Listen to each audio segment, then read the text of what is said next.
Hello, Yanita Vanni. Can you hear me?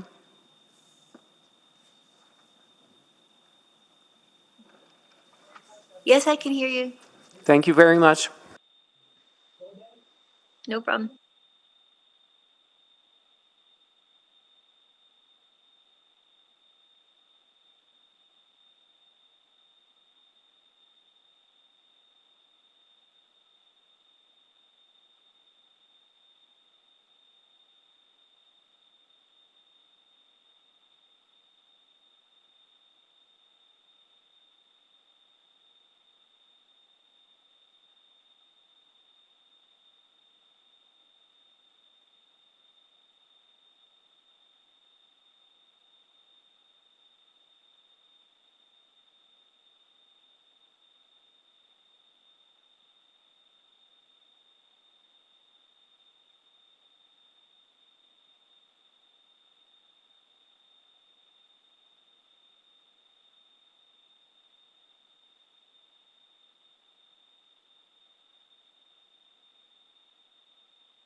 Stand by, we'll roll call in just a moment here.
Good afternoon and welcome back to the continuation of last week's public hearing on land use matters, and the only remaining item on our agenda, of course, is the application in the River Valley for the solar installation, bylaws 18889 and 18890. So I'll first check to see attendance from members of council.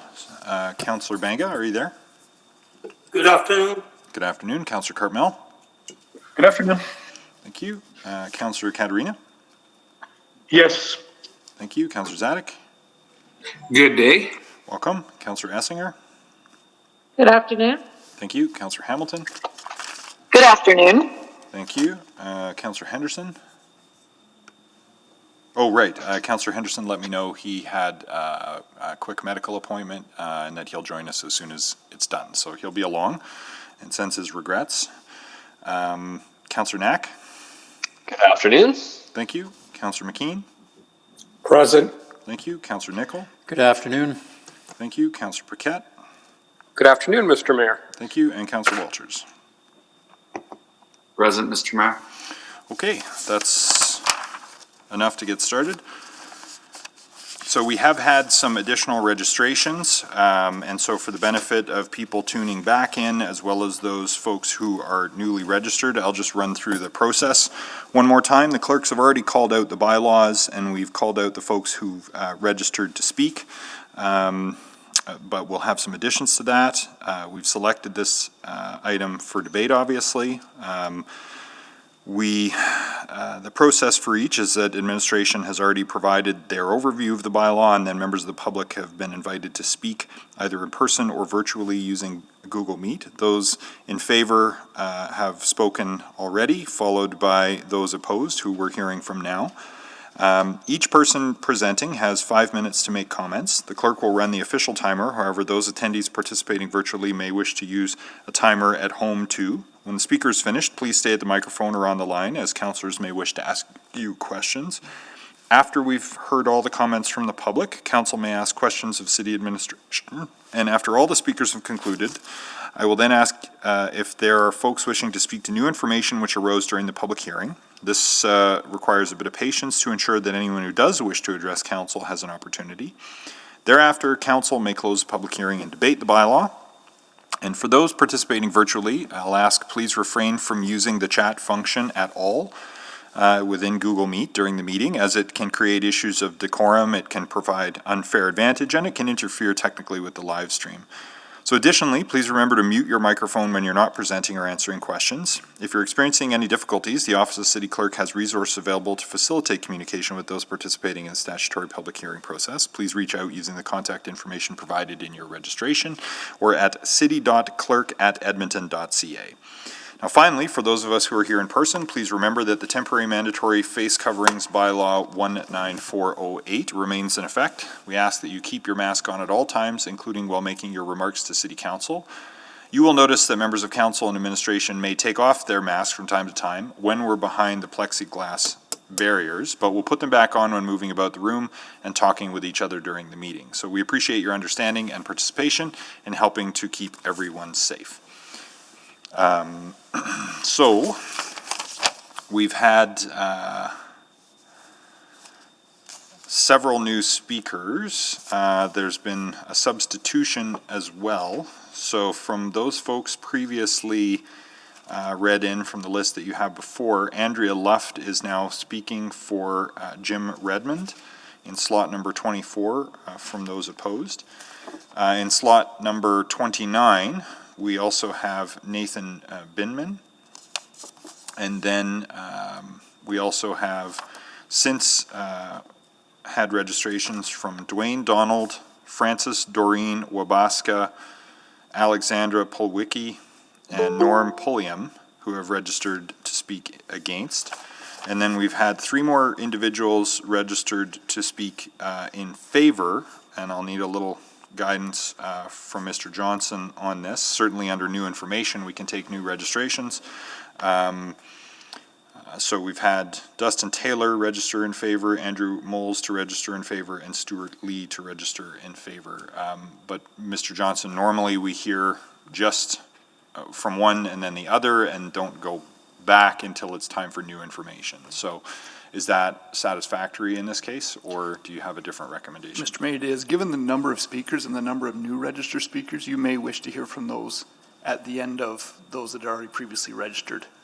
So that isn't an unfair advantage to all those that were already registered. It's just, if it's 1 or 2, I would say yes, leave it for new information. But given that you have 4 more opposed and 3 more in favor, you may want to just hear from those 3 in favor at the end of the current contingency of opposed.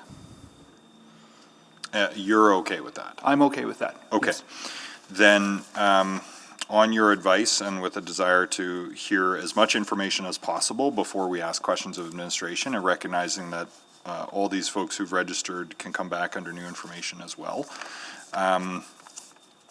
So with Mr. Johnson's advice then, we've had Dustin Taylor, Andrew Moles, and Stuart Lee register as well, who would be speaking in favor.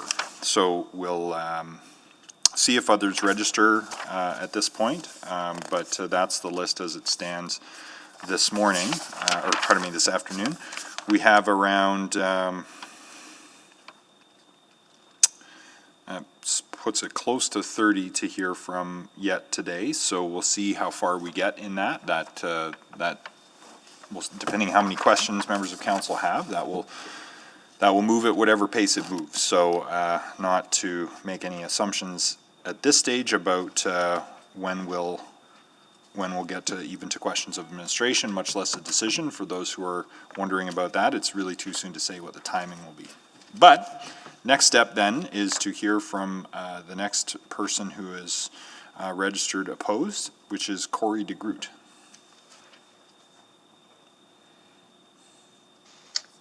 Okay, when does my time start? Now, go ahead. Okay. Good afternoon, Mr. Mayor and City Councilors. My name is Corey, and I'm here to oppose the planning application and rezoning of 99 acres of our river valley to DC1 zoning.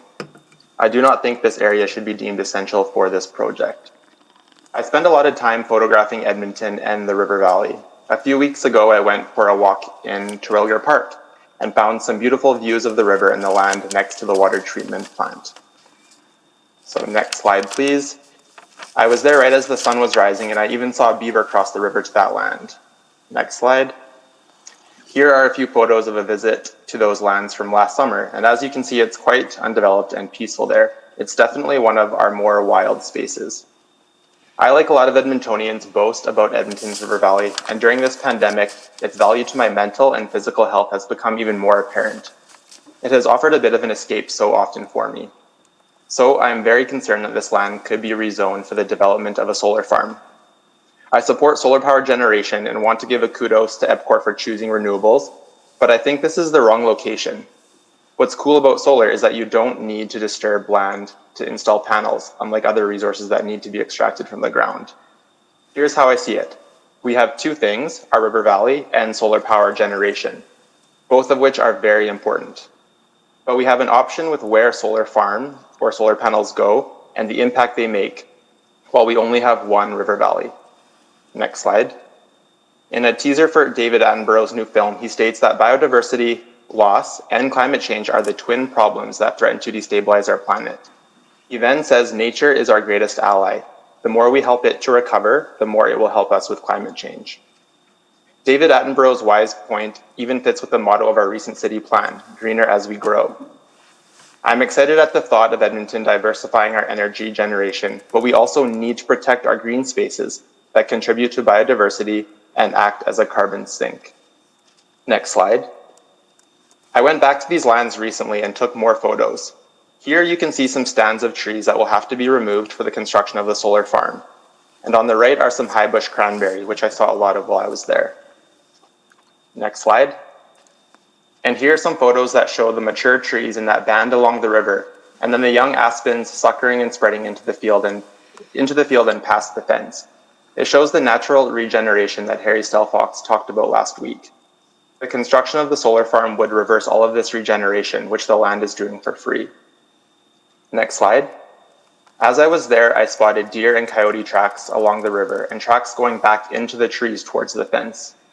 My observations complement Stantec's addendum to their EIA, which has records of many deer, coyotes, porcupines, even a moose and elk on this land. Next slide. And this was the most exciting part of my walk. I spotted a long-eared owl, which I've learned from a few of my biology friends are quite rare to see. No owls were actually mentioned in any of the Stantec's EIAs. So these owls usually move at night, but I was lucky enough to spot one. Long-eared owls are known to hunt mice and other rodents from areas like that adjacent field.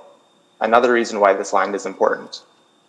The land is also an important wildlife corridor for animals like moose, elk, and deer, and many more. And as you've heard, solar panels close to water bodies like the river are dangerous to birds. As administration reports states, the project will result in a net loss of 19.7 hectares of habitat, have adverse connectivity impacts, and increased risk of wildlife mortality due to avian collisions and entrapment. Next slide. Now it's hard to tell the scale of the project when looking at aerial photos, so I did a comparison for some perspective. 19.7 hectares or 52 acres is equivalent to 26 football fields. In addition, the pinch point created by the solar farm alongside the river would more accurately be described as a construction alley, as it is over 1 kilometer long. This would be like walking from City Hall past 109th Street. So this is over 9 city blocks of solar panels and fence. The current pinch point created by the plant itself thus does not compare to the impact the solar farm would have on the corridor. Next slide. And here's a 12 megawatt solar farm in Hawaii to give a sense of what an industrial scale solar farm looks like. Next slide. As you can see in the photos on the left, this is one of Edmonton's more wild spaces, with narrow unpaved trails and short permeable fences. Here's a photo of another solar farm with a prison-style security fence to show the eyesore that it could be in our river valley. And from administration's report, it is viewed that the resulting unmitigated impacts on local and natural biodiversity functions resulting in the placement of a solar power plant in the river valley is an acceptable trade-off. I don't agree that these impacts on our biodiversity and open space are an acceptable trade-off for solar. And as was mentioned in the public hearing last week, it is wrong to suggest we're faced with a trade-off at all. We can keep our river valley protected, which is so important now that we're facing a biodiversity crisis, and put solar elsewhere.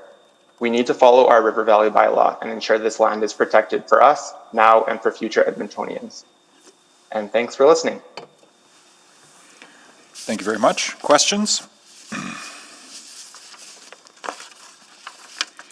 For Mr. Degroot?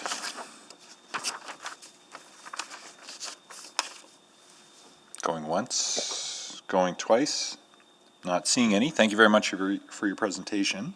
Next is Cheryl Savard from Edmonton Trail Runners.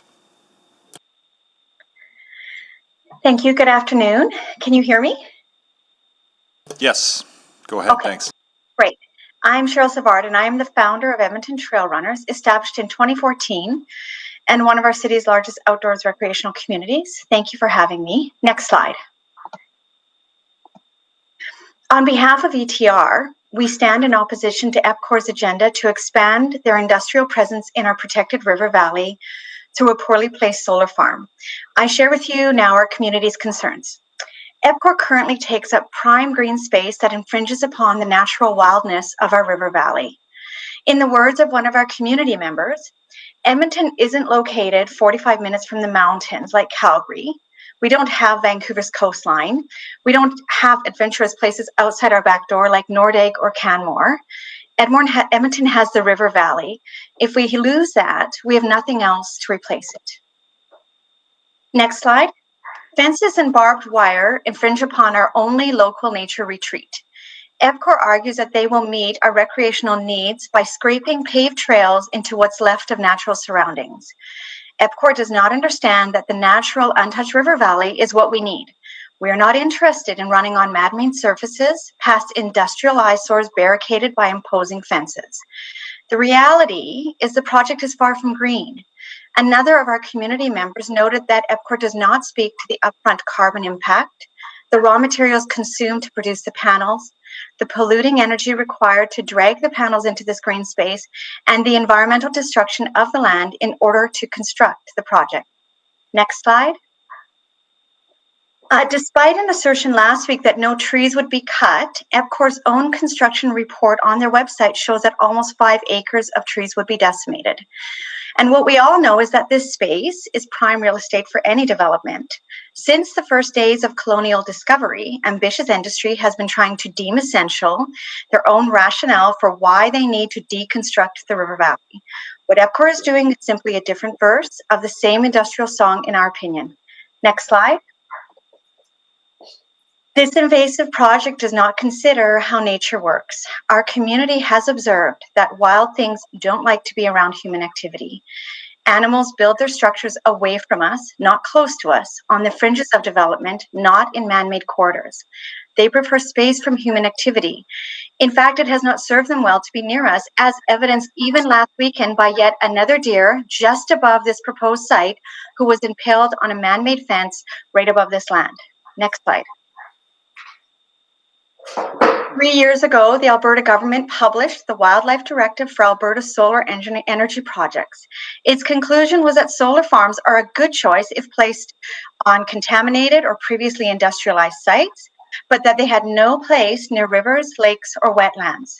3 years later, EPCOR proposing to do exactly what the authorities said not to do. Next slide.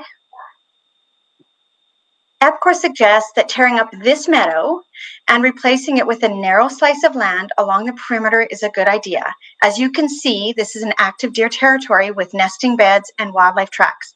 By the time EPCOR builds their wildlife corridor, we believe the wildlife may be gone. Next slide. All of us who use the River Valley for recreation do so because it offers us a proximate escape from urban stressors right out our back door. Especially during COVID, if we've learned anything during these exceptional times, it's that our ability to cope with the pandemic is directly correlated to our ability to find well-being in our immediate surroundings. We are all looking for ways to stay sane in the midst of canceled sports and canceled festivals and canceled vacations. The outdoors is not canceled. The River Valley is our refuge now more than ever. Last slide. Here's what we know. There's no logic in creating green energy by destroying green spaces. There's no such thing as eco-friendly construction where there is environmental destruction. There's no rationale for losing nature in order to win a climate change award. The only thing that has ever stood in the way of the River Valley development has been our elected officials' steadfast commitment to protecting it. We are asking you to hold the line. Keep upholding the protection of our green spaces. Don't be the ones that others can point back to and say, they allowed to be done what cannot be undone. Thank you very much. Thank you. Questions for Ms. Savard? Councillor Nicol? Thank you very much, and thank you for your presentation, Ms. Savard. So I find it interesting from a user perspective, and that's what you're bringing here as the trail runners, but you talk a great deal about the green trade-off. And so, I tend to be a numbers guy, but this is kind of beyond the numbers here because we're dealing with land use. So I'm interested in the trails runner perspective of just losing land as opposed to understanding that the bigger picture of what a solar site might provide here. Yeah, we think solar energy, green energy is always a good idea. Anything sustainable is a good idea. So our concern is not with solar energy or a solar farm. Our concern is with the location. In terms of the actual site setup, as you understand it, would it have a material effect on the use of your trail system that your runners operate on? So it would have an effect on our recreational use of this area. We are active users in there, and we believe that as this area becomes more familiar to others, that it will be used more and more. This is certainly what we've seen, for example, with trails that we ran for years around the Oculus or the Accidental Beach. Once word got out about these gems, we saw more and more people go to those locations for recreational use. So certainly it's something we actively use, and it's something we predict that we would love to see future generations use more and more, which we can only guarantee if we can continue to protect it. Thank you, Ms. Savard. Councillor Banga?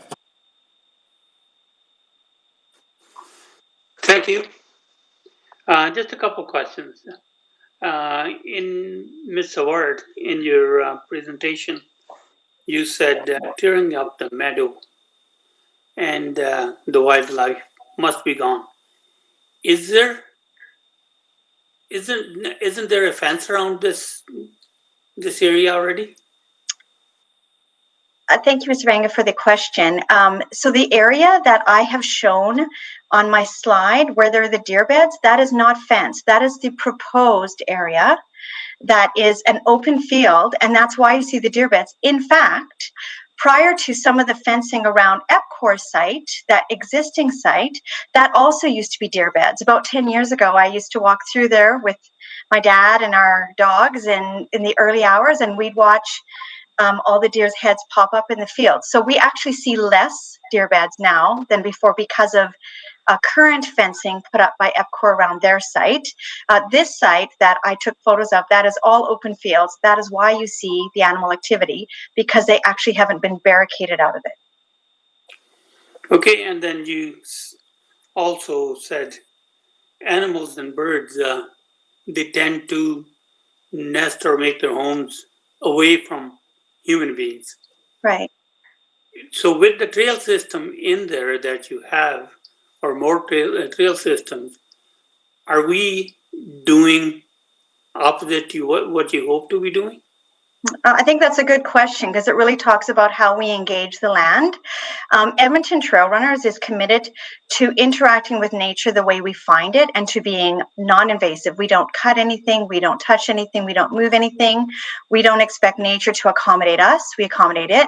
Actually, trail runners and walkers are pretty quiet unless we fall, in which case we sometimes make a bit of noise. What I've observed through using this area actively over the last 10 years is the noise and the disruption is actually from heavy machinery moving around, putting up fences, doing all kinds of construction that I don't know about.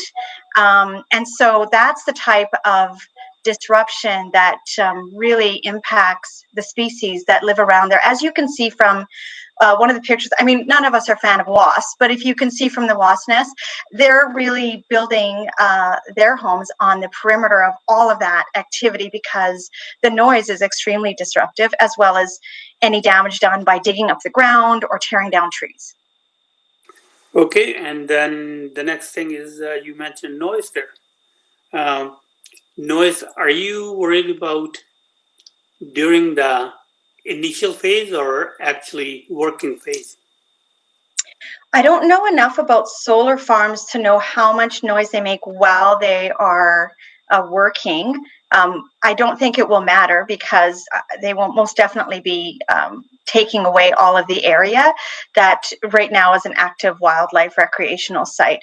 What I know is that anytime I am in that area, there is machinery noise every day now. And it used to be years ago, you would hear almost nothing or occasionally. And now there's a sort of a constant industrial presence just from the existing E.L. Smith site. So I would presume by extension that building another 90 acres of land or 51 acres that they want to develop and the time that would take, I mean, by the end of that, we will see no wildlife that's going to hang around to be able to tolerate that.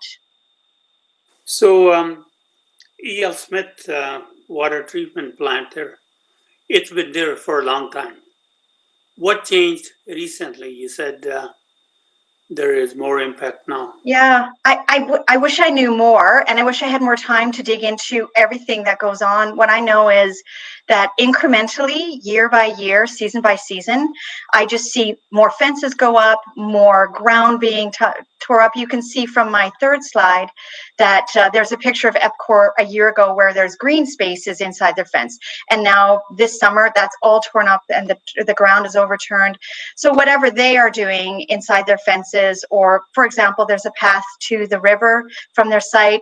It used to be a single track, then it was a wide gravel trail, now it's paved. So there's just, over the years, I can say there's been constant, incremental, and sometimes significant developments. And that is without us even beginning construction on a solar farm. Thank you. Thank you, Councillor Briquette. Thank you, and thank you for coming to speak. You've made the case for why this is important to you. I'm just wondering if you can sort of put yourself in the shoes of people who might disagree with you, and you know, what people are trying to hear throughout this is why it should be important for them. Is that the question? Yeah. Okay, thank you. Well, I hope I've conveyed why it is important for all of us. I think that was the intention.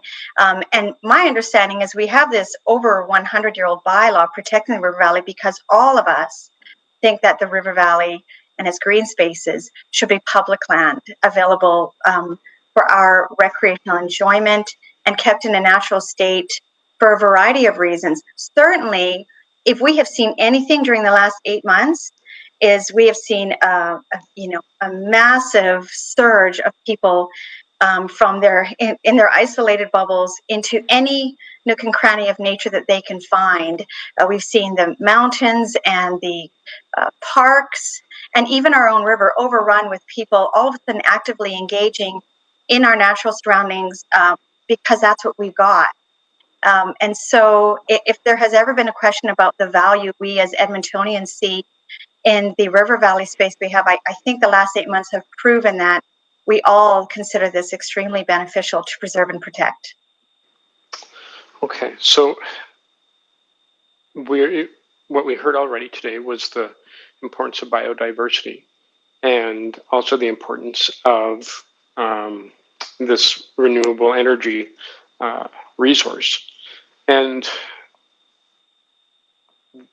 the argument could be made that, a wasp nest could pop up in my backyard, that this is a small patch of land, and, we've got a whole lot of wild land all over the place. Why does this matter so much? And if it's purely for human enjoyment, how does that impact the wildlife that depends on that area as well? So that, if you could respond to that. Okay. So I think in continuing the question about biodiversity, is that what you're asking? Yeah. And, yeah. So the thrust of it was to protect this biodiversity, this natural space. Sure. And we say it's for the animals, which I agree with. But other people might say, but if you have so many people utilizing that space, you're disturbing the area anyway. So, it's sort of this, where do we find this balance? And is the argument for biodiversity, is the argument for human enjoyment? And then, of course, the third argument is that it's for renewable energy. I think we can meet what we need for renewable energy with the contaminated sites that already are available for a solar farm. So I think the argument do we need to put a solar farm here is moot. We know we can put it elsewhere. So setting that aside, saying no, we don't need to put a solar farm in green spaces. Well, now we have a bylaw that says this should be a green space, and you're asking, well, why is that important? If we have human recreational activity, are we really just doing the same thing? And without going into more of my philosophical position on how we should be developing green spaces, I would say that from our community's perspective, as we mentioned before, we are not interested in what EPCOR is offering, which is actually to offer us a pittance of space that they will then develop a paved trail and landscape, trees and plants. We believe the value is keeping nature as we find it and interacting respectfully in that space. And we believe that's possible. And certainly there's important work that needs to be done around educating how we can all interact in an ecological way rather than an ethnocentric way. But we as a community with ETR, we believe that any engagement we have with nature should be respectful, it should be non-invasive, and that we do not believe in cutting any part of nature down in order to accommodate our recreation. If I need to cut down a tree so I can go for a run, the problem isn't nature, the problem's me. Right. Okay. So what I'm hearing is you're saying that the approach to biodiversity and nature that we teach our children has to become a local teaching if we want it to spread globally. Do I have that right? Yeah, 100%. And certainly, I think that's where we need to really consider how these lands were originally cared for before there was any colonial involvement, because I think there's much to learn from those who came before us in how we can actually interact respectfully in a way that supports all of our diversity, not just one user group's expectations. Thank you. Any other questions for Ms. Savard? Not seeing any. Next, we'll hear from Eric Gormley. Good afternoon, Mr. Mayor and councillors, and I hope everyone had a good Thanksgiving. The River Valley is more than a location. It carries special significance in Edmonton. We think of it as the city's roots, where Edmonton began, and because of the archaeological studies done on the E.L. Smith land, that history has been added to by 1,000 years. As we've heard in previous presentations and learned about from reports and visits to the site, there is an abundance of wildlife in this bend of the river, and one wonders if this is why archaeologists have found the site to be so rich in cultural artifacts. Historically, and still to this day, the land has been plentiful. The River Valley is where many people spend their leisure hours, fishing, kayaking, biking, photographing, walking, feeling the river go by, and because it's always changing, people never tire of it. During the pandemic, like other essential services, it's one thing that's kept working. We may not even be aware of all the River Valley's uses, including those by the First Nations, or that silently but determinedly the city acquired the land piece by piece, and in 1933 zoned all land in the River Valley A parkland and evolved a policy that the River Valley was meant for all to enjoy and that it would be a cornerstone for a bright future. But because the city and its citizens have for so many generations been invested in the River Valley, unconsciously Edmontonians know its value, and the longer the valley remains protected, the deeper the culture around the River Valley.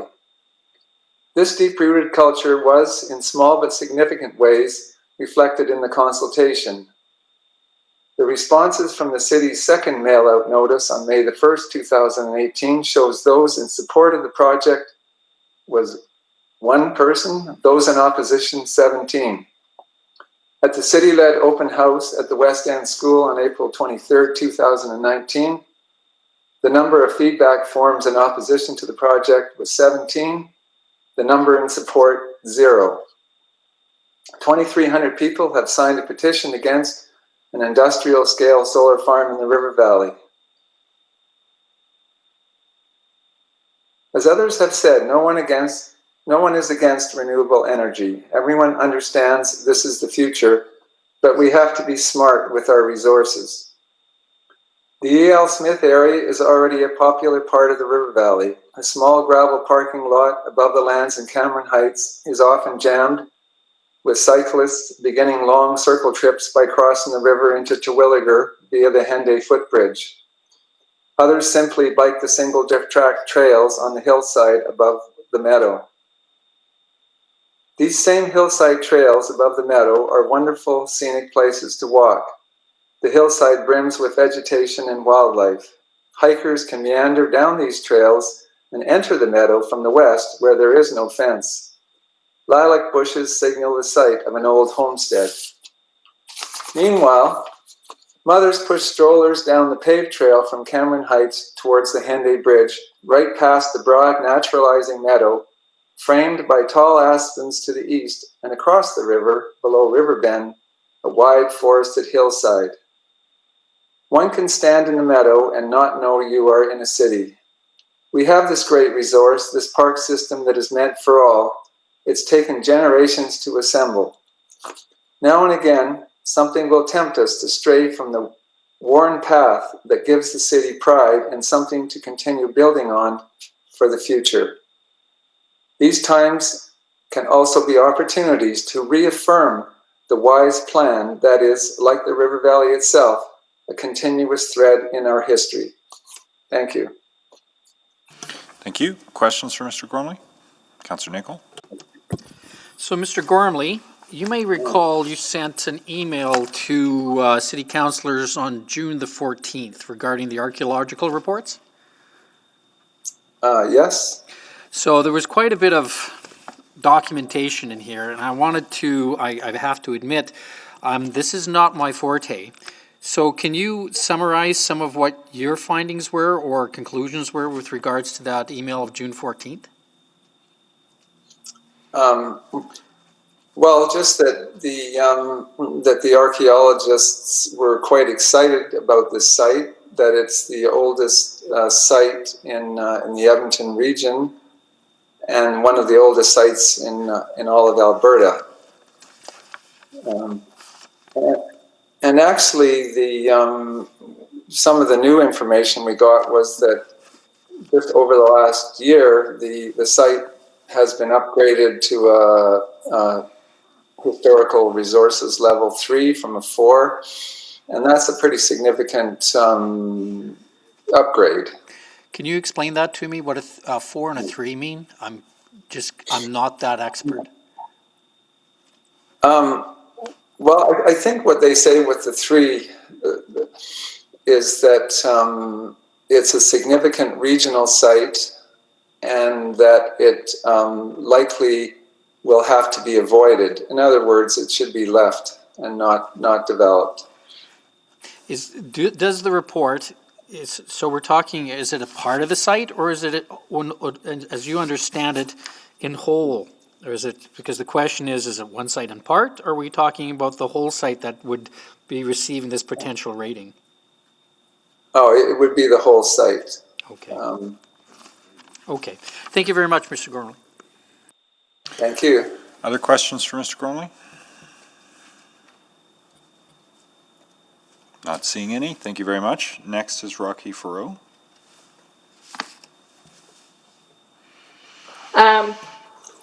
I feel like I'm kind of going to be stating the obvious here, but here goes. Edmonton needs policy and best practice guides. Can I just check if you can hear me, Mr. Mayor? Yes, we can. Go ahead. Edmonton needs policy and best practice guides for solar energy development. The stronger our solar ambitions, the more we need a clear path forward. Solar-friendly jurisdictions have learned from their mistakes. Setting targets without a clear path forward has resulted in land grabs, solar sprawl, and published pushback, sometimes resulting in solar moratoria. After false starts, lessons learned, incentivize preferred locations, develop best practices. For example, a jurisdiction might offer incentives to build ground-mounted solar arrays on brownfield, a bit more for landfill, even more for solar canopies. There are at least 5 states I know of with incentives for brownfield development, and the Environmental Protection Agency also lends supports to that type of approach. Surveys tell us solar is the most popular form of energy, and the popularity cuts across the political spectrum. So to achieve our targets, we need to continue to build a solar-friendly city with planning that reduces the kind of tensions we're seeing today. We need to maintain popular support. Programs like Municipal Solar Program, Clean Energy Improvement Program help us leverage our ambitions, and networks like C40 Cities and others that I've provided references for below support best practice guides. Edmonton needs to streamline a planned pathway to solar rather than making piecemeal decisions through council hearings or through the courts. This is not the first time council has encountered a policy gap. We have a rooftop solar incentive and plan, but no provisions to protect installations from being overshadowed. I'm thinking, for example, Jean Dubb's 5 Oaks building. By setting a target for EPCOR and providing incentive via the ratepayer, a land use conflict was created that could have been avoided through planning.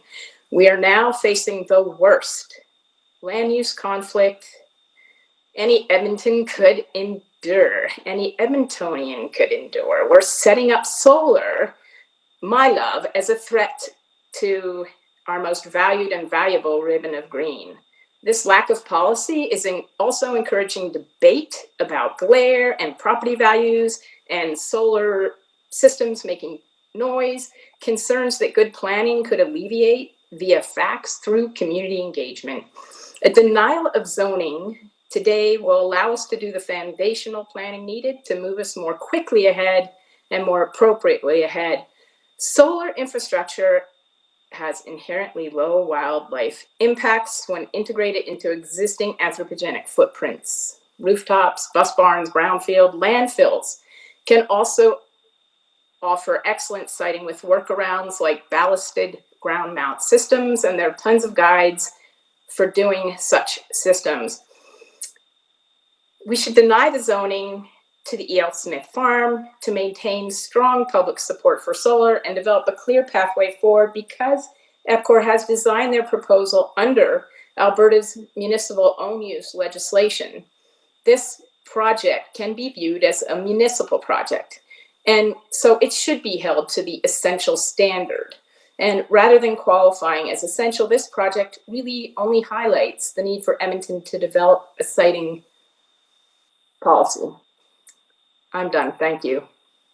I have provided this for council with just some examples of some of the research that I've done for another project, just to highlight that really we're on a learning curve that many have already been on. Thank you. Councillor McKean has questions. Go ahead. Thank you, Dr. Farrow. First of all, you talked about public support for solar. I'm concerned either way, I guess. If we reject this proposal, do we undermine the City of Edmonton's commitment to sustainability? Do we in any way undermine the integrity or reputation?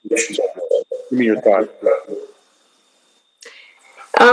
Thank you. I think I heard you, Councillor McKean, but you were breaking up a little bit. I think you wanted me to speak about could denying this project undermine our solar aspirations, and I think absolutely not. I think that even the city has already done a lot of research and has an excellent community energy transition strategy.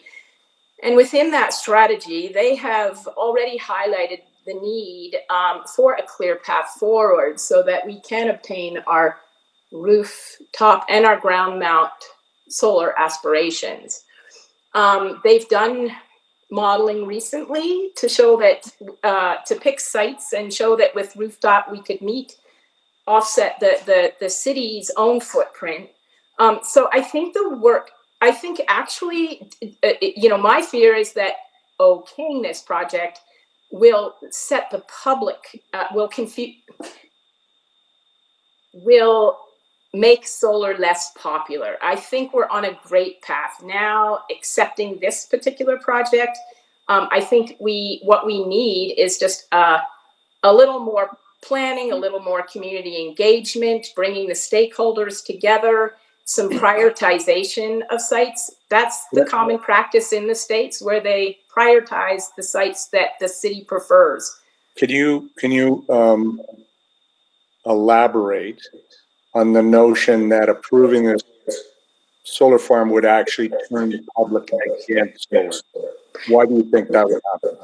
Well, I mean, so where they have sort of perversely encouraged set targets for solar, but not had clear paths forward, they've unintentionally led to land grabs, solar sprawl, and they have set the public. They've stirred up the public, and the most commonly cited reason the public objects is because of that green on green tension, where people are trying to protect our wild spaces, our green spaces, and because that's also where land can be very cheap. Prime farmland has been taken up, forests have been cut down. So by not prioritizing locations, by just setting targets without a clear path forward, we can hoop ourselves. So I think that that's why I say I feel I'm sort of stating the obvious here. I think we've just set ourselves up by giving EPCOR a target and then giving them an incentive through the ratepayer and then just saying have at it. And so they've done what they feel is the cheapest thing, and that's exactly the wrong way to go. It's Thank you. Councillor Paquette? Thank you. And thank you for your presentation. Some people will say, if we approve this land use and this solar field goes in, it allows EPCOR to basically, it's a better financial proposition. Oh, by the way, if you could turn off if you could mute yourself while I'm asking the question, we can probably get rid of the feedback. Okay, thank you. So it's a better proposition for the public as far as their electricity bill goes with installing this solar, because it's right on the land and it connects right to the batteries. Problem solved, you don't have to worry about transmission. And so we're talking about a few cents better deal for the public. Do you think that, you say that the public might turn against solar, but everyone's always looking to save a few pennies. Well, I don't think we're saving the public pennies for sure. I mean, if council has looked into that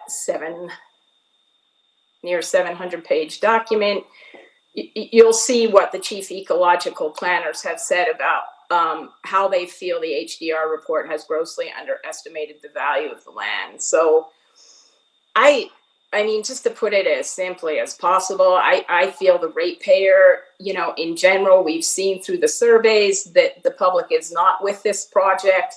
And I think that the ratepayer, if they understood, they'd feel they were paying twice, once through loss of their cherished river valley and once through the performance-based rates. I mean, this project is only going to contribute to like 0.2% of our less of our ground mount solar aspirations. And I mean, when the ecological planners looked through this, I mean, I think their take was rather scathing.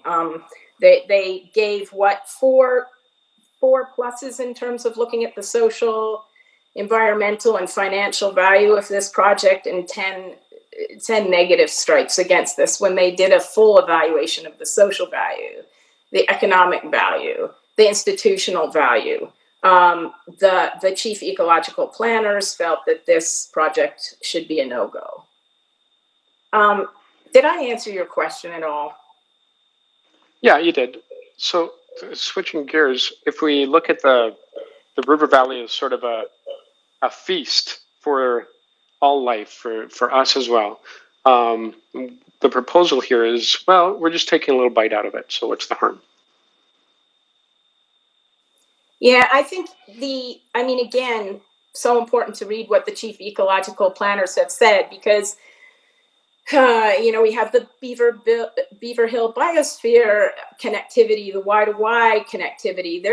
They're saying this area is particularly valuable in terms of connectivity, that our river valley in times of climate change, both with mitigation and adaptation in mind, is really our lifeline. That this river valley provides so much connectivity And that again is why they're saying the wildlife directive says to move solar above the valley break. Don't let it be in the valley, below the valley break line, or at least a full kilometer back from the water's edge. And that's why documents like stepping back from water exist. I mean, the corridor that's proposed, the 125 yards, is so inadequate on so many levels.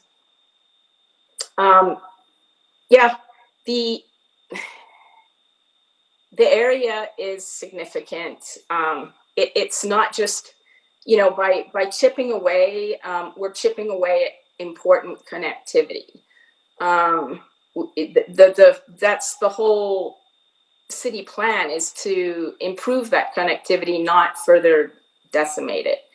I think just so important to, if people have, want to open up the 600-page report and take a look at what the chief ecological planners have said. I think that's very important.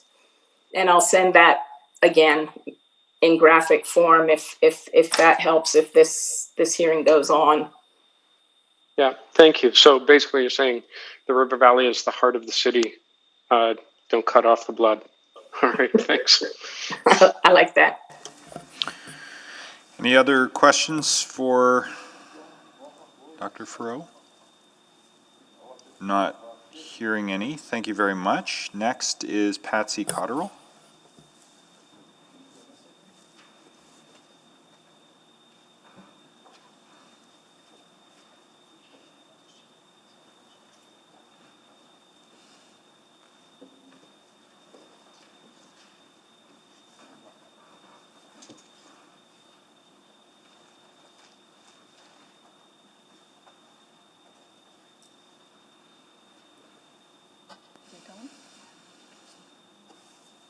Oh, right. I'm ready to go. Okay. Good afternoon, Mr. Mayor and councillors. Can you hear me? Patsy Cotterell, a member of the Edmonton... Patsy, if you could lean in to the mic as close as you can get. Okay. That's better. Thanks so much. Better. Okay, sorry. Patsy Cotterell, member of the Edmonton River Valley Conservation Society. Afraid this is going to be repetitive too. I've come before council on this issue several times, and my argument is always the same, and the same as that of everyone in opposition. The River Valley is not the right place for a solar farm, especially when there are alternatives. Of the two obstacles preventing approval of this development at the June hearing last year, one, the lack of support from the Enoch Cree Nation, has been overcome, as the Enoch Cree have now given their support, seeing benefits from a partnership with EWSI. But as Ms. Wilsden has admitted, this partnership is not dependent upon a solar farm being built in the River Valley, and the partnership will continue even if the solar farm is not built. As for the second obstacle, proving that the renewable energy, financial, social, and institutional benefits can only flow from the EPCOR location, making this location essential, this has not been overcome.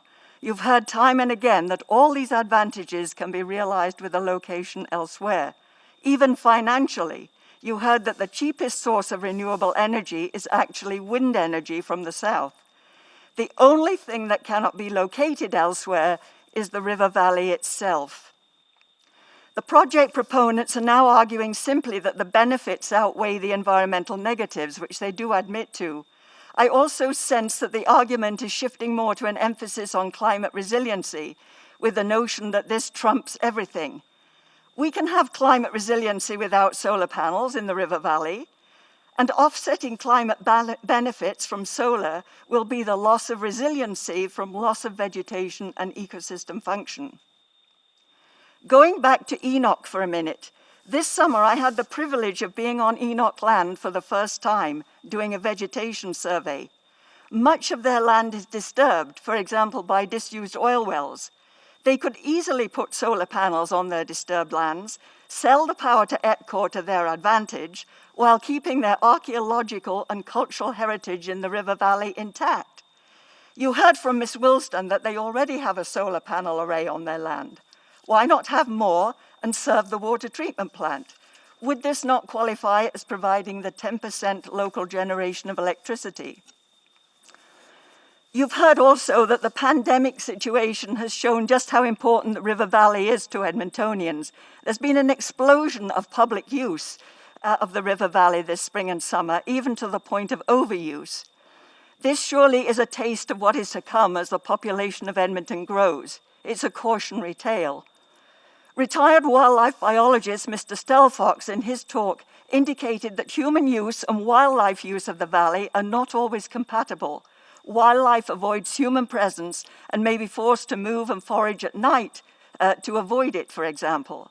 The ecological planners agree, saying, for example, that if a trail is located in that 125-meter corridor, it will contribute to habitat loss through the edge effect. This means that parkland cannot invariably be considered to do dual duty for humans and wildlife. Human recreation versus wildlife habitat and corridors for movement can't always occur in the same place. Recreational pressure is increasing, you heard that from Ms. Savard, and incidentally, different forms of recreation are also not always compatible. This means that if we are not to compromise ecological function and integrity, we need more River Valley parkland, not less. We simply cannot afford to lose any now or in the future. The city's ecological planners have severely criticized and opposed the proposed farm on environmental grounds, citing loss of wildlife habitat, reduction in connectivity, likelihood of bird mortality, and I think that should extend to insect mortality, and inadequate and unproven mitigation measures. It would appear that the same is now true of the Energy Transition and Climate Resilience Committee. Having agonized over the complex challenges of this project, they've come to the conclusion they cannot support it. Let's limit our solar panels in the River Valley to trees and shrubs. They're a whole lot better looking. Thank you. Thanks, Patsy. Questions? Councillor Paquette is on the list. Councillor Paquette, go ahead. Yeah, thank you for that. And you might be the appropriate person to ask. I'm getting really stuck on the biodiversity aspect of all of this.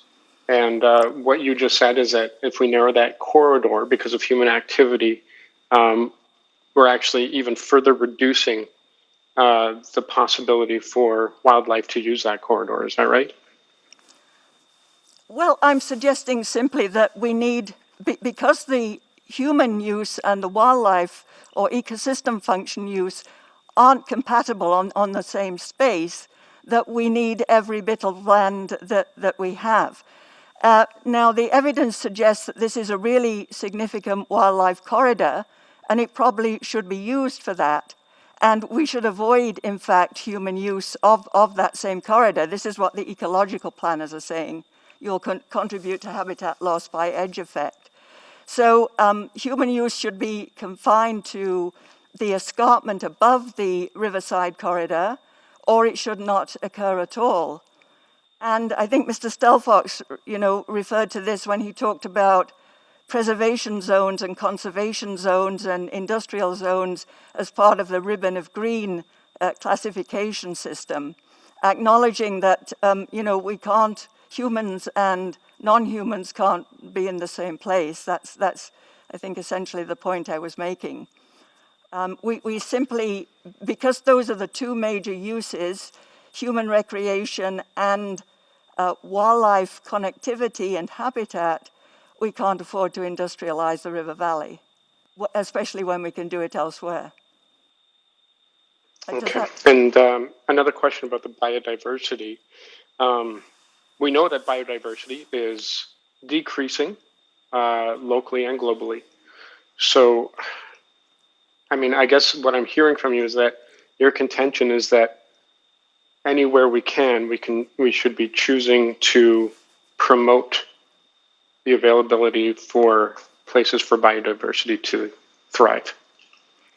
Yes, I would certainly agree with that. And the River Valley is a known biodiversity hotspot, if you like, locally. So certainly I would agree with that. Probably the majority of our native plant species, some 500 odd species are found in the river valley, which also is heavily contaminated with non-native species, but it is prime habitat compared with, say, the uplands in Edmonton.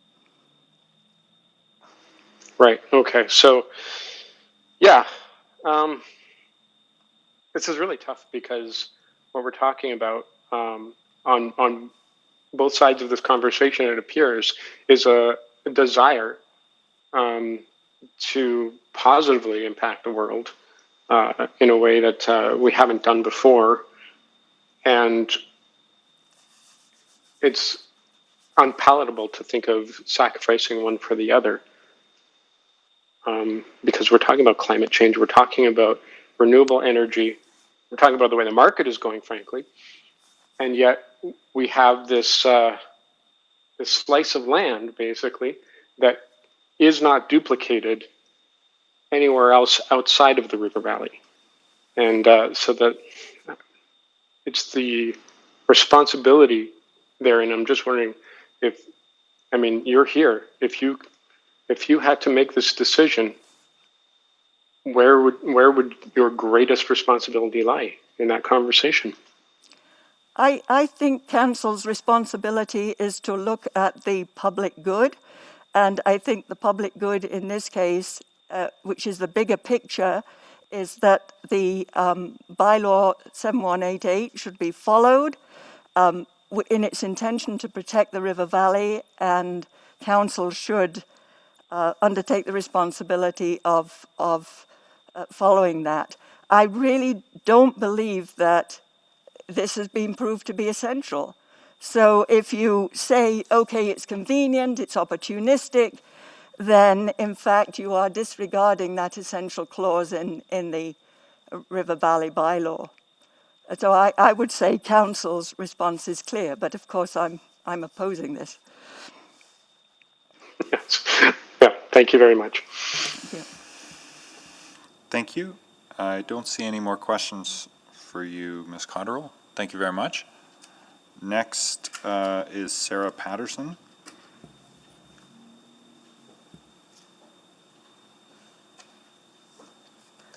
I don't believe Ms. Patterson is on the call, but our office has reached out to her. Okay. So we'll try and get her on the line. Great, thank you for that. Next then is Jane Carr, or Carre.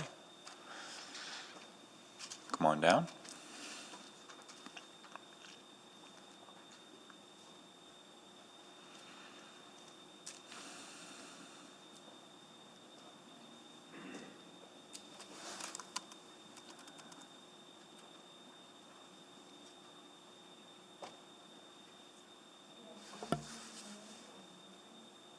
Oh, make sure the mic's turned on.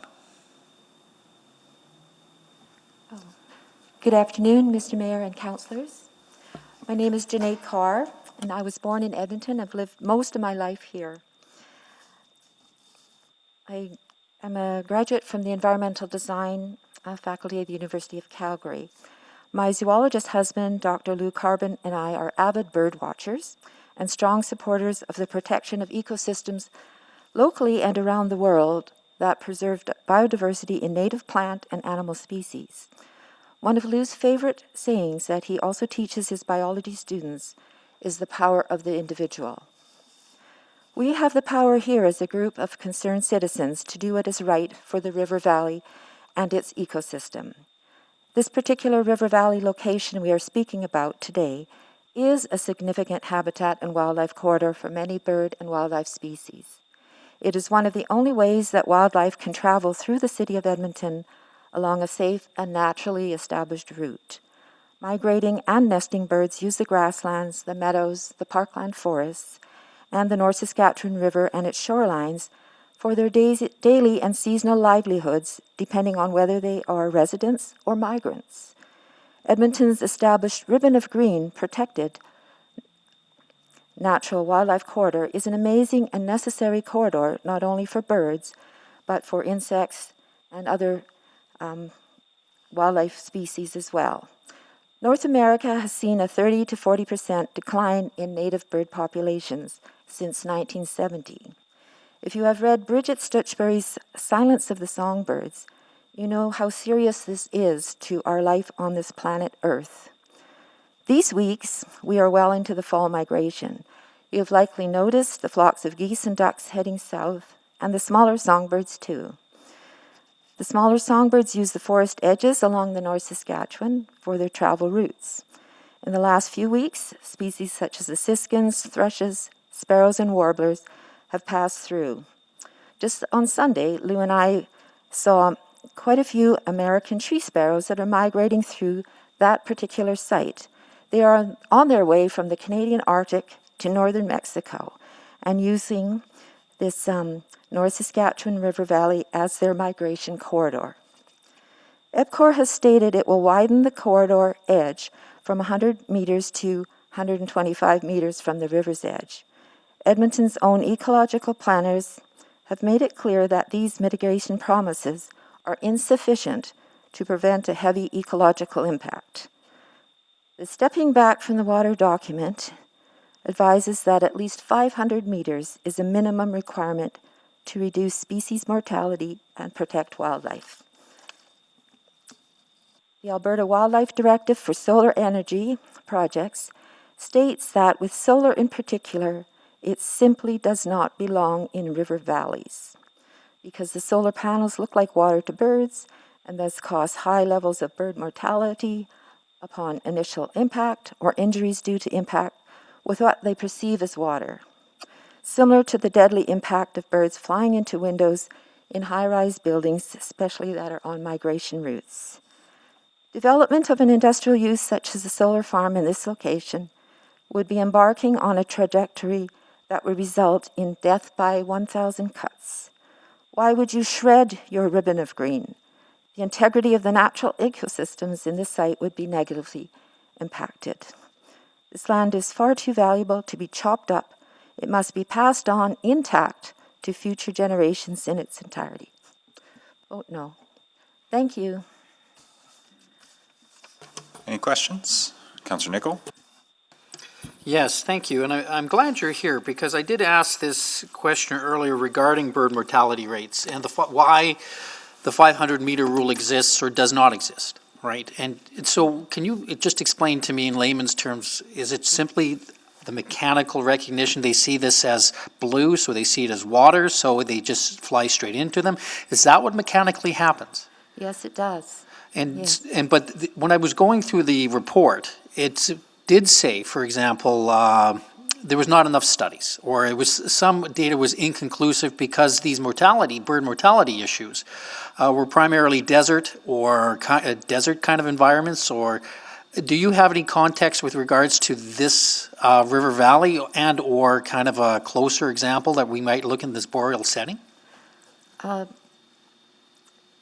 You're right. A lot of the studies have been done on desert locations, and those studies also include something called streamers, which are birds that actually catch on fire because of the power of the rays. I guess one of the best examples is up at Syncrude, when all the birds mistook the tailings ponds for water. That was, it was a darker water, of course, but they went there because they thought it was water. And a solar panel to a bird. You're going to have to get a little closer to the mic. I'm sorry. Sorry about that. I'm losing you. Yeah, go ahead. Solar panels, the reflectivity of it does make them look like a reflection pool. And being so close to the river, it's an established route, so they would be looking for water close. Even when the ebb and flow of the North Saskatchewan, and it produces some islands, you should see some of those islands downstream where some of the other bird banding is. There's lots of birds on those islands. So having another pond, if you will, even though it's man-made, that looks like a pond next to the river is going to certainly cause some more bird mortality. Okay, thank you. Councillor Briquette? Yeah, thank you. So further to that, there are people who are going to say, well, it's one installation and there are millions of birds. And how would you respond to that? We have about 400 bird species in the province of Alberta, and about half of those are migratory birds, and they definitely use our river valley.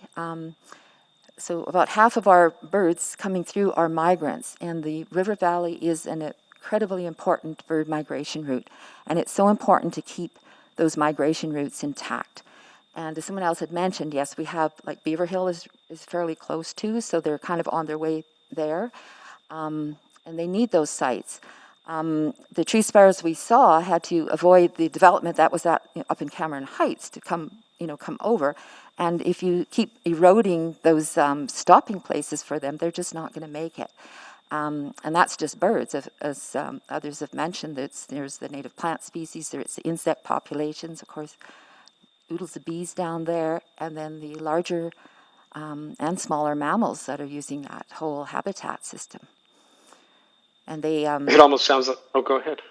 Yeah, I'm just thinking of, some of the stories where you hear a migrating, like even a wolf or an elk or something, they're using the river valley and they pop up and they go, what the heck's going on here? It's a city of a million, So those highways are so important for wildlife. The wildlife corridor highways is what I'm talking about. And the flyways. It almost sounds like the things that make this area attractive to us make it attractive to all life. Yes. Okay. Yeah. So, but we've heard that this installation could provide important research opportunities for engineering students or students who are focusing on solar energy or renewable energy. And folks are worried that if this land use doesn't get approved, then that possibility disappears for post-secondary research.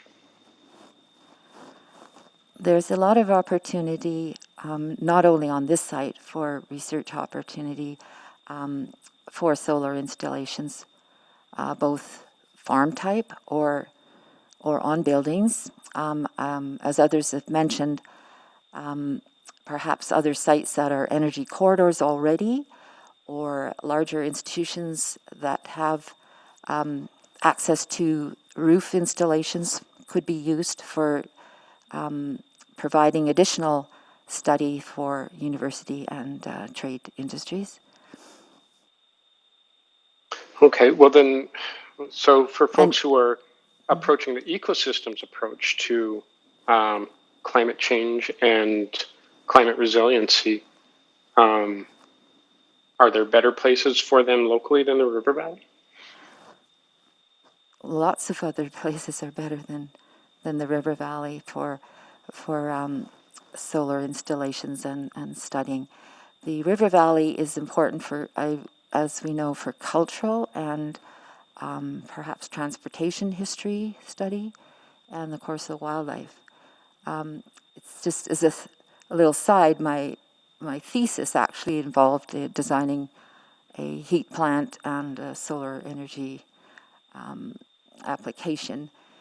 And but it was in the late 70s when things like that weren't as popular. So I'm quite excited that it has taken, some time, but now communities and cities are looking to do these kinds of things, and that's wonderful. It just needs to be located in the right place for doing the solar application. Right. So do you think that we need better land use guidelines when it comes to solar installations within city limits? And policies like Rocky was mentioning too. Yeah, okay, thank you. You're very welcome. Councillor Banga. Thank you. Thanks for coming and speaking today. My question is, again, you were talking about increase in bird mortality. Could you be able to tell me if bird mortality increases with the presence of solar panels? Does it really matter where they are? Like whether they're on rooftops, in the river valley, or somewhere out in the field? I think when they're in the field, they have the greater chance of looking like a body of water because of the larger expanse. They look like a lake. Okay, so you're saying that there would be less chance of them dying if the panels were located in the river valley, or are you saying the opposite? I think there would be more chance if the solar panels were in the river valley, added to the fact that you're destroying the wildlife corridor too. Okay, and you also mentioned that some of these migratory birds get fired because of the rays. Yes, I've read some reports in more in the deserts with that. I don't know if it's happened in the northern areas. But again, my question to you is, as far as I can understand the physics of it, the solar panels actually absorb the rays, not reflect them to produce energy.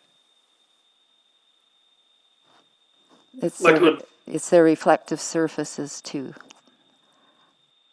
No, it reflects it partially, but at the same time, it absorbs most of the energy from the solar rays to be efficient, I guess, in their functioning. What would you say to that? I'm not a solar panel expert, so I don't know the technicalities of it. I just know from being a bird watcher how things that look like water or look like, for example, with windows, they think they can fly through them, so they get damaged. It's kind of like when you're driving on a highway and you look sometimes down the highway and you think there's water, and when you drive over that path, you don't see it anymore. So it's just a momentary perception, but it could be fatal to a bird. Okay, thank you. Thank you. No further questions. Thank you very much. Next is Hubert Vogt.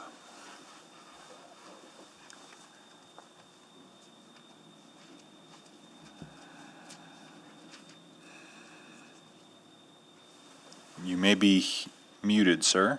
Yes, there you go. Okay. Go for it. Now you can hear me? Yes, go ahead. Excuse me.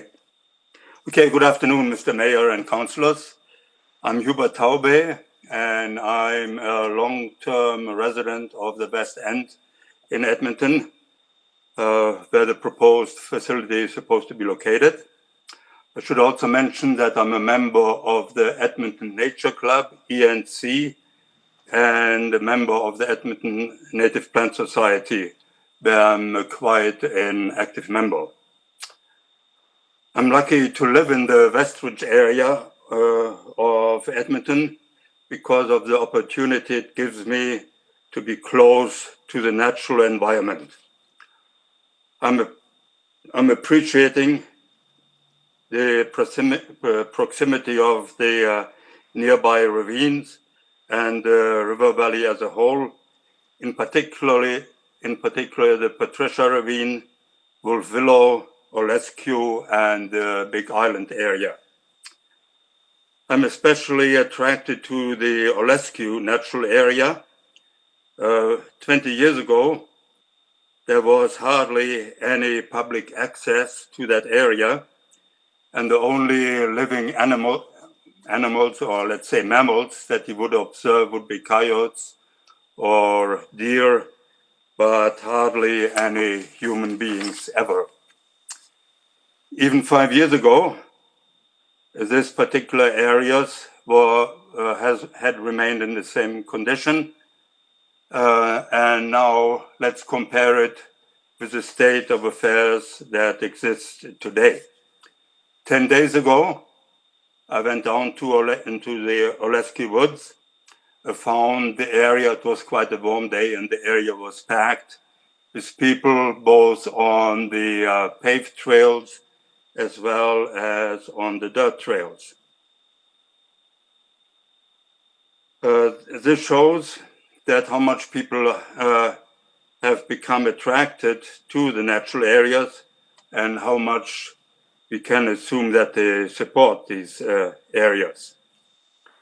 What I'm suggesting here is, in connection with this public hearing, is that the Cameron lands where the solar farm is to be located is in a state now where Olescu was 5 to 10 years ago. Given the development of neighborhoods in the southwest part of the city, we can only expect that the demand for green space will increase in the Cameron area. So I can only reiterate what others have already expressed before. The city's 2008 biodiversity report states that the city is committed to preserve and enhance ecological connectivity throughout the entire city, with the river valley and ravines being the cornerstones of this network. The province of Alberta considers the North Saskatchewan River Valley lands a key wildlife biodiversity zone, and therefore any intrusion should be avoided.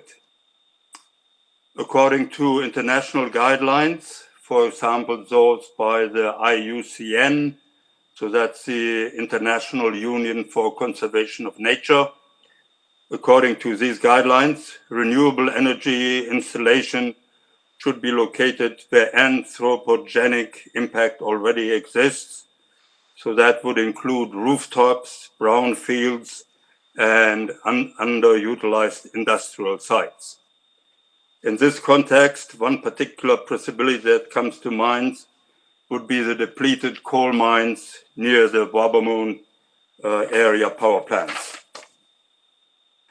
In my opinion, these alternatives that I just mentioned have not been fully investigated in the various EPCOR reports.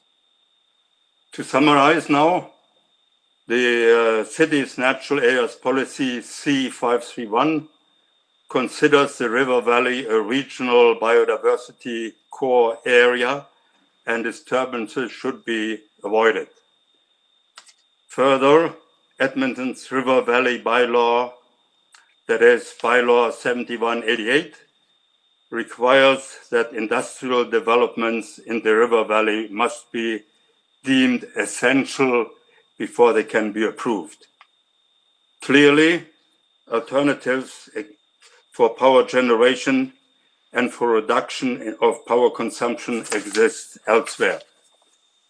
Consequently, EPCOR's proposal to develop a solar plant in the river valley should be refused, and the river valley Cameron lands should be left reserved for future anticipated recreational needs, and more importantly, for continuing perhaps assisted ecological benefits. I'm sorry, yes?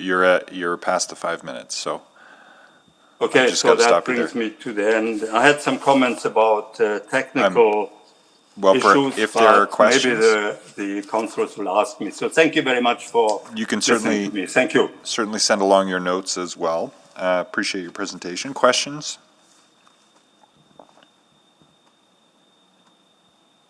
Okay, I don't see any questions, but again, with an invitation to send us your notes on those other points.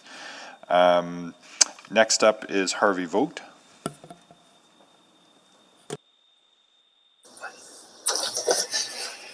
Good afternoon.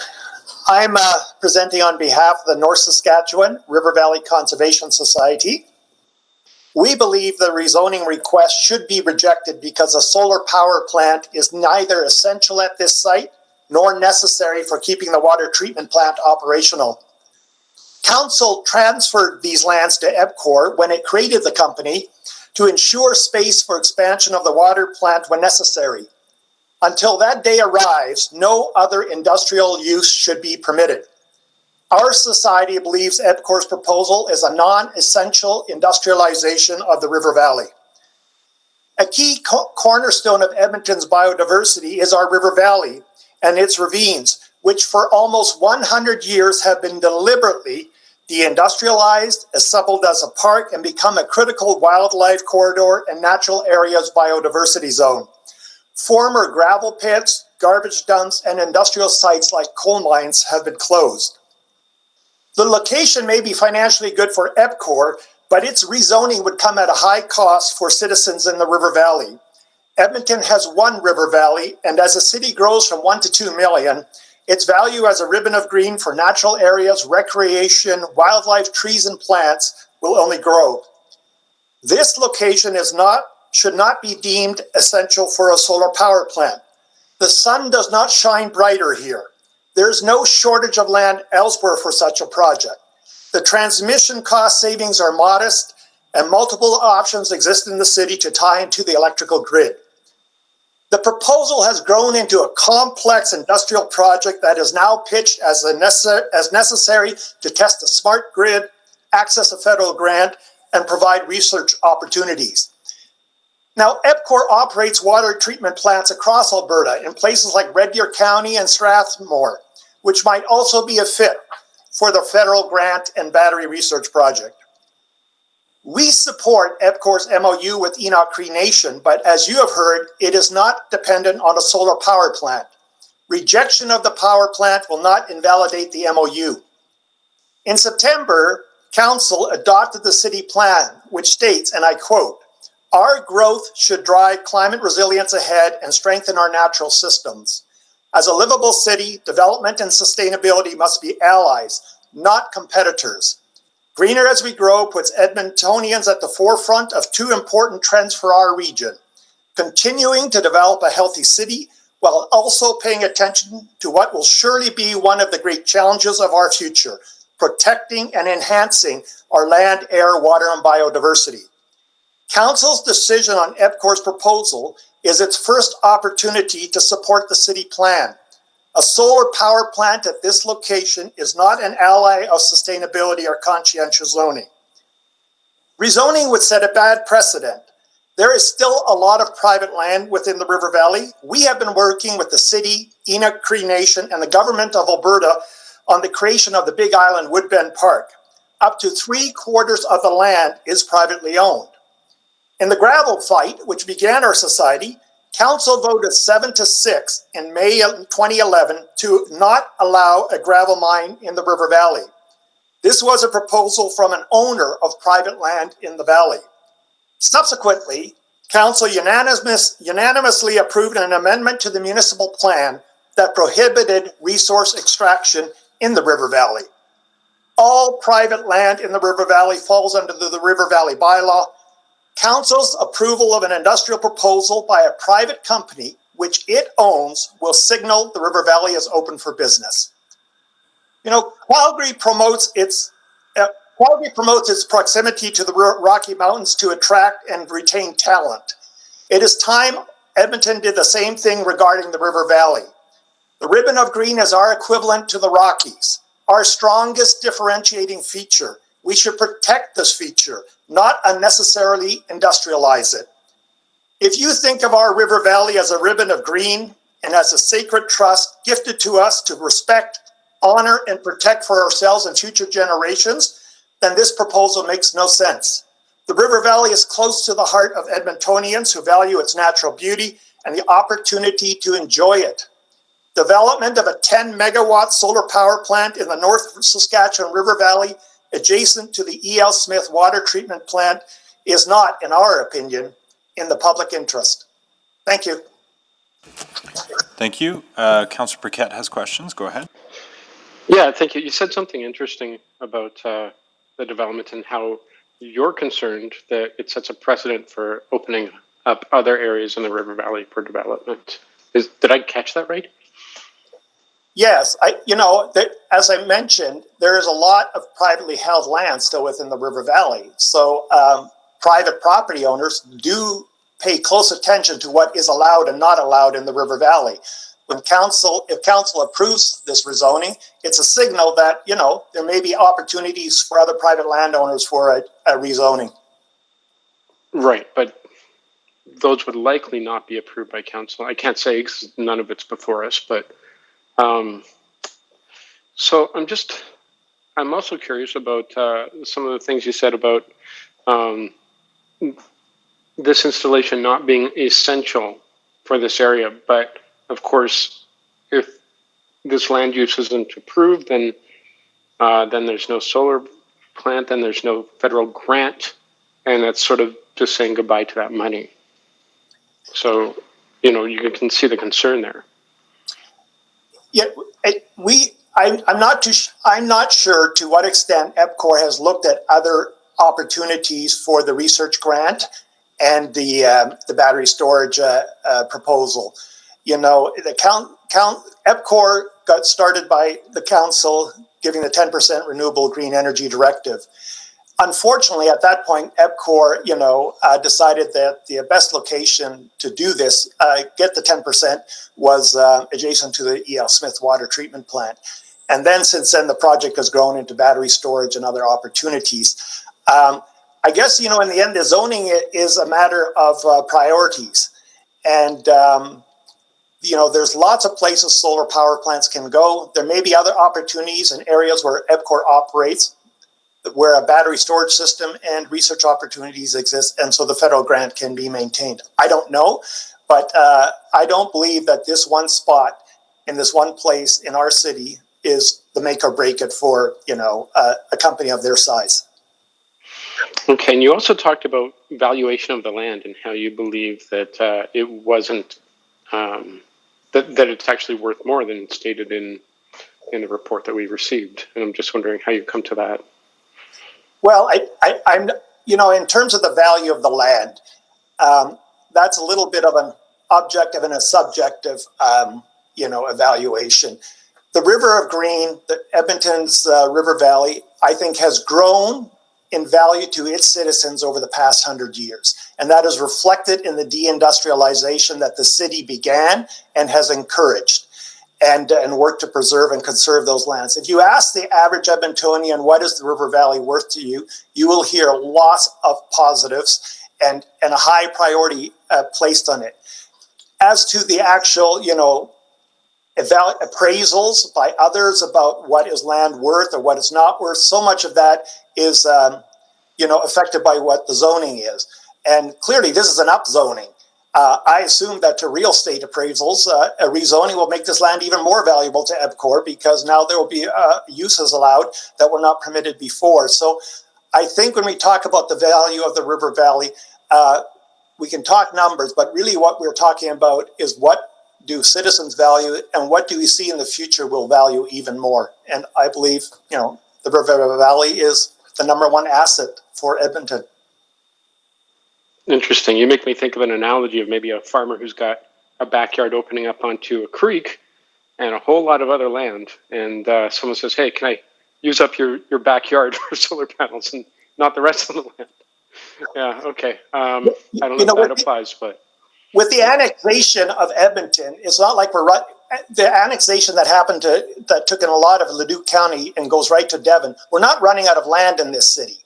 We have lots of land for opportunities. This location is the wrong place for a project that has, some validity in terms of being green renewable energy. It's just the wrong location. Well, that would be my next question. You can see the rationale for why EPCOR would want to put it there. Oh yeah. The company is driven by what it already owns, what it can access, the cost savings. I can see the appeal to the site for EPCOR, but the appeal to EPCOR is, I would argue, in conflict to the appeal of the River Valley to the rest of the citizens. Okay, thank you. I see no further questions for Mr. Vogt at this time. Thanks very much. Next is David Hamilton.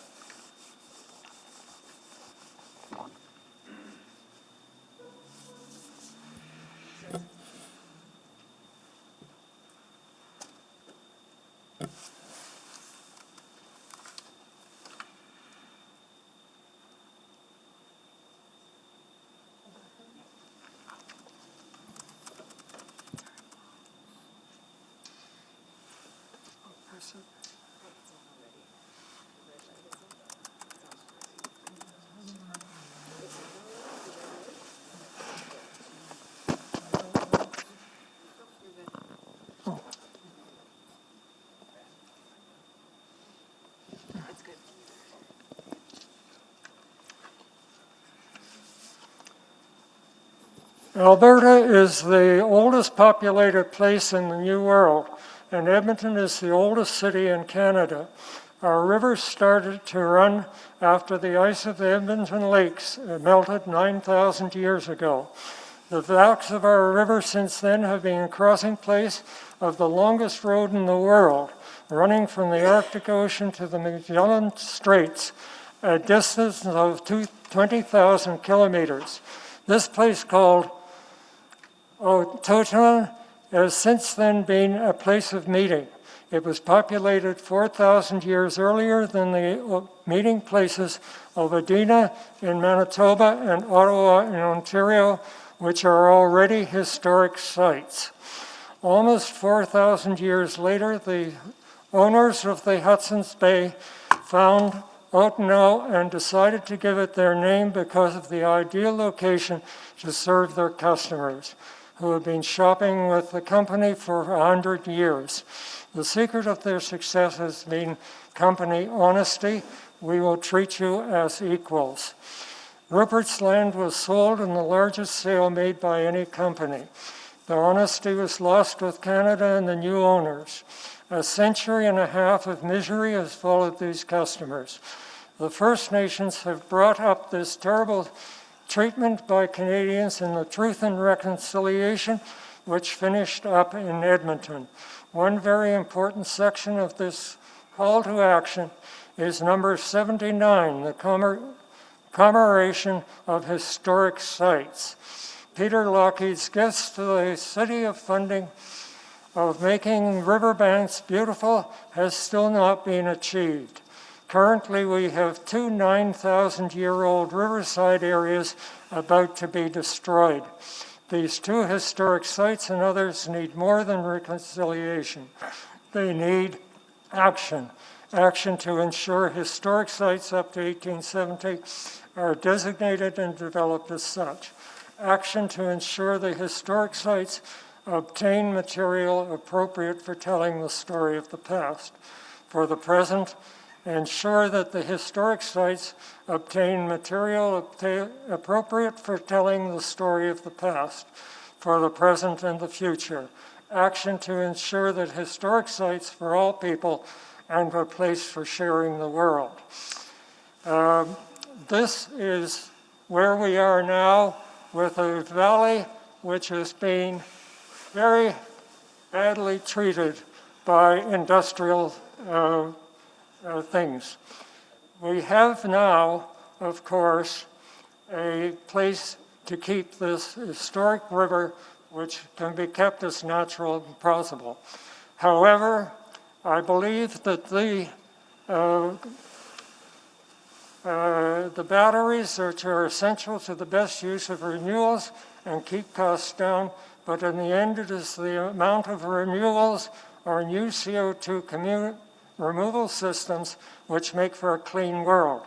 Alberta is now coming into line with the rest of the world where wind is a preferred solution and because it leaves the ground for farming.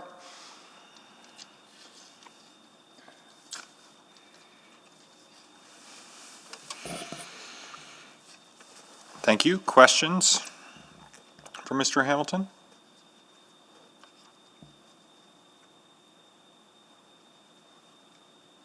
Not seeing any. Thank you very much for your presentation. I understand Speaker 17, Sean Hoffman, is not available. Yes, I believe they've withdrawn their request. Okay. Number 18 then is Jerry Brynn.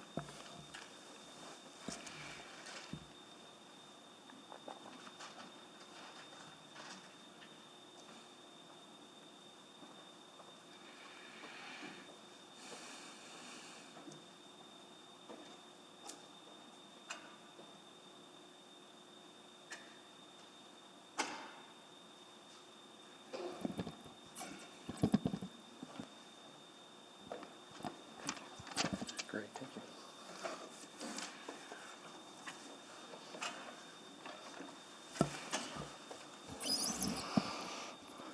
Testing. Yes, we can hear you great. Go ahead. I've listened to the speakers. I've been here for the last 2 days, as you know.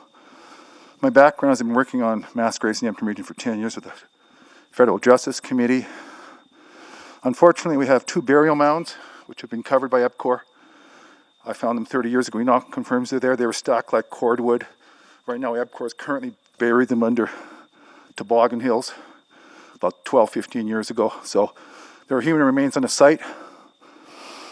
We're missing 3 buffalo skulls, which EPCOR dug up, and they cannot find. I was called in, as Councillor Mike Nichols knows, on behalf of ENOC last February. Still haven't found them. Still the research, there appears to be the legal market, black market of stuff moving out of here to other points in North America and being sold surreptitiously. We'll come back to that. EPCOR has a history of digging up people in the River Valley since the 1950s. The city of Edmonton, 1862, is 250,000. By the time it's 1894, it's 700,000. Population, according to the census, says that Edmonton has a population in the summer that's 3 to 5 times more than in October when the census was taken in 1862. And there's another census done at the end of the British colonial Gulag phase when we kicked Britain out in 1919. It was done in 1922. We're missing 2.5 million people in the West. The breakdown is 30% Indigenous, 34% Métis, 28% French. And as some of you know, and Brent Rathgeber will ascertain, I've written government policy on this, 2015. I am regarded as the expert in 1885. I'm third generation of my family working on this. My family came here in 1890. I've been working with a group of select Métis, Indian, Indigenous people from Papachase, Enoch, Louis Bull, Ermineskin, pretty much everybody in Treaty 6. I'm kind of the point man for this because I had to go to Quebec to learn all this. They don't teach history in Western Canada. Quebec has 27 books about 1885. They say 450,000 dead. University of Southern California says 1 million. The guy who did this book in 1933 says we're missing 2.5 million, looking at the 1922 census and the 1862 census, which are regarded by historians as the only accurate census of the West that actually cover everyone here. Everything in between is garbage. So I'm here today to tell you that we can't go ahead with this. We have people buried in the ground. Papachase needs to look at them because they tie into the ones at Riley, which are also buried in the ground in the garbage dump, which were stripped from under the valley.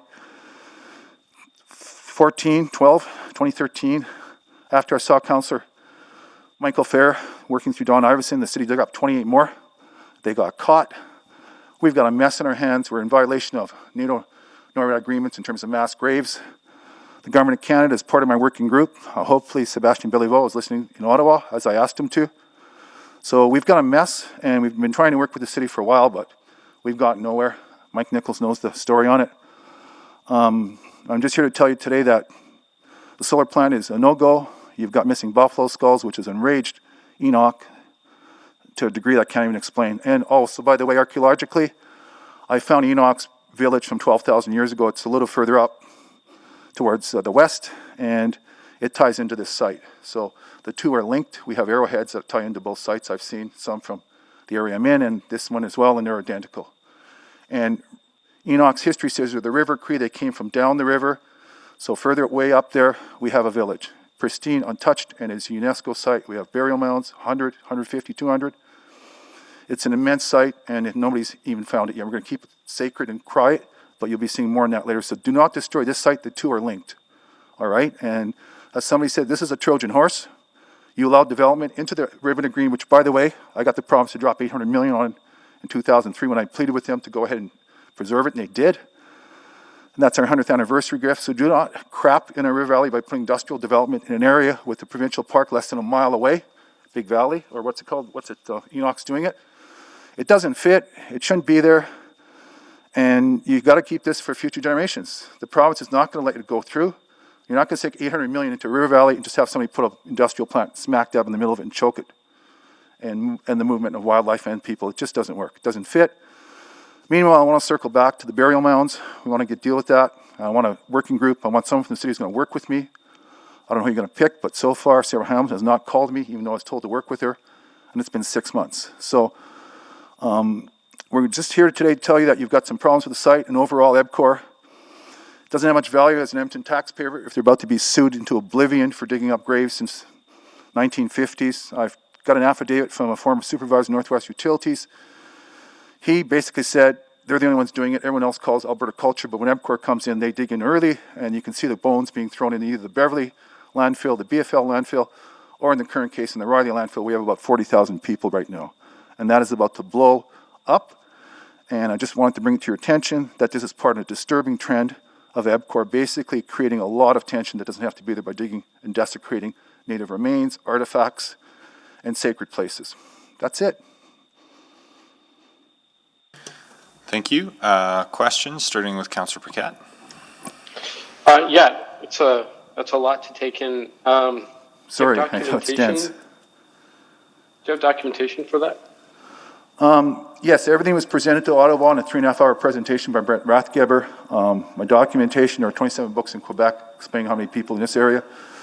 You can find the documentation for the 1862 census in the 1865 Hansard at Charlottetown PEI when the British delegate says we're going to bring 100,000 to the west, and the guy basically gives the whole 1862 census from Rocky Mountain House all the way to Kenora. Everyone in between. There's no room.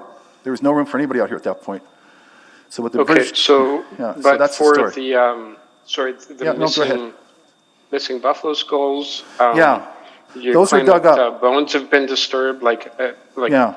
That's pretty serious stuff to say. But the buffalo skulls are critical. You have to understand, the bones of Christ are 2,000 years old. These things are 8,000 years old. They're more sacred to Enoch than we can even put into words.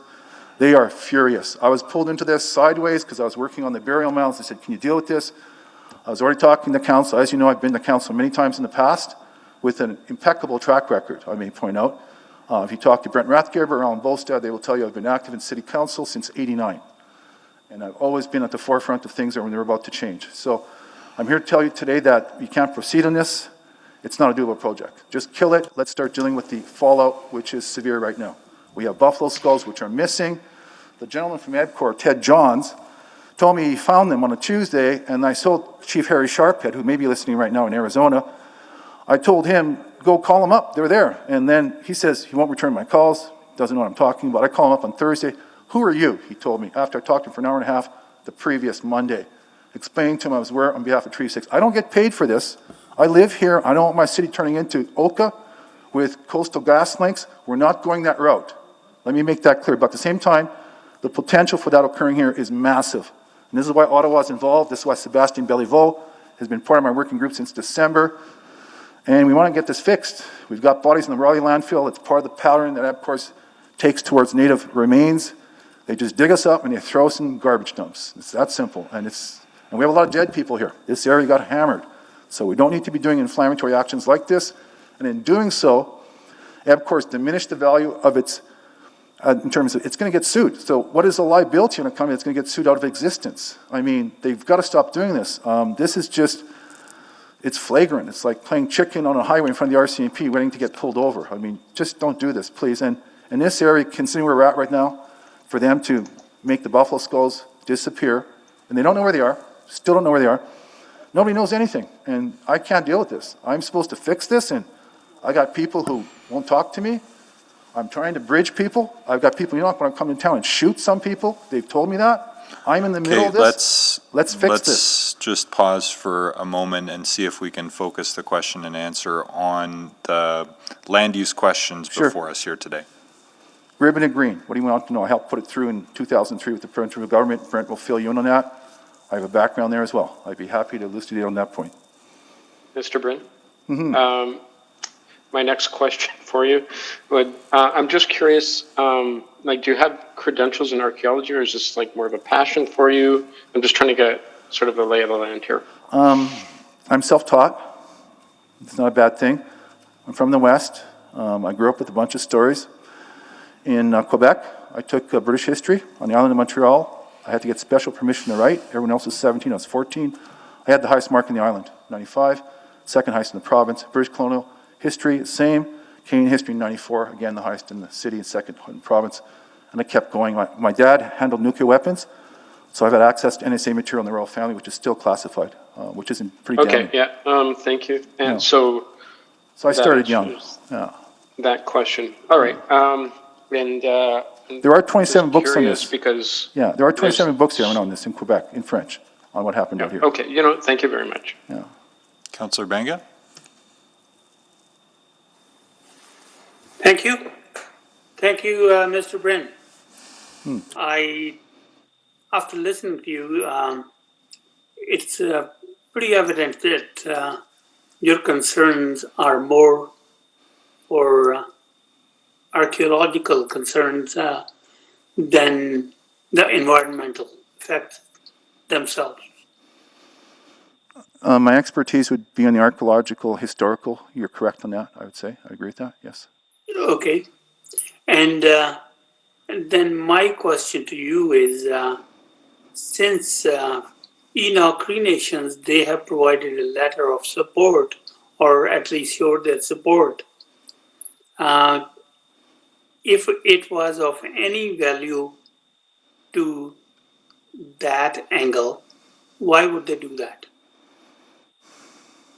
Your question is, why did Enoch tepidly support this proposal? I don't know. They were opposed to it last year.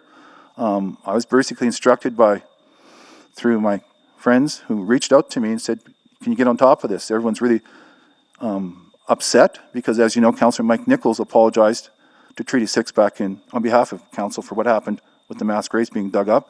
And then the buffalo skulls went missing and I just got pulled into it. So I don't know what the answer is here. I mean, we're in the middle of a process that is stalled out and has the potential to go sideways on everybody, and we won't be able to control it. I'm worried this thing will explode on everybody. This time and date, you don't dig up people and throw them in garbage dumps. I don't care who you are. And that's for the sure. central issue. And we've got bodies at the site. That's the other thing. I think I've got each burial mound is about 10 feet by about 20, 30 feet long. They were rectangles, and then they were covered with dirt and compressed. Estimating that, I assume if they're piled like logs, there are probably 200 or 300 people in each mound, and they're still there. I can show it to you. If you go to my YouTube's Jerry Brynn channel, I just posted 3 videos, and I posted the one I did last April when I'm standing on top of one of the mounds, explaining how I saw them 30 years ago. Now they've had ski hills built over them to obscure them. They are basically about 800 yards right next to the plant. They're closer to the plant. They're in that area between where the solar farm's going to go and that area, and I can show them to you. Just go look at my site. You can see where I am. They're still there, and we need to take a look at those. Thank you. And my next question to you is missing buffalo skulls. Yeah. How do you know, or how could you say with any surety that it is in these they're in these lands? This site has got cracked rocks on it, which means it was used for sweat sites. As someone pointed out, these rocks can only get cracked when they're doing sacred steams, when they're doing sun dances, and the buffaloes are buried there because it's part of the spirituality of the site. The buffalo heads mark it as a very sacred site, and only a few people, I understand only a handful of people in Enoch knew about their existence, and then somewhere in the 2 years when they were looking at the site, they just were taken out of the ground, and they were lost. And Enoch is losing their minds trying to get them back. They asked me to come in because I know city councillors, I have a track record here, so they thought maybe you can cut through to the bureaucratic chair that we're not getting through on. And like I said, I talked to Mike Nichols, Sarah Hamilton hasn't called, and I'm still involved because the alternative is I'm not, it's going to explode. And I don't want to walk away and leave a mess for other people. I think we're close to fixing it. Someone knows where they are. Okay. And my last question to you is, you're questioning the integrity of the data provided by EPCOR. What is it based on? When you see integrity of data, do you mean the referring to the archaeological stuff? Is that what you're saying? Well, it should be pointed out that they did find evidence of sun dances here, and a sun dance is a sacred site. There's no two ways about it. It's like finding the cornerstones of a cathedral, and all you see is if there's cornerstones, there was a sacred building. It is exactly the same thing. The site should be left the way it is. It shouldn't be disturbed. The buffalo skulls tell you that, and maybe that's why they disappeared. That's my theory. Oh, by the way, there seems to be an underground market of these things. We checked with an elder, and he said there's about 35 to 40 things have disappeared out of the Edmonton region in the last 3 decades. So there seems to be some kind of market where these things are disappearing into, and they're showing up in the U.S. with private collectors for millions of dollars. Some of these relics are priceless. And it's not the money here, it's the spiritual value and what it means to Enoch. Losing these skulls is a slap in the face to Enoch at a level that you can't even begin to comprehend at a human level. Thank you. Thank you for your questions. Councillor Nicol. Thank you very much, and thank you for coming down, Mr. Brynn. So, Mr. Brynn, you and I have had a conversation or two. There's no question about that. So, and we have talked about the archaeological question and to the materiality of how far the research has gone or needs to go. And this is some of the questions that I've asked with regards to previous presenters and so on. And so I would keep, we've got to keep this to a land use consideration as the mayor has directed. So in terms of, if I was to look up some of your research or presentations, what would I find in terms of what you have put forward to the federal government or other officials? You can contact City Ethics Commissioner Brent Rathgeber. I worked intensely with him from September 2014 until he left his office. But in April 2015, he rewrote Canadian history in Ottawa because 1885 is still an open murder investigation. So what he did is he basically, more or less, we just followed what Quebec has said. The blueprint's already been done. It's in French. English Canada's ignored it. But everything we find here matches up with what Quebec documented in French. And there are records in Quebec, extensive records, but they're all in French. And because the Francophones in this area were forced into English schools in 1929, the link has been broken, the research-wise. So we have to reconnect. University of Quebec in Montreal is the mother lode. And that's why Quebec wants to leave Canada. But it ties into this site. This is all linked to the same thing. The West is broke. It got broken in 1885 when I think about 2.5 million people were slaughtered in about 2 months across the West. There's 100,000 dead in Manitoba, 360 done in Saskatchewan. Those are from bona fide research historians who I've hooked up with. They don't want to come forward because they've been threatened. I'm too stupid to quit, and I'm a military kid, and I'm not backing off. I'm from the West. So if I'm following you correctly, Yeah. Mr. Brynn, so there is a question that could be other documentation. Is your assertion that it's sitting someplace else, like in Quebec? Is that how I'm following it, or am I missing that? That's correct. The theory for what happened in the West in Quebec is solid, and it's backed up by the same research at the University of Southern California. They emphasize Quebec, except they top it with 1 million dead. And they were saying that in 1972, and that's in English. So I'd like to take a look at their archives. Is there a link to this specific site? No, we have to reach out. One of the things that this group wants to do, and I've got these historians with me, we just want to go down there and see what we've got and then share it with you guys, because this is all new to you guys. The unfortunate position I'm always in here is I have to teach history to people. And it's, I get frustrated because I had David Eggen and Linda Duncan said the 5,000 bodies in Prince Albert, Saskatoon, the 20,000 and the 5,000 in Hansford, they don't exist. And I got back to Ottawa in 2014, and Ottawa actually was in deep shock because this is basic Canadian history. It's just down the hall from them in the House of Commons. All those letters are filed, and yet they said they don't exist out here. So we have a disconnect out here. I call it British colonial BS. It's a Canadian military term. That's Councillor Briquette and Councillor Bang asked a lot of my questions here, but I was curious as to the material historical records that you might be pointing to. So thanks for coming down. Yeah, no problem. They exist. They're mostly in French. Councillor Hamilton? Hi there. I don't have a question, but Mr. Brynn, we have searched my emails and our phone records, and we don't have a record of you contacting our office by phone or by email. So I've been, Mr. Mayor. Then I apologize. It's not surprising this has happened before. Excuse me, I'm talking. Sorry, Mr. Brynn. Sorry. Councillor Hamilton has the floor. Mr. Mayor, my integrity has been called into question, and I feel that I needed to correct the record at this time. I have no questions. Thank you. Understood. That would be a point of privilege, and it's well taken. Can I reply? No, you may not. There are no further questions for you, sir. Thank you very much for your presentation. We'll now take the 15-minute break that's scheduled for 3:30 and reconvene with the next speaker, which is Charles Richmond. So we'll see you in 15.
Okay, welcome back. We'll roll call now, starting this time with Councillor Carmel.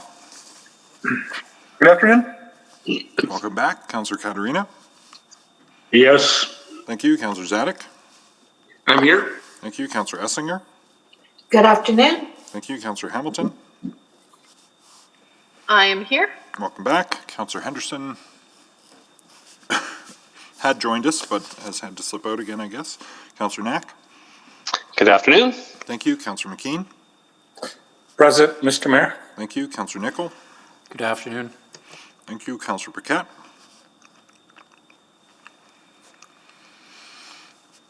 Councillor Walters. Present. And Councillor Banga. Present. Councillor Paquette, one more time.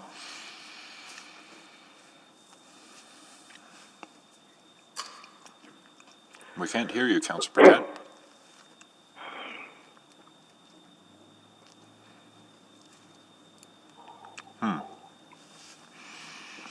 Okay, well, we're short two, and but we do need to, at some point here, have a discussion about how late we are prepared to go today, and or whether, well, not whether, it shall continue beyond 5:30 today. The question is whether that's going to be today or whether that's going to be at another time, or both.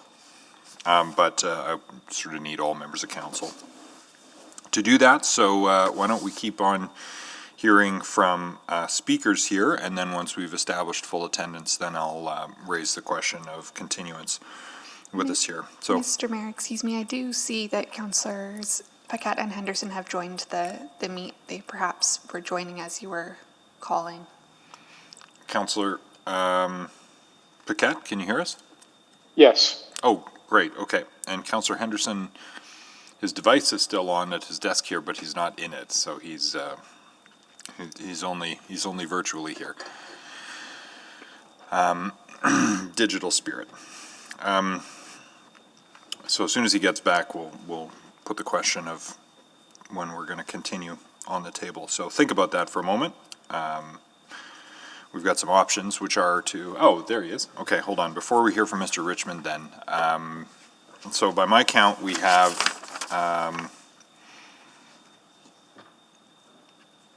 at least an hour and a half more speakers, which we might be able to finish today. I'm not sure we'll be able to get into debate or new information all in the same session. It's possible, though. It's up to council if you want to stay. Strictly speaking, this ends at 5:30 and would need a continuation time. So my recommendation, if people are able to stay, is that at minimum we hear from all the speakers, and then don't start the questioning of administration, but at least conclude the first phase of the public hearing, if possible today. And if folks are amenable to stay to ask questions and complete, I'm open to that. That could be a ways into the evening, though, so wouldn't mind some perspectives from members of council. Councillor McKean, I see you've clicked on. Yeah, thanks, Don. I'm pretty open, but there's a meeting that I've been trying to organize for probably 2 months now, and I have it organized for 8:30 tonight. So I'd hate like heck to miss an integral part of this public hearing or that other meeting. So I hope that can be taken into consideration. Thank you. Well, we only all had time held in our calendars until 5:30 today when we appropriated this time from another committee. So I'm getting some texts that folks can stay. Councillor Nickel? I can stay to hear the speakers, but beyond that, questions of administration and new information, I would be unavailable to stay. Okay, so noted. Councillor Katarina? Mr. Mayor, I'm a hard stop at 5:30 today. Okay. Would you object to us finishing hearing from the speakers, but not going on to questions of administration? No, that would be fine. You just got somewhere else you got to be. I do today, unfortunately. Okay, understood. Well, how about that? How about we extend to complete hearing from the speakers, or at least extend and, I mean, what we could do is check in around 5:30 and see how long we want to extend, how many we have left. But notionally, let's try to complete hearing from the speakers today, unless there's a strong objection to that. Understanding that we'll, at that time, determine when we're going to continue on another day with questions of administration. Okay, hearing no objection to that course of action, then the exact time to be determined when we get closer to it, see how we're doing, and we'll start working with everyone to try determine. The most straightforward suggestion is to add this to the next public hearing agenda, which is not a short agenda, but it's not an interminable agenda either. So that may be the only free time we have in our calendar, is to carry on next Tuesday. So, but we'll determine that closer to. So if you've got feedback on that, please let me or the clerks know. And if there are other times that free up, we'll debate those at the end of the meeting when we've heard from the speakers. So, Councillor Henderson? Well, just in the next public hearing agenda, if memory serves, although I don't know how many speakers there will be, but I think there's one contentious item at least. So just as a heads up. Yep. We're in imperfect territory at this point, at the busiest time of the year in our calendars, sadly. So it is what it is. Anyway, let's carry on with speakers without further ado then. Next up was Mr. Richmond. Can you hear me, Mayor? Yes, we can. Go ahead. Okay. Yes, thanks very much. I'm glad there was a break because that's a pretty powerful speaker to follow. I'm an old guy, so I'll be considerably gentler. I know we're to speak to land. I'm speaking for Sierra Club Canada Edmonton region, and I know that this is really we're to confine ourselves to land use considerations. That could be very. There may be some areas that you consider broad, but I consider them ancillary and absolutely pertinent. So, with your at your discretion. So we're here for our 7th intervention in 2 years on EPCOR's proposal. And as several speakers have eloquently presented many of our intended summary arguments, perhaps we'll just add a couple of cautions today. First, to reiterate, Sierra Club Canada remains absolutely opposed to a solar farm in the North Saskatchewan River Valley for the reasons previously and repeatedly raised at Council. I'm sure you remember. First, please consider the current city condition possibly responsible for EPCOR's design philosophy, that a percentage of GHG mitigation measures be cited locally. That's totally misplaced, but continues to be voiced. That is to say, Council's rule on this, the city's rule. Unlike land conservation, which carries a regional effect, the imperative for GHG reduction is global. A purchase of wind power for Medicine Hat has exactly the same impact on climate change as does a power source in Edmonton. Note the current international cap and trade agreements like Quebec and California. An amendment should be considered by Council when it gets a chance to fix that, so we don't get into another problem. Corollary to this reality is that the River Valley site is in no way essential, in quotes, and Council may move to make that declaration summarily on this issue. Moreover, the claimed 18-cent increase on a $50 water bill cannot possibly be claimed essential financially. For those of you old enough to be familiar with the Velodrome decision, it's unlikely that under these circumstances, Madam Justice Shelley would have accepted that gratuitous addition of deemed essential to a Council motion in this case to be other than an empty, meaningless gesture. Perhaps, we'll see. I hope not. Or maybe Council could defer a decision pending a public referendum, though as one councillor put it, we don't need a referendum, it's a no-brainer. And certainly what Council does not need is a characterization, a devaluation of EPCOR's brand. This is an ancillary cost. The proceedings of this meeting, as well as the negative press over almost 2 years, will be noticed across North America, as already experienced with their Bullhead, Arizona fiasco, where EPCOR fought a referendum by the city to take over their water utility, or the subsequent suit by EPCOR against that city under federal legislation in the U.S. District Court for the state. EPCOR lost both. The effect is now rattling through the state's political scene. We see Canadian flags displaced with a big black X painted over, and unmentionable descriptions of Edmonton as EPCOR's owner. All of the above are information publicly available, as the current solar farm issue will be today. Perhaps Linda Sloan may find material for another book. Thank you very much. I'll entertain questions, and if anyone wants I'll send them the link to the court case. It's those things are always great to read. Thank you. Councillor Nicol. Thank you very much, and thank you for your presentation, Mr. Richmond. So one thing I want to ask you about, Mr. Richmond, and we haven't talked much about it today, is the hydrology of the site and the flood map, and the potential flooding of the site and any contamination issues that might emerge if the site does get flooded. I would be interested in in answering those two questions. Can a flood happen? What's its probability? And then what would be the commensurate problems that would be as a result of it? Okay, the flood site has been mentioned, the potential for a flood, by, I believe, several speakers last week.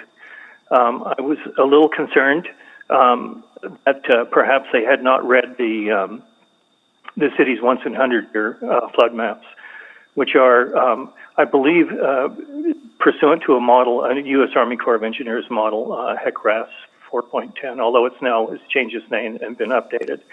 One of the problems here, though, is that we noticed that there's a, with climate change probably, there's a, the once in, like, what should be a once in 100-year flood seems to be heading toward once in 10 years.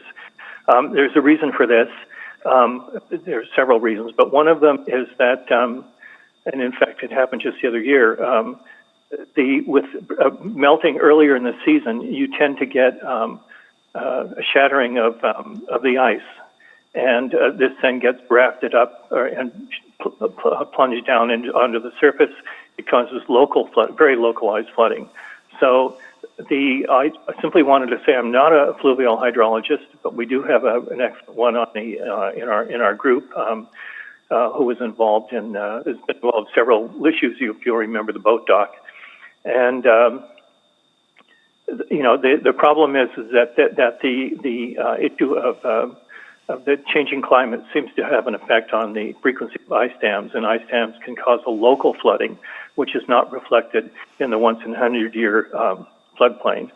For your information and those of council, I'm sure you all know how to use the SLIM maps, the city SLIM maps, and if you hit the right button, you'll get a picture of the 100-year floodplain for the whole river valley on the SLIM maps. And unlike, say, Terwilliger, and unlike Big Island, which gets significantly flooded once in 100 years, the actual floodplain band, if you look at the map for the area where the E.L. Smith plant is sited, is just a very narrow band. Hardly the river, it's the topography, and the river hardly goes up at that. And that's, again, given the caveat, that's a normal situation. There is a caveat that there could be an ice jam, and you could get a flood, a localized flood anywhere that would be reflected in those diagrams. But take a look; they're very instructive. So Mr. Mr. Richmond, so you're pointing to a potential risk of a local flood that probably, in your opinion, might have more frequency than one in a 100-year floodplain. Is that correct? I'm not confident to make that decision. I'm simply describing. I'm giving you the description that our fluvial hydrologist has mentioned. Things are changing? And from Sierra, but they are. I mean, there are areas that are getting flooded, and if you look at, for instance, Big Island, which everyone knows, that's almost entirely flooded within the 100-year floodplain, and that's known because of historic records. So the second question that I'd like to investigate is the question: if it is flooded, in your opinion, what is the potential for contamination? Yes, there is there is, and this was mentioned by a couple of other speakers, yes, there is a potential for contamination, but I don't know. I have not seen the detailed design for the structure that's holding these panels up. And presumably they would be lifted up and be sturdy enough to handle a local flood. That's a question you have to give to EPCOR. Okay. Thank you. Thank you, Mr. Richmond. No further questions. Next up is Natasha Page. Thank you.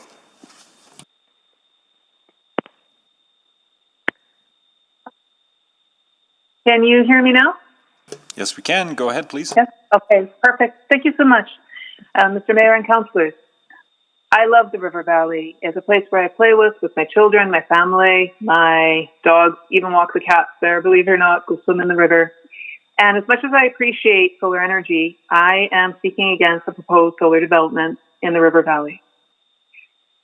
I've been thinking about how did we get to this point where we're so blessed to have this amazing river valley here in Edmonton.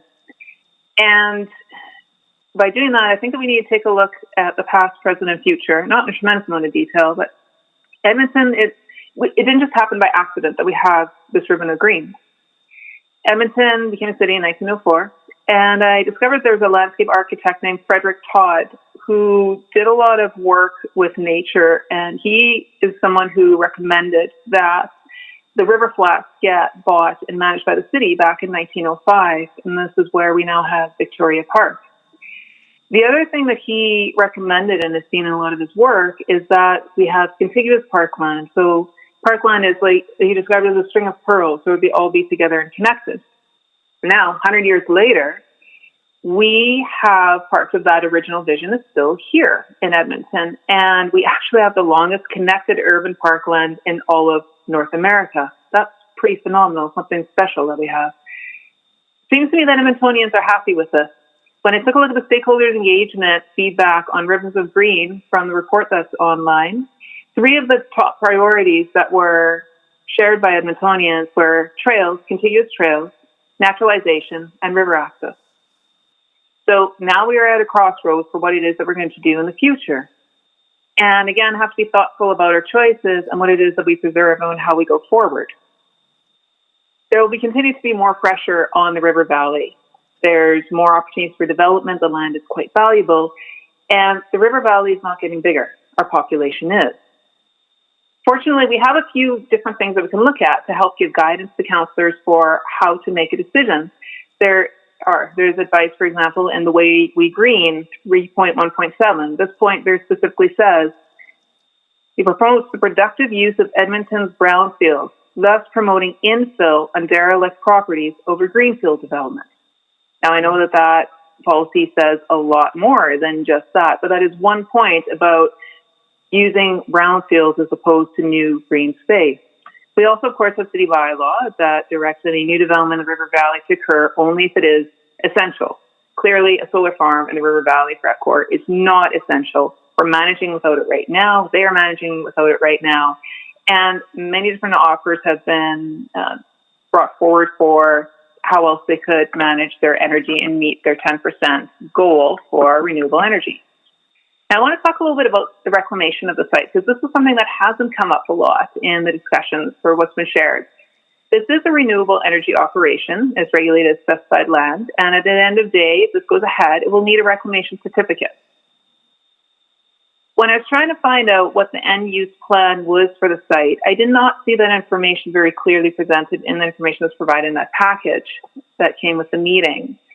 And with the end line, I did see reclamation mentioned a couple of times where reclamation it would mitigate some of the concerns for wildlife habitat, for wildlife corridor. But it didn't talk about the timing for when that would happen. And that's something that to keep in mind is that you can have a reclamation plan, but if you don't have a time for when it will happen, at this time, there's no legislative requirements for when it has to happen. So I've also heard different words being used about what the long-term plan is for the site. I've heard this described as being temporary. I've heard it described as that it will remain industrial and they'll be used for the expansion for EPCOR. And it also doesn't talk about the cost. That's not fair. It mentions the cost and says that salvaging of materials from the solar farm will offset the reclamation cost. Now, without a plan, I'm wondering what the cost is, and no one can crystal gaze 30 years in the future or 15 years or whenever it might be that this would go ahead and it would be reclaimed. But we do have some ideas of the cost now. We do know how much it costs to move soil around and to move land around and to replant things. So at least that could be presented. And then we do have some ideas of how much recycled solar panels cost, how much they could be salvaged for at this day and age. So I would suggest that maybe some of that information could be provided at this time. By better understanding the long-term plan for the area and the timing for the plan, it would give us a better idea if there is a disturbance, how it would be mitigated and when it would be mitigated. I love the river valley. It started as a ribbon of green, and we need to keep it as a ribbon of green, in my opinion. Thank you. Thank you. Go ahead with questions, Councillor Nicol. Oh, okay. Are there any questions for Ms. Page? Okay, sorry, the list is clear. Apologies. Thank you very much for your presentation. Next up is Jim Rickett.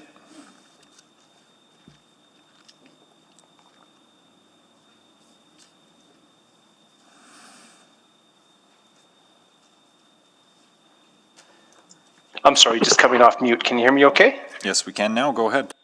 Okay, thank you very much.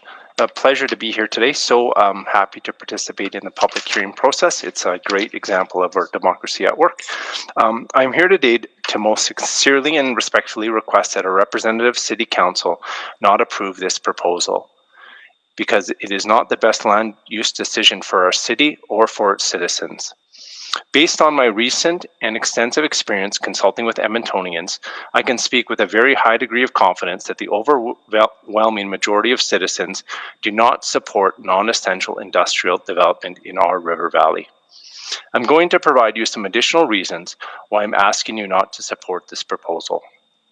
Both city administration and the proponent inform that this proposal represents the proponent's lowest cost option. We must all pay very close attention to the word option. If your intent is to uphold the meaning of our River Valley Protection Bylaw, and it must be, the bylaw is clear, non-essential, optional, industrial development is not to be approved in our river valley. Land zoning, not land ownership, determines land use. Through land zoning, today, this land, 40 hectares or 99 acres, belongs to all citizens of Edmonton. This parcel of land was set aside by citizens for the potential of essential expansion of water treatment services, not for non-essential industrial development. A growing city and region requires more public access parkland, not less. Building a great city requires a council who makes the very best land use decisions to maximize the availability of parkland and green spaces for both our current and for our future generations. Today, we can assist the proponent in constructing industrial projects on land that is not zoned as environmentally protected and public access river valley parkland, just like we expect from every other private corporation and citizen. Councillors, our city has been through some tough times. Many of us will remember the 1980s. We didn't sell off our river valley then because it was the lowest cost option, and we don't need to sell off our river valley today either. Large solar farms constructed directly beside public service infrastructure are absolutely not required. Redundant power transmission lines, battery backups are extremely well-developed methods and procedures for power failure scenarios. I draw your attention to our hospitals, emergency services, and telecommunications infrastructure. None of these emergency public services require a solar power backup directly beside their facilities, and neither is it a requirement for the proponent's facility either. It's often repeated that the passion to protect our river valley unites all citizens of Edmonton. Who could argue with such a statement? Today, we ask our city councillors to stand with the citizens of Edmonton and continue to protect our river valley. I draw your attention to the exceptional guidance provided to us last week by our citizen-led Energy Transition Climate Resiliency Committee. Their guidance was for Council to strongly consider that the approval of such a divisive proposal would greatly diminish our citizens' acceptance of solar projects. Through non-approval of this project, instead, we can refocus the proponent on solar projects that all Edmontonians can accept, embrace, and be proud of. This must be our goal. Thank you for your time. Thank you. Questions for Mr. Rickett?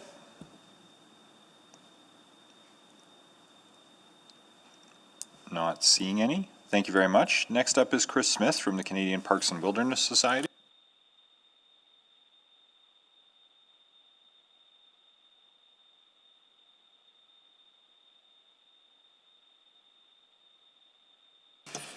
Is Chris Smith there? Yep, sorry about that. There we go. Go ahead. So thank you, Your Worship, councillors, for allowing me to speak on this issue. My name is Chris Smith, and I'm the Parks Coordinator with the Canadian Parks and Wilderness Society's Northern Alberta chapter, based here out of Edmonton. Between the years 2000 and 2015, we've had a net loss of 6.4% of River Valley natural areas, both through ongoing development and modification. This adds up to approximately a loss of about 30 hectares a year. For comparison, that's about the size of Kinsman Park we're losing annually. Since then, we've continued to see proposals and developments cropping up in the valley, including new river crossings, funicular, proposed gondola, the TMX pipeline crossing, Gold Bar parking lot development, and many others.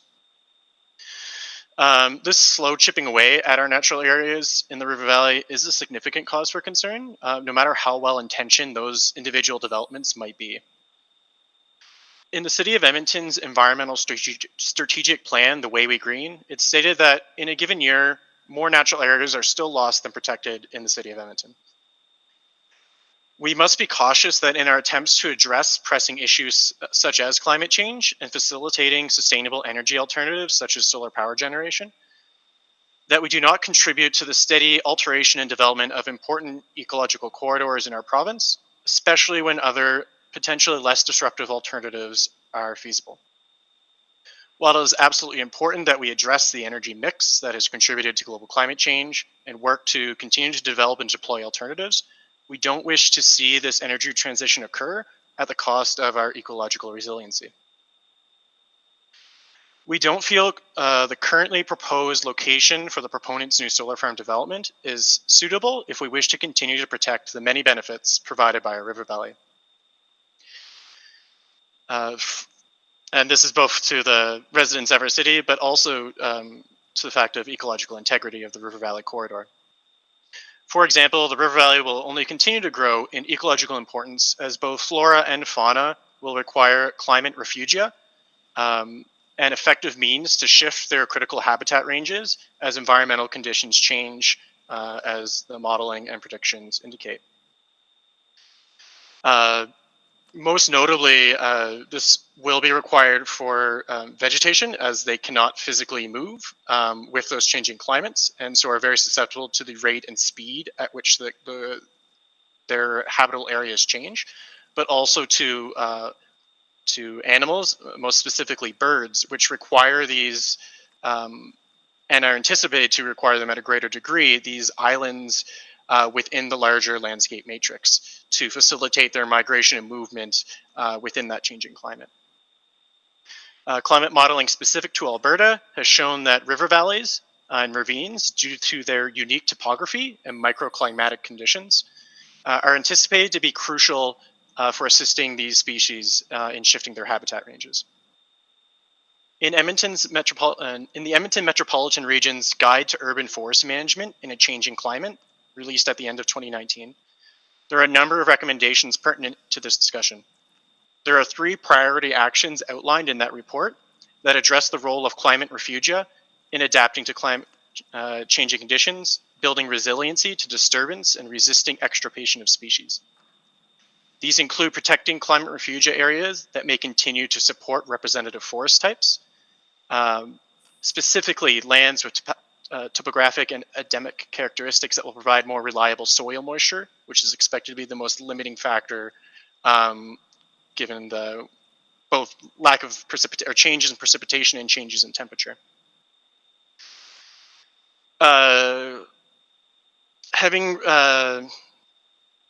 Sorry, here, I lost my place.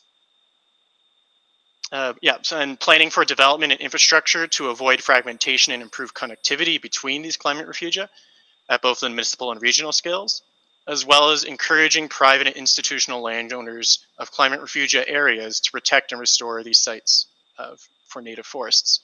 Having reviewed the soil reports completed by Stantec, this area appears to meet those criteria for viable climate refugia, specifically as it relates to the likelihood of it retaining its soil moisture capacity moving forward into the future.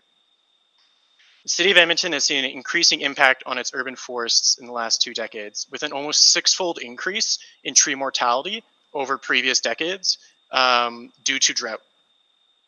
Some of the most valuable tree species we have in the city in terms of ecosystem services provided have a high susceptibility to these anticipated drought conditions. Thank you, Mr. Smith. Sorry, that's the 5 minutes. Thanks very much for your presentation. Any questions for Mr. Smith? Yes, Mr. Mayor.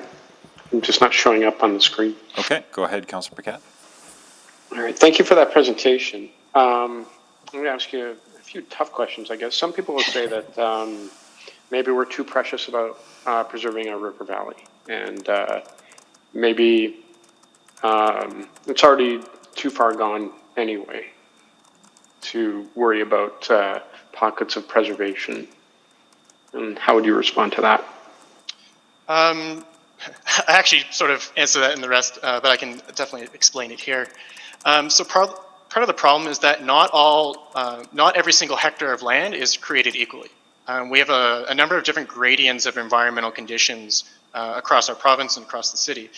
And the Edmonton River Valley represents a particular important set of that, mostly in relation to, again, its topography, as well as its microclimate and proximity to the river. This means that more so than most other areas within the city limits, these areas are crucial in terms of retaining moisture and retaining cooler temperatures that are critical for some of these species. It's nice that people might say, like, well, it's too far gone, I guess we might as well give up. But then that raises the question of, well, if we're using that excuse in this case, you could use that excuse for every case of environmental degradation. And I think that's a pretty poor way to basically say, like, well, I guess we didn't try, so I guess these species, roll the dice and hope they make it. It's not that we're saying that everything needs to be protected, it's that the River Valley has specific environmental ecological characteristics that make it unique for the characteristics we want to see in climate refugia. And these conditions can't be replicated without great cost outside of these areas. So one of the examples is with these trees. There's been extensive analysis done by the City of Edmonton on how much each of these trees that are at high risk of being of climate susceptibility. For example, balsam poplar has been pinned at about $153 per tree. Tamarack at about $100 a tree. These are two species that have high climate susceptibility because of their capacity to withstand drought conditions, but also increased temperatures. We need the river valley in this case to provide those. We can't artificially create cool zones and moist areas, again, like I said, without great cost. So I would say that's why in this particular case, we have to really focus on what is the role of the river valley going to be in 20, 30, 50 years, and what can we do now to prepare it to fulfill those criteria. Okay, but we've heard the argument that, now that council is proceeding, it's taken a step forward with the city plan, that in order to build the city of the future for 2 million people, this is something that might be deemed essential. I mean, it's not the main focus of my talk, but I think from the array of other presentations that there's a number of people who don't feel that this is essential for quite a wide variety of different reasons. In terms of our position, one is the just overall chipping away at these natural areas. And we have massive cities in North America that have huge populations that have still managed to retain their natural areas. And I don't think Edmonton needs to be any different in that sense. I think there's ways we can engineer to manage around those constraints to create a more livable city for when we do reach those 2 million people. Okay, and just last, I mean, part of your job is kind of, public outreach. So what do you think the optics are of having, a renewable energy solar field, right in the heart of the city, so to speak, well, in the River Valley, in order to attract people or investment from other areas outside of Edmonton? So for us, again, we're not opposed to solar development in general. We're quite supportive of it. It's one of the things we need to do to transition our energy mix. But again, we can have such a facility in other areas. Yes, there's a number of hurdles associated with that we've heard from the proponents, but those are also issues. None of those are intractable issues that cannot be overcome. And so I think it's kind of saying that, well, we can't have that there. But sorry, I'm losing my train of thought. No, it's okay. It was a tough question. I just find myself in a position of determining a Thanos snap, so to speak. So thanks a lot. Okay. Thank you. Councillor Walters. Thank you. Mr. Smith, thanks for your presentation. Have you been listening in to the hearing all day today and the hearing last week as well?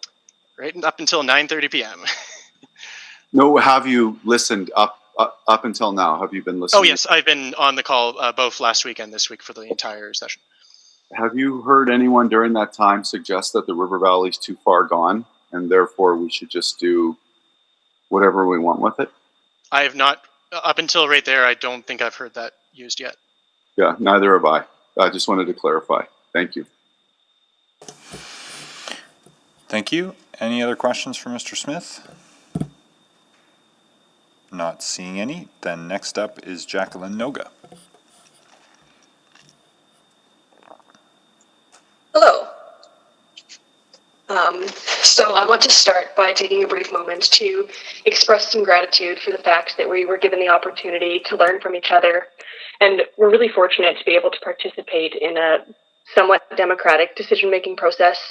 And although right now we might feel like this is a bit of a burden, it's not really a blessing this moment, I think it's powerful that we're given the opportunity to learn from each other, and I hope that this isn't taken for granted. So I work at the University of Alberta. I'm researching water reuse and resource recovery, and I have spent the last 2.5 years learning that the way we manage our water services in Edmonton, as in most of our cities, is extremely inefficient, and it's a massive waste of resources. The future of water resiliency is not in increased treatment, but rather in decreased consumption and increased water reuse. I'm speaking to remind councillors that one reason given for rezoning this land, which is that it will be needed for future water treatment expansion, is not actually rational. If EPCOR eventually needs the land for treatment plant expansion, it would only be because of a strategy of poor planning and mismanagement of resources. You, the current City Council, declared a climate emergency and made a commitment to act accordingly. This should include creating resilient new ways of managing water and wastewater services. This should not include assuming business as usual is going to work. Yes, we are going to need a plan for an increasing population. However, this does not inherently require expanding the current inefficient process on which we rely. The word resilient has been coming up last week and this week in relation for needing solar. But what about the resiliency of our water services? There is an ever-increasing amount of evidence to show that there are better ways to provide water. We treat stormwater as a nuisance and grey water as waste, when both are sources of water and other resources such as nitrogen and phosphorus. We currently use water that is treated to drinking water quality to flush our toilets, water our fields, and wash our cars. While this poor planning cannot change overnight, we can at least choose, right now, to not continue to invest in new infrastructure that perpetuates waste and serves business as usual. Water conservation and water reuse offers opportunities to provide for a growing population without expanding the footprint of our water services. I'm happy to provide examples of what this might look like during the question period. As stated in The Way We Green, which is specifically on page 35 if you want to reference it, we are not about to face a water supply crisis. And with minor tweaks to our current system, we will have water security until near the end of the 21st century. In fact, when considering the intersection of power and water, specifically the intersection that we're speaking of today, it becomes evident that EPCOR's proposal is illogical. Given the fact that the solar farm is meant to be temporary, why is there an argument that electricity is needed? What is the plan for after the solar farm is converted to more buildings? It seems that EPCOR's plan is deeply flawed, as it not only sets us up for waste and overbuilding, it does not consider how the future expansion will be powered. EPCOR has demonstrated the ability to be creative and innovative, so we need to figure out a better plan. So with all of that in mind, there's no legitimate reason EPCOR needs that land. And there are many reasons to leave it as parkland, as we've heard over the last many hours. Animals and insects need the land for safe passage, food, and shelter. People need it for a safe space to be outside, and this is especially apparent during the COVID-19 pandemic. As someone who does research, I can tell you that we look for bad examples, so do not let this be a project that's a textbook example of not only how not to do solar, but also how to avoid improving our water systems.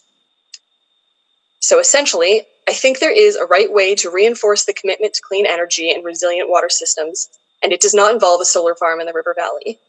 We do not need more physical space for water services because there are better ways to provide safe water for our citizens.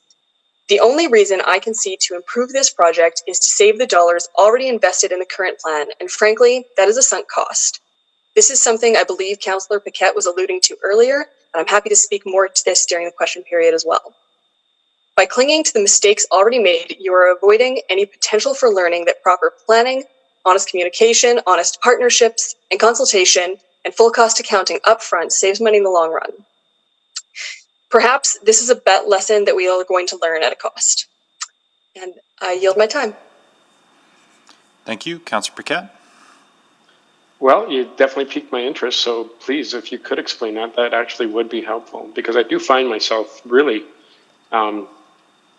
deeply pondering all of these questions, so that would really be of help to me. Thank you. Specifically about the sunk cost? Yeah.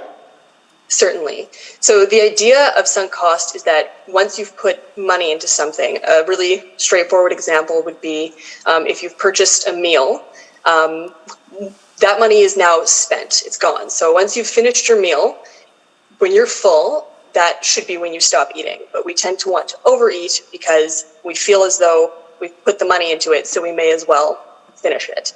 And I think in relation to the solar farm, because money's already been put into the planning, there's this notion that we have to keep going down this path of, well, there's already some money put into it, but if we stop now and we learn that lesson at a cost, as I said, we have the opportunity to do better. Is that clarifying?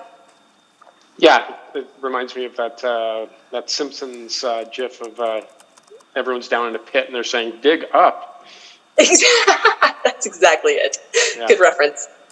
Okay. Yeah, that makes sense. And it was pointed out to me by a colleague that I should, my last question for the previous speaker about, this idea that the River Valley is too far gone and we can't, might as well not try to preserve it. That came from an email that I received that was kind of depressing to me. Someone was saying, like, no one will care about the rabbits. Why does this even matter? How does this impact the water when it's not even on the water? That's incredibly disappointing. And I think that shows kind of a give up attitude that we need to not embrace, because we're not going anywhere good if we hold on to that. Okay, but there is that question though, that how does this really impact the water if it's something that's if it's an installation on the land? I would say the water is part of the overall ecosystem, and I'm certainly not the best person to be speaking to ecosystem health, but water is dependent on the land is dependent on water. Okay, so I guess that's my question though, is like, does the biodiversity on the land actually impact what happens in the water? Yeah, absolutely. So everything that happens on the land will eventually either flow directly into the water or might leach through the soil into the water. And so in that sense, it's a direct impact into the water. And then whatever is happening into the water, animals on the land will be drinking it. I think that would be the primary connection I could make as someone who's not an expert in the field. Okay, all right, thank you very much. Thank you. Thank you very much. Any further questions? Not seeing any. Then next is Andrea Luft. Good afternoon, Mr. Mayor and members of council.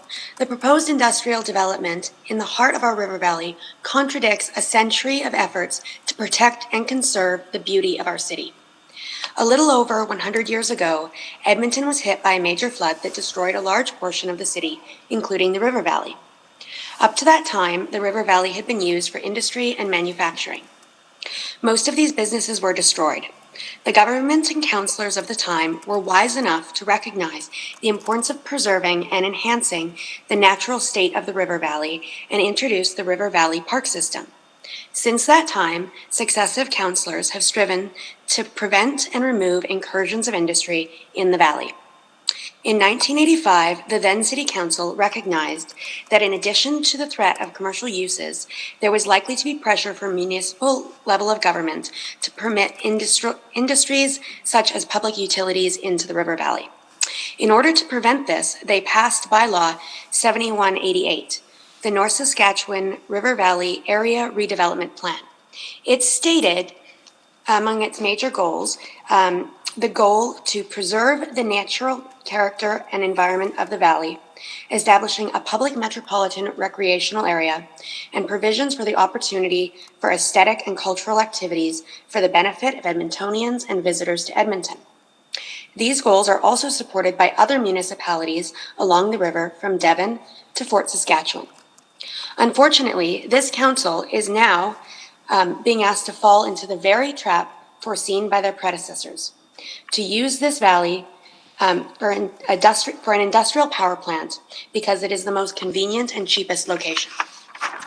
The policies of city councils for the past 100 years have resulted in the creation of Edmonton's greatest asset, a beautiful river valley truly worthy of the description, a ribbon of green. This project will put a large black slash across the ribbon of green at one of its particularly attractive locations.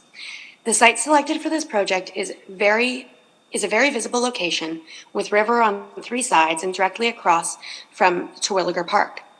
The plant as originally presented would consist of approximately 45,000 solar panels mounted on approximately 10,000 racks, all raised into the air over a number of hectares.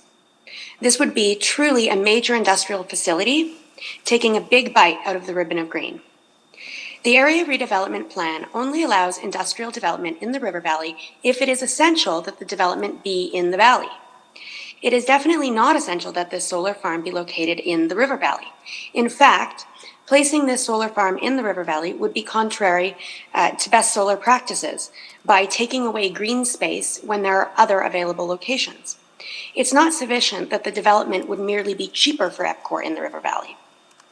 Despite filing a 672-page report, the administration has failed to show that it is essential that this industrial plant be located in the valley. Rather, it appears that no real effort was made to find a site elsewhere.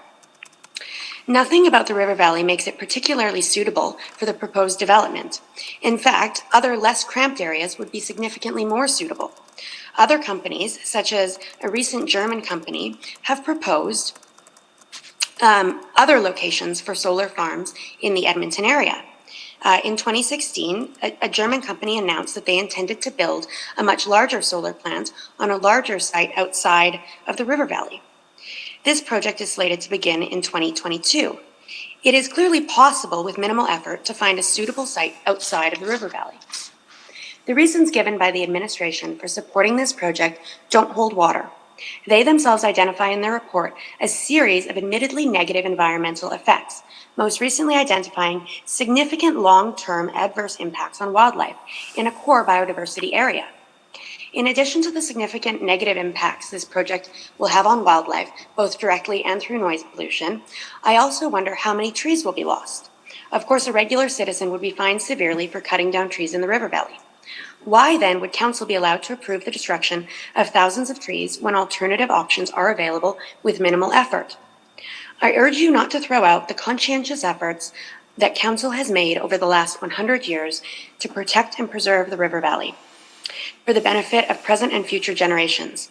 Do not allow your legacy to be one of destruction. Please do not damage Edmonton's most valuable asset, its river valley. Thank you. Thank you. Any questions? Not seeing any. Then thank you very much, Ms. Luft. Next is Lyle Morin.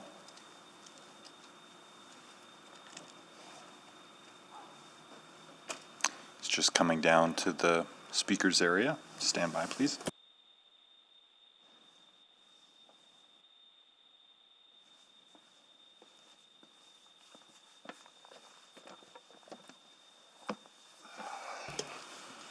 Welcome, Mr. Morin. Son? Okay. Yeah. Thank you, Mayor, Council, for allowing me to speak here today. My name is Lyle Moore, and I'm a councillor in Enoch as well, citizen.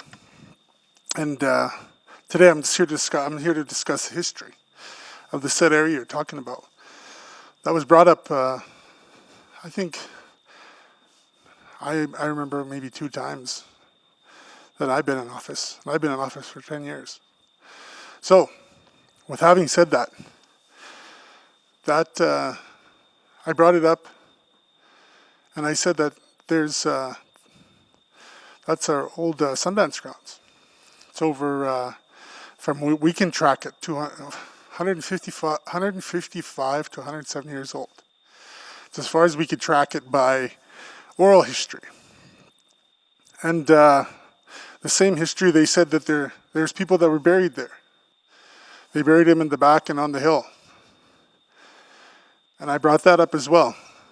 And I guess why I'm sitting here today is I had no recourse and no answer to that. So I'm just bringing that up. My grandfather, my great-great-grandfather, he grew up in that river valley. And when you talk about destruction of it, he used to hunt caribou in Jasper Avenue. That's how far people have seen it destroyed. But there was a time when we were neighbors. But I'm sitting here today, talking to you in your language, discussing your laws. And all I ever ask is, does anyone know of us? I know we're trying. I know we're trying to bridge those gaps. But those things are serious to us, heartfelt. It's a sad day for me to hear a lot of the things being said here today. Even in my own community, people were coming up to me saying, "What was that about? I seen it on TV." They had no idea. I had to explain to them what that was.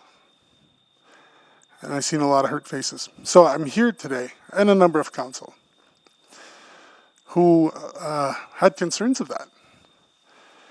And because I know it's the significance of that spot in that area, and the historic history is one that is passed down from generation to generation, which has been approved by TRC, and of course, when it was in TRC, that would be accepted. So as I sit here today, listening to all the speakers and stuff, I'm at a loss because I don't know where it is as a people that we stand. I think the historical significance of that area, you should be very proud of. I know I am. is one of the oldest that you have. And when we discuss, that with my dad and his dad and his dad, and that's where I get it from. He was sad to hear that, but he wasn't surprised. I thought I'd come here today to speak for the ones who can't speak for themselves, the ones who are there, and for all the leaders for over the years that have struggled to watch that place. And all the places in the River Valley, not just that one. Many people are buried here in this River Valley. I think today I'm doing it out of education, but more so to be able to live with myself, knowing that's happened and not said anything, is probably the biggest piece. And hopefully at some point we could come together to have an understanding of each other. Not industry, not oil, not any of that. As people, human beings. And it's hard to do. What does it mean to be a human being anymore? Anyway, my 5 minutes is up. I just want to thank you for hearing me out. Thank you for putting this in an area that people could hear and speak to. It's very important. Hi. Thank you, Councillor Morin. Councillor Paquette, questions? Go ahead. Yeah, thank you, Councillor Morin. Thank you, Mr. Mayor.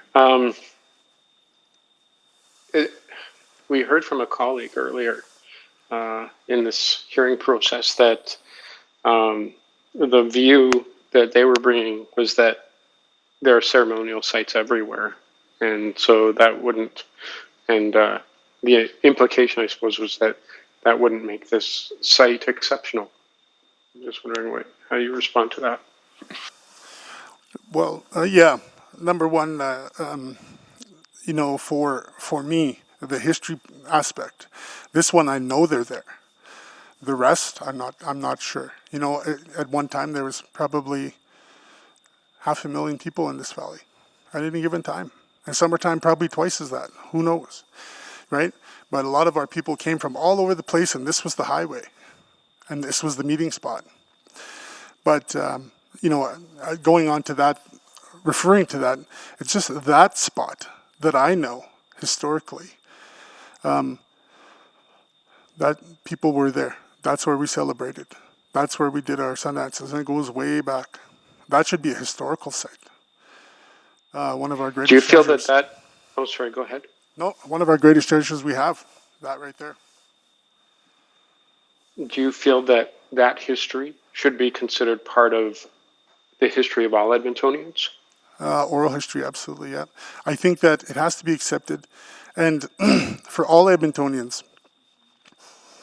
my grandfather hunted caribou here. They're gone now. Caribou's gone. That's not even a question anymore. They used to trade sturgeon with the railroad workers. That's gone. So, out of this river. So, when you talk about that, there's so much more that we have to offer that people don't understand or know.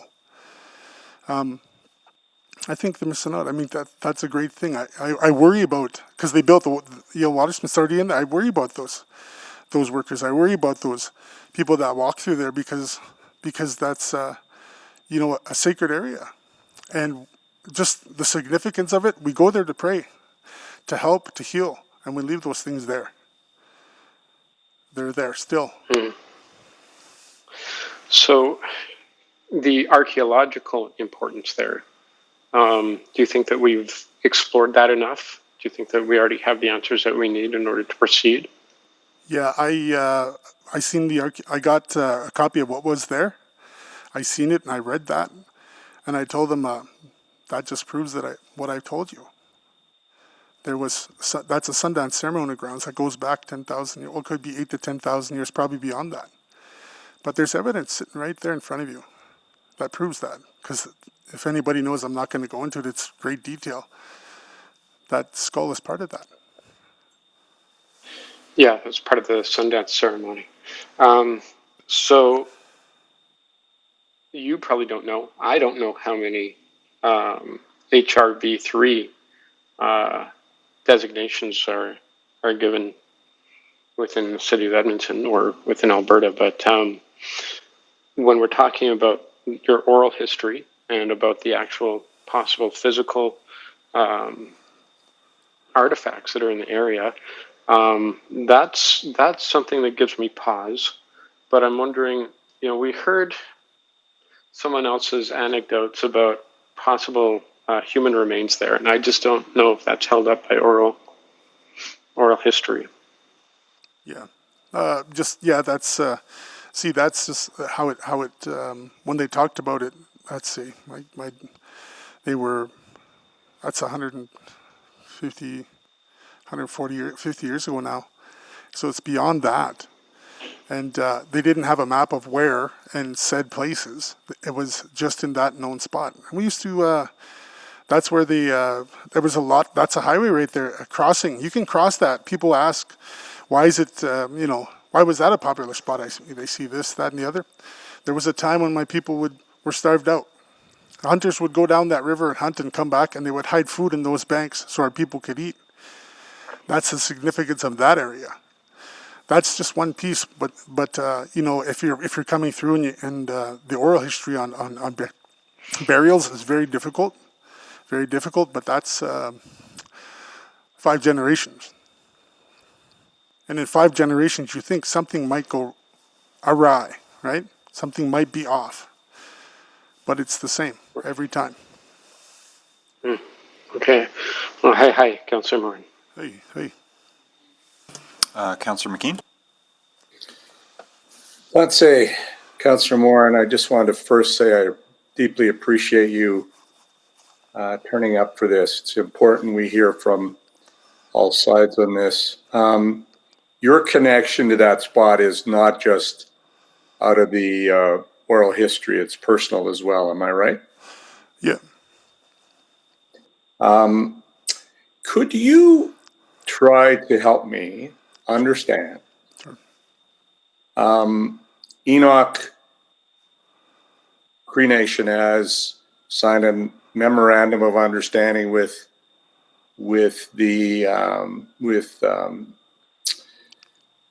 EPCOR and has seemingly given its approval to this project. Could you reconcile that with your personal feelings? That was that's what the council had made a decision then at that point. Yeah. Were you involved with that decision? Yeah, I was there and I voted not in favor of that. But the MOU piece came later. I was telling them exactly what I told you today. I didn't get any recourse on any of it. So what you're saying is that your council, like perhaps all municipal councils or councils like ours, don't always agree. Yeah, exactly. I was. That's kind of how it is. I think we would like to bring it back and review it more because more is coming out of it, right? No, I appreciate that, and we see that on our council, of course, quite often too. There's a minority position, and I really appreciate hearing from you because of that. So, hi to you. Hi, thank you so much. See no further questions for you, sir. Thank you very much. Thank you. Next is Linda Duncan.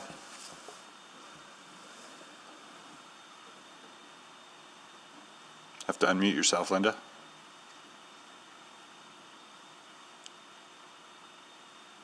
This is a first. There, finally. Go ahead. Anybody who knows me will attest to the fact I'm the largest Luddite in Edmonton. So thank you very much. Thank you for the patience of everybody who's been participating, particularly your worship and council. And I have always been proud, ever since I worked for the Social Planning Council in the 1960s, 70s, of our council engaging with the public. And we've certainly heard lots of views today.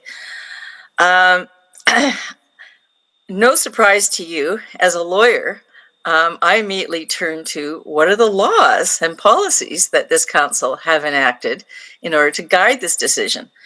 And so I think it's really important that we look at the context within which this application is being made, and the fact that council is not making its decision in a vacuum.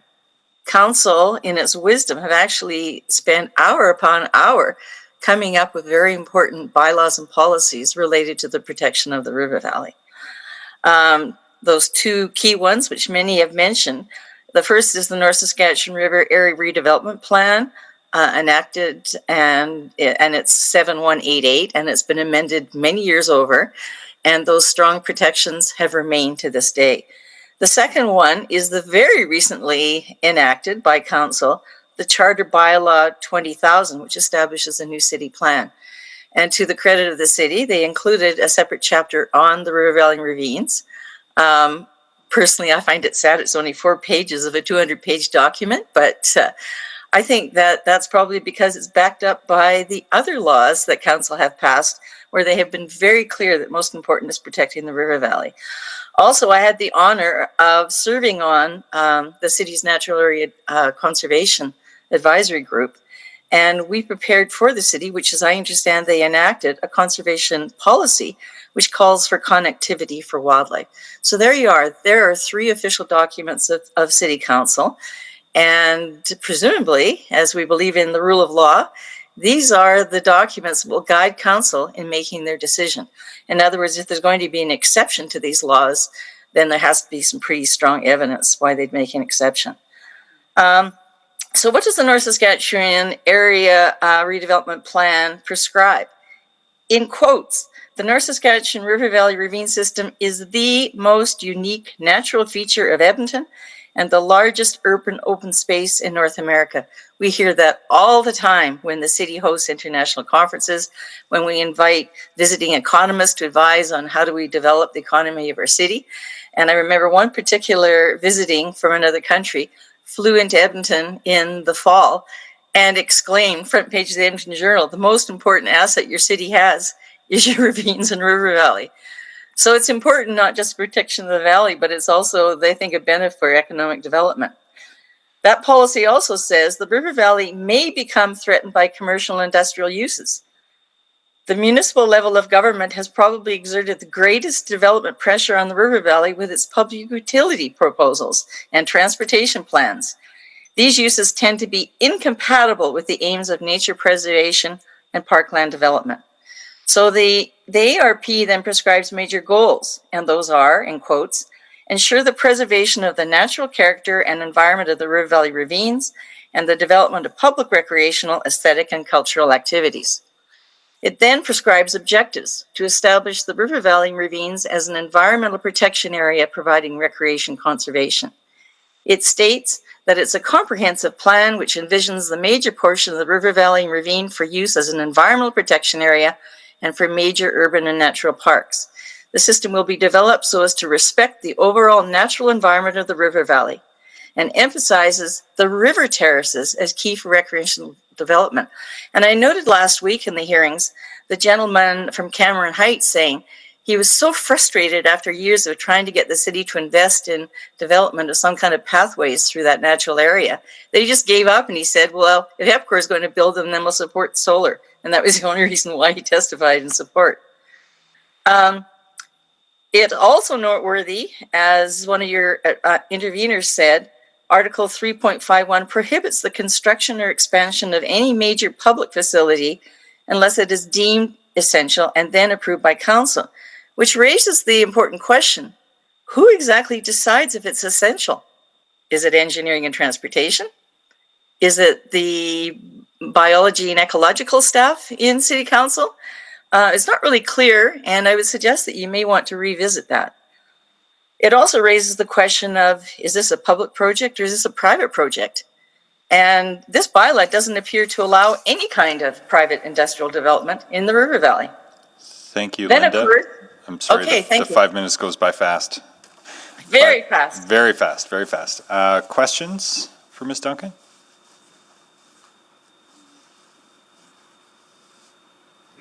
Councillor Nicol? Ms. Duncan, I'd be amiss if I didn't ask you questions, as we have known each other for many years. So, Ms. Duncan, I find that an interesting question. Who deems what to be essential? And further to that, is your interpretation is this should be, isn't it council that's going to deem this as essential, or is it a propensity of evidence to be driven by administration? That is an excellent question, which does not appear clear in the bylaw, and you might want to rethink that. I think it becomes possibly clear with your new city plan, which I didn't get a chance to speak to. And I think there again, you councillors have reiterated a river valley ravine system is the biggest and most important feature of our city, part of our civic identity. You know, these are strong qualifiers for council in deciding what kind of activities can occur in the river valley. It's not like we're doing this in a vacuum. And I just want to say, councillor, I've really appreciated while I was elected a lot of submissions you sent to me in support of river valley protection. Yeah, I've said a few things over the years, that is for certain. So I guess on the balance, as you read it as a lawyer, Ms. Duncan, you would say the bylaw, this is an exemption to our bylaws and our plans very clearly in your opinion? Yes, I think both bylaws are very prescriptive, and the ARP allows for one exception, but it appears to only allow for an exception if it is a public facility. And of course, EPCOR is now private. So I don't think that bylaw provides any kind of process or procedure at all for council deciding that it can turn around its River Valley policies and allow industrial development. Thank you very much, Ms. Duncan. Councillor Paquette? Yeah, thank you. And you raised another question for me. So I'm just wondering, so in your opinion, if it was the old Edmonton Power Corporation, would that be fair game? Pardon me, I'm choking on my own words. Would that be fair game? Say that again, councillor? Well, if it was publicly owned, would your position be different? Well, it's not that my position would be different. It's that the bylaw is clear. So the bylaw has said clearly the worst violator of the River Valley historically has been the city, and in proposing utilities and transportation. So they then say, this is why we're passing this bylaw, is to stop this erosion of the River Valley. And then they say there has to be really exceptional circumstances. It's absolutely essential if the public is going to build those. And yet it doesn't make any provision for private. So we have to go with where we are right now. Of course, EPCOR, the council used to support EPCOR building coal-fired power plants and mining coal outside of Edmonton. So at least we're moving in the direction of this is an industrial sector that wants to move towards renewables. But as many have said, it doesn't have to happen in the River Valley, and it shouldn't, according to our bylaws.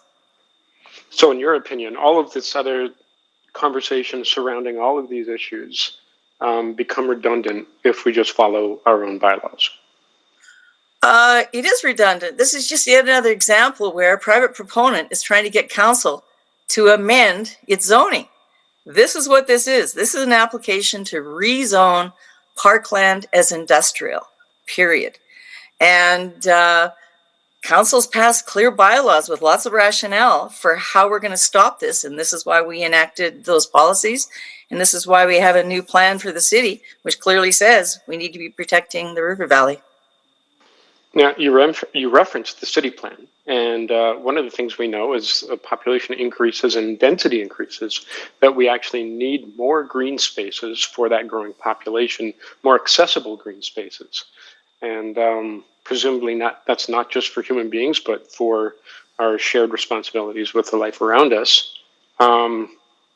So with that in mind, if we follow sort of that city building concept, is it enough that we're building a downtown park? Does that replace maybe some of that access down in the River Valley? Oh, councillor, you're raising a very important point. You know, I am always impressed when I go down to Horilac Park. Who's there? A lot of them are our recent immigrant families who like to go to these open spaces. The other thing is that we don't have very many terraces or flatlands in a river valley. This site may well be one of the last areas where we could be developing some kind of a recreational and protective area for all that developing area for housing in the the southwest of the city. And, you know, it's far more expensive to think about building yet another pedestrian bridge over to try to build something on the other side of the river. It seems logical to me. Somebody else intervened today and talked about the Olescu Park, is it? And that people are supportive of that, but the money still would come forward even to develop that park area for the suburban areas that are developing. So yes, council is approving that we are going to be expanding the city out, but we need to be making sure that we provide areas for people to escape, certainly in times of the COVID that we have right now. All the photos sent into CBC were pictures of the river valley. So that sums it up. People love our river valley. They want it protected so they can go down and enjoy it. All right, thank you. You don't think they'd love a big solar field there to take photos of? No, I do not think. I think that's, you know, kudos to anybody who wants to be advancing solar power. Got lots of neighbors putting them on their roofs. I look at the advancing light industrial going on the edges of our city in the Devon area. Lots of roof space to be putting solar in. All right, thank you very much. Councillor Henderson? Yeah, I just really quickly, on your reading of the River Valley bylaw, because I'm guessing that the intention was to recognize that ideally you don't put what you don't have to put in the River Valley in there, but that there may be things that council, and I think it is council that makes that decision. We can certainly confirm that with the lawyers, but I think it's silent because the expectation is it's council. Certainly all those other decisions have come to us in terms of deeming essential and deeming. But to do a hypothetical, and I don't want to get in an argument of whether or not we're going to need to expand the water treatment plant at a certain point. But let's assume hypothetically that we do need to expand the water treatment plant. How would you see the argument playing out then? Good question, Councillor Henderson. I really appreciated the professor's presentation there. You know, I've worked in the field of environment and energy for a long time, and I noted PG&E Electric in California made a tough decision.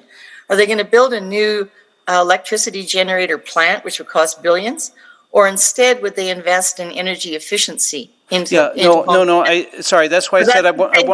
But that's her presentation. I know, I understand that, but I was asking a different question because I want. When the decision is made to expand, let's look at the broader picture. Are there other ways of expanding? That's why I said let's take it as a hypothetical that we do need water down there. I'm just testing the River Valley bylaw and your reading of it.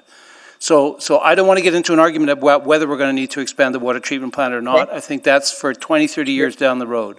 But when we do, or if we do, how does the ARP deal with that? Because I suspect it would recognize that there's no other place to put it. If we need the water. I don't think that you assume that. I mean, you can pipe water.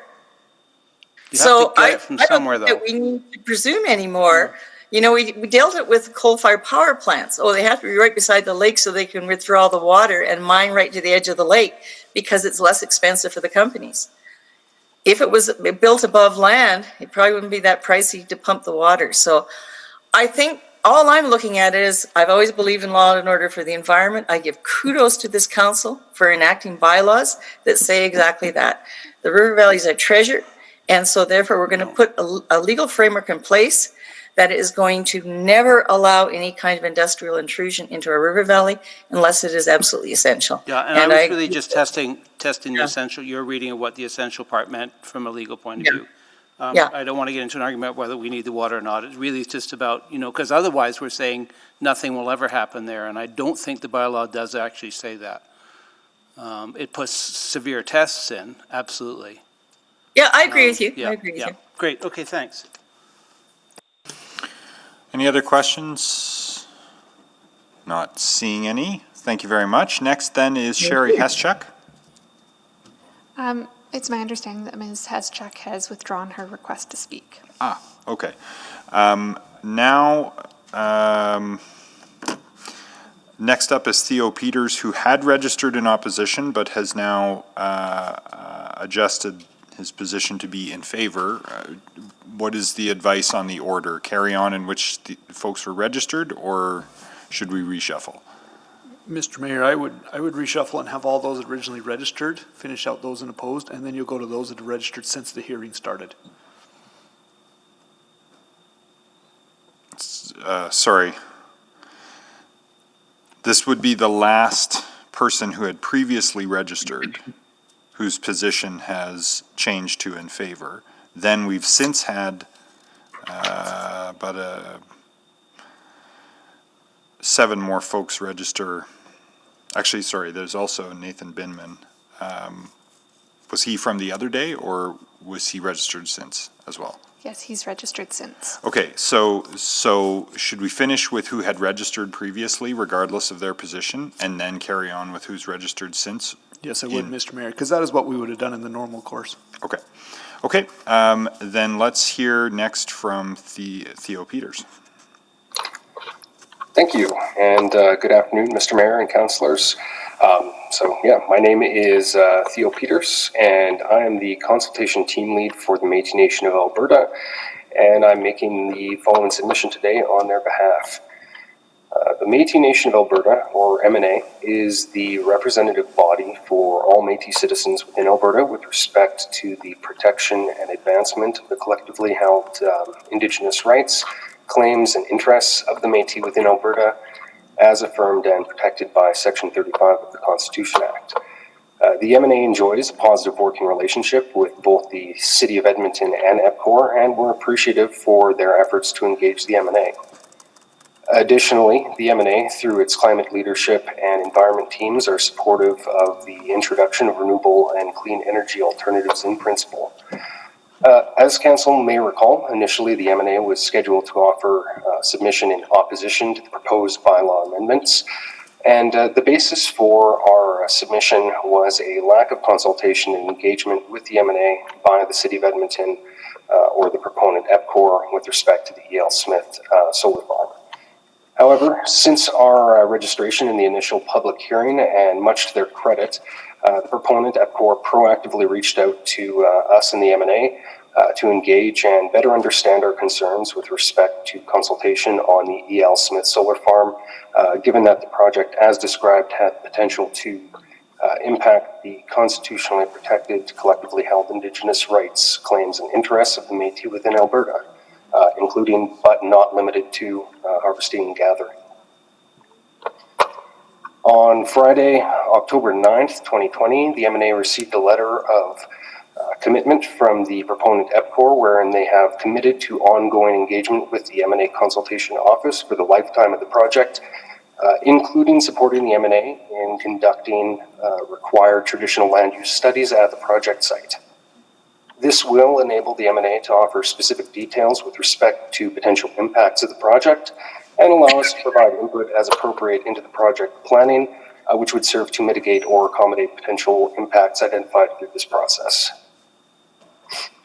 The MNA submits that the project is likely to have impacts on the constitutionally protected, collectively held Indigenous rights, claims, and interests of Métis within Alberta.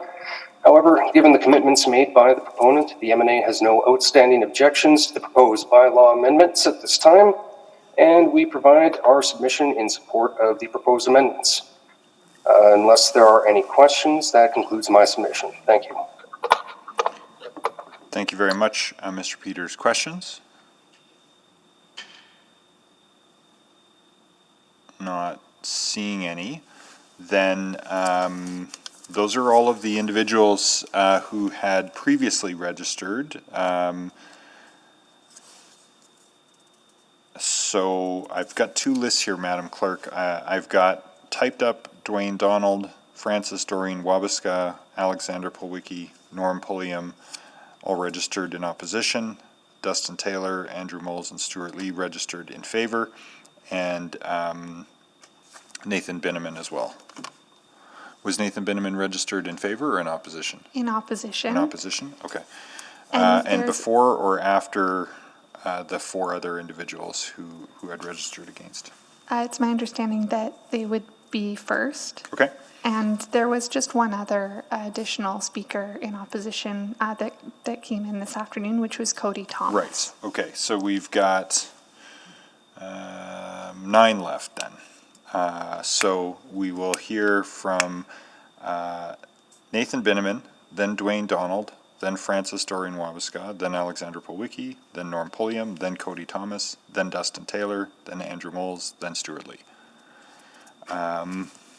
So it's 5:15. That will take us beyond 5:30. So I will need a motion to extend to hear from.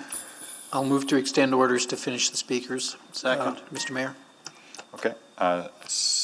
Who was the seconder on that? I was. Councillor Henderson. Okay. So that's before us. I'll just seek unanimous consent. Is there any objection? Not hearing any based on our previous conversation. Mr. Mayor? Yeah. No objection to continue on, but as I stated before, I've got a hard 5:30 cutoff today. Understood. Thank you for allowing us to continue. We appreciate that flexibility. And then we are still working on the time for the continuation. We'll have more to say about that when we finish with the speakers. So, Mr. Binneman, are you there? Yes, I'm here. Go ahead. Thank you. Good afternoon, Mayor and Councillors. My name is Nathan Binema. I have been an Edmontonian since 1990. I have an education in mathematics and bookkeeping, and I have an interest in ecology. I'm going to be speaking to the real value of the land proposed as the site for the solar farm installation. This is important as EPCOR's argument that the solar farm has to go on this land is based on a financial calculation. They argue that it is the least expensive place for them to put solar panels and that the federal grant requires co-location with the energy use and the alternative energy. However, if we look more carefully at this financial argument, it crumbles. As you know, EPCOR's original business case did not take into account the ecological and social value of the land. This prompted the Utilities Committee to return the project to EPCOR to come up with a triple bottom line analysis in order to consider these values as well as the financial value. EPCOR hired the consultant HDR to undertake this analysis, and it was presented in August 2018. As the city's ecological planners made clear in their technical review of the project, however, this analysis provided by HDR grossly undervalued the ecological and social values of the land and may not even constitute a triple bottom line analysis. The analysis is not based on a site-specific study of the land at all, but rather relies heavily on a report done on the North Saskatchewan River Rural Watershed, which assigned a generic ecological value of $2,000 per hectare per year to grasslands. As the planners point out, the authors of that report themselves acknowledged its limitations as it focused on only 2 ecosystem services rather than the full suite of ecosystem services provided by natural areas, including sequestering carbon, purifying the air, cooling the city, helping to prevent both drought and flooding, and providing food and habitat for animals, and in the case of the land in question, serving as a wildlife corridor. Nor did that report consider social benefits at all. The city's ecological planners subsequently did a comprehensive literature review of peer-reviewed research on ecosystem valuation, including looking at the Environmental Reference Inventory, which includes 434 published journal articles, governmental and non-governmental reports, dissertation and conference papers focused on Canadian studies of the economic valuation of environmental assets in the past 10 years. Through this research, the planners found that a more representative case study-based ecosystem valuation would have been provided by a report prepared by the Nature Conservancy of Canada within the North Saskatchewan River Basin, the Maymont property. This property is located within the parkland region of the Boreal, where Edmonton is located, typifies the transition between forest and prairie, contains open fescue grasslands, and has 500 meters of North Saskatchewan River frontage. However, this evaluation still did not include social values such as urban, recreational, or aesthetic value. The planners thus looked at the Ontario Ministry of Protected Areas and Parks 2011 report, which considers both a suite of ecosystem services and social benefits. This report estimates the value of natural urban green space to be over $43,000 per hectare per year. This estimation, the planners state, offers the closest approximation of the value of the land in question, a natural green space next to a major urban area where such environmental and recreational areas are rare. It should be noted, however, that even this valuation does not consider the particular cultural value of the land in question, which, as the archaeological report for the project states, is very significant. Indeed, it is the oldest known site of human habitation in the Edmonton area, exceeding all other known sites by 1,000 years. In summary, the planners stated that the analysis provided by HDR is not justified since the report's adopted ecosystem value does not represent the true value of the ecosystem, and that this analysis should be considered with caution. We are still not confident that the HDR conclusion is a result of triple bottom line analysis. It is still the financial outcome based upon their preferred options. The planners instead offer the value of $43,000 per hectare per year as a conservative alternative, as supported by the literature. This value was 21 times higher than the value EPCOR ascribed to it. Over the 30-year anticipated lifespan of the project, the difference is $50 million. This loss far outweighs the gain of the $10 million federal grant for the battery, which it furthermore seems could also be located elsewhere. Thank you. Thank you, Mr. Binnema. Questions? Not seeing any. Thank you for your submission. Next is Dwayne Donald. Kakio kitatum skatanawao. Greetings to you all. I just want to begin with saying thanks for all the time and energy put into this important issue today by everyone who's participated. And I support much of what was said by those who have spoken before me in opposition to this development. But I wanted to take the opportunity just to share some personal reflections and connections to the River Valley and its importance to me. I'm an associate professor in the Faculty of Education at the University of Alberta, and my work is in curriculum and pedagogy. And I'm also a descendant of the Papa Chase Cree. And I can say, as a long-time resident of Edmonton and with deep roots in this place, that I was really struck about 40 years ago when I was told that, you have an identity problem when the land doesn't recognize you anymore. And so as someone from the Papa Chase, I took this as a very personal challenge. And the reason I'm telling you this is that it was in the River Valley where I began to imagine myself as someone who belonged here, as someone who had kinship relations here, not just human, but more than human. And so the connections that I began to feel with the land and the river and the valley and all the life that's there came from being in the River Valley. And so I'm very passionate about its protection. And I understand this as a public policy issue very much. It is often a key place where I can actually provoke the students to understand Indigenous knowledge and Indigenous paradigms quite differently. So in a sense, it's my classroom. And just in this past week, I've been in the River Valley 4 or 5 times with K-12 groups and also teacher groups, and just sharing stories, sharing insights, sharing sacred ecology information that I have, has been shared with me. And it's been very personally meaningful for me, and it's really enriched my life. I can say that there's many students that I've come into interactions with, of course, who also find much meaning from connecting with the River Valley in those ways. And as I see it as an educator, the central problems we face these days, with all the challenges from pandemics to climate change, the central challenge we face is not a technological or a scientific problem. It's a cultural problem. It's a spiritual problem that we face. And it involves, more than anything, about recognizing the life around us and how we're enmeshed in that life.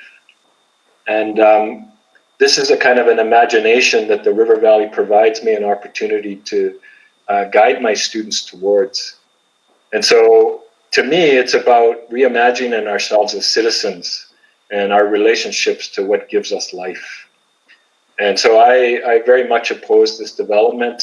I think solar energy is a great thing, but it's clear to me that this project can be located somewhere else, somewhere not in the river valley. Hi, hi. Thank you. Questions for Mr. Donald? Councillor Paquette? Yeah, thank you, Dr. Donald. I'm wondering if you would mind expanding a little bit on that relationship. I've heard it described as Wakotowin. And if you could just sort of help us understand how that fits in with building a modern city.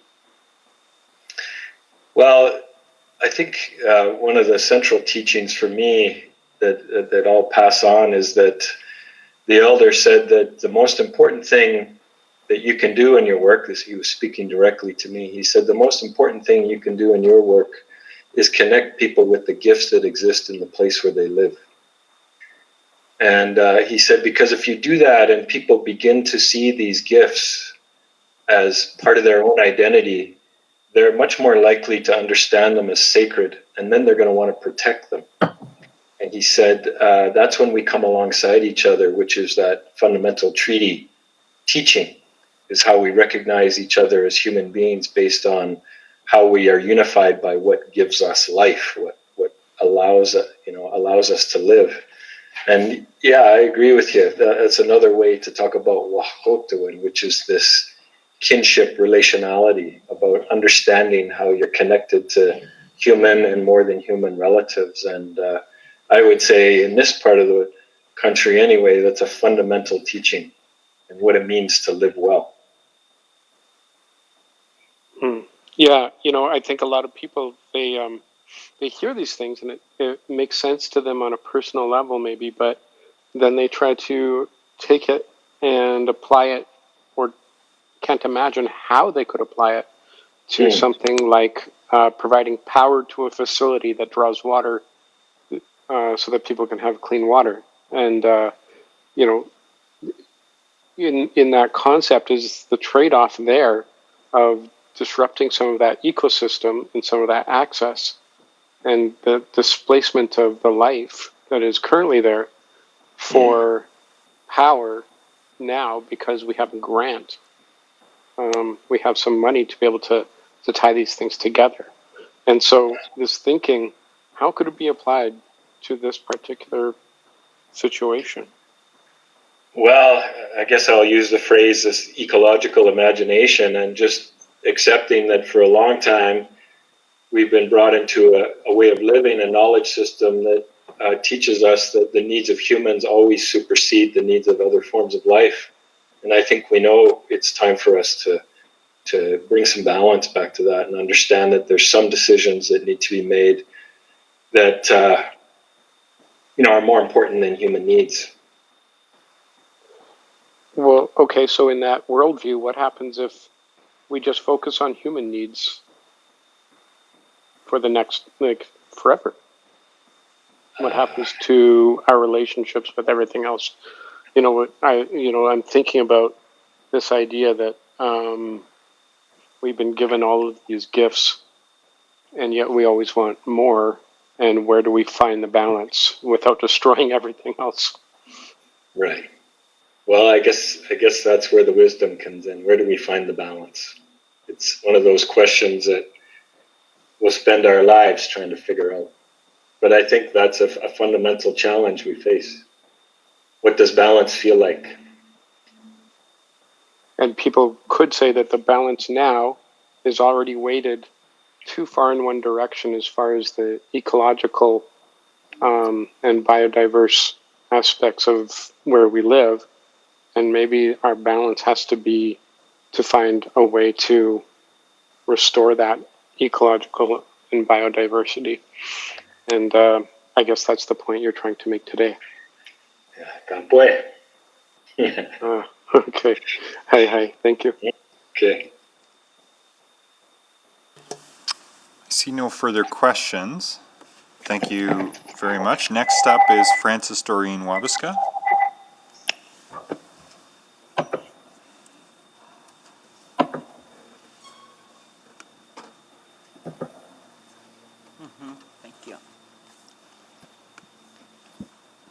Thank you. Go ahead. First of all, I want to say thank you very much and a good afternoon. The thing is, I've been listening this few hours, but I started researching our history, where we came from. When I found out we were from this country, this part of, you call Edmonton, in 1876, just bear with me, 1876, our forefather, his brother signed a treaty in Fort Pitt, September 9th, and then his brother came here to the city. It was south of the river, not a mile, 2 miles. South of the river was our land. The thing is, you think about it. You have to think, we cannot be above the law. A sacred burial ground, mayor and council. I have the names, some of them I brought, that were buried there. And where the cemetery is, part of it, EPCOR sits on top of it, the power plant, I mean. We had went to court against the city for being above the law to start digging us, digging our babies. My forefathers and foremothers' children laid there. Some were taken to university. I have their list. It's embarrassing when I say I am part of this city for 46 years. And to live here every Thanksgiving, like I was down at the river to feed them. The spirituality is very strong and I feel humble. But I feed the forefathers and foremothers before me to give them thanks they were here. And every year I do this at the River Valley. Not at the supposed burial site where the power plant is, where the road goes over our cemetery, not there. I go a little bit north of there. I feel embarrassed because I'm human too, just like I was part of them digging our family, your family. And Councillor Paquette, some of Paquettes were buried there too, in the cemetery down the hill, James Paquette. There's Gladys, there's Clydes. The bad dude that done this to us, his wife was a native, my great-grandmother's dad's sister. Her 2 boys were buried there too. I have the list who was buried there, and it hurts me. I'm 80 years old, I'm still fighting not to damage any more that beautiful river valley and the sacredness of it. Think about it. What would you do if your family was buried there and somebody's digging them up? Please, let's not do this. You have a lot of land, you can get EPCOR to go there. Don't do any more destructive what was done to our babies and our mothers there and our forefathers that's buried in a sacred burial ground. It's very sacred there, okay? That's all I got to say, but thank you for your time, okay? Any questions for me? Thank you, ma'am. Let me check. Thank you. Thank you, Mayor. Councillor Paquette, go ahead. Okay. Yes. Thank you. Hi, Cookham. Thank you for betcha. coming. I have to ask you something. It might be Go ahead. hard to hear. No, I could stand Some anything. people might think, and I've heard this, I've got it through my emails sometimes, that we have to forget about the past, that we can only think about the future because the past isn't doing anything for us, that, it's naive to think that we're not going to develop in the river valley in order to make it better, in order for humans to use it more easily. And I'm just wondering Kaya, what you think about that. Kaya, don't go there. Don't be above God, like you're going to do anything you want just because you're walking here. Think of the people that were buried there. And you continue like Paquette that's buried there. Think of him as one of your family that they can't talk for themselves. I can't understand. That's what you said, to Forget?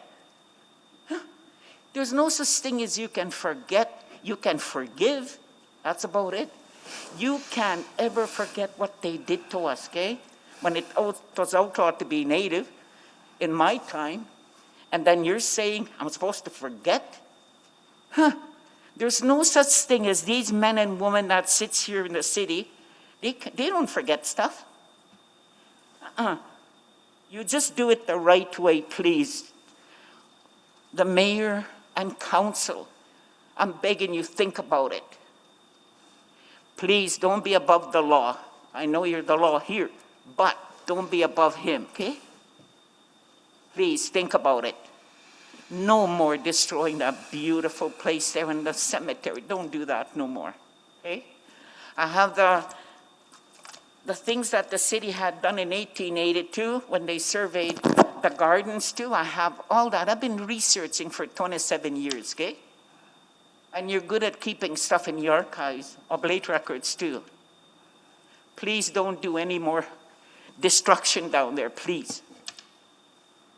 Thank you. Hi. Okay, well, my next question, thank you, is that people might say, well, if we put the solar panels in, it will only be for a generation or two. And then they probably come back out.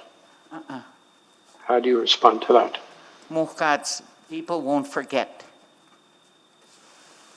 This journey that we're on right now, we're not going to let people forget. We'll continue looking for the descendants, their families that were here.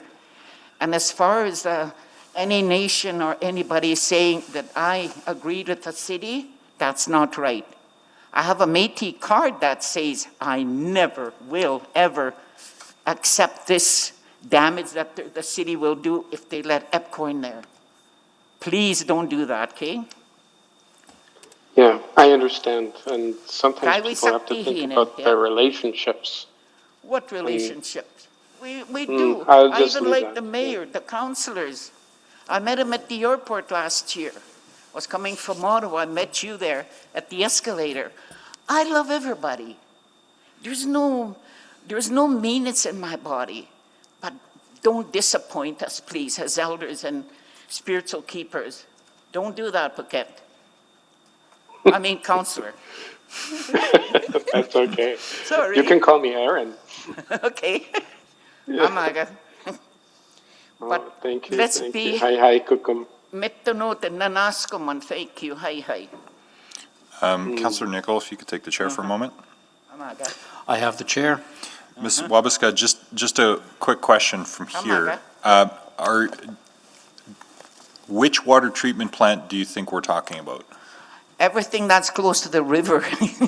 Don't do more. The downtown? Even the old one, The old one we were thinking of, it should be an interpretive center for Right. First Nation people. Right. Right there, that's one of them. And that's where the bodies and the road that you put there on 105th Street goes over. This is why I'm asking, because you've mentioned that a number of times, and but the that's the south site, too. the site that's in question here is not near Rossdale. Okay. It's upriver. At the other Is water it treatment south plant. of the river? No, it's would be on the west / the north side of the river, closer to Oh. Enoch. That water treatment plant by the Henday Bridge. Yeah, we shouldn't do that. Come on, don't do that, because there's a lot of people that's getting together now. Because you have a lot of land over there. Genesee, build everything there. My husband used to work there to build that plant. And I just Anything wanted to to double do- check. Let's not do any more damage to our rivers and creeks, okay? I just didn't want to you to leave thinking that this proposal was about Rossdale. Yeah. Anything to do with the river, let's not do that, please. I hear what you're saying. I hear what you're Thank saying. you, Mayor. Thank you. I'll return the chair. Thank you. Okay, Love next. you guys. Thank you. Next is Alexandra Polwicki.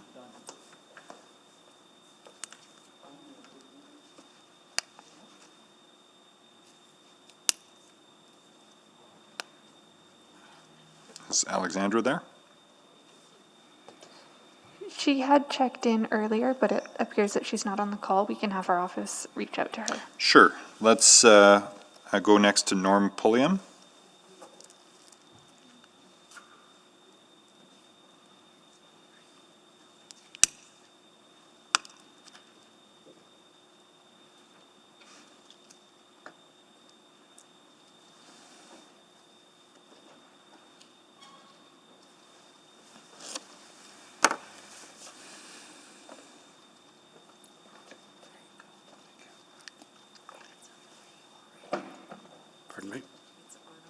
Yep. Good afternoon, Mayor and Council. I'm sorry, sir, since folks need to share the microphone, I have to ask you if you can keep your mask on, please. Pardon me? I have to ask you if you can keep your mask on since people have to share the mic there. Half the people, their voice is so muffled coming through. I know, it's tough. Anyway. Thank you. I was invited here by elders. I'm a 79-year-old man. Consider myself to be a researcher. I was involved as one of the principal people in southern Alberta that opposed the principal trust thing in its day. I spent a lot of hours and a lot of money in that pursuit and support of the author that one of the supports that wrote Banksters and the Prairie Boys. So you ask me what I research. I researched secret societies for close to 40 years. And I'll debate the subject matter with anybody that wants to stand up. Now, in the principal trust thing, those people should have went to jail. We didn't quite get there. As that was starting, I was nominated to sit on the board of Peter Lougheed's Southwest Calgary riding.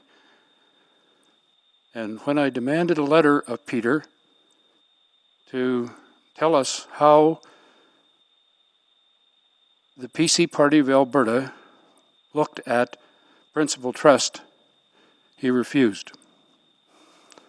I subsequently got railroaded off and resigned. And I bring that up as history is made up of two words: his story.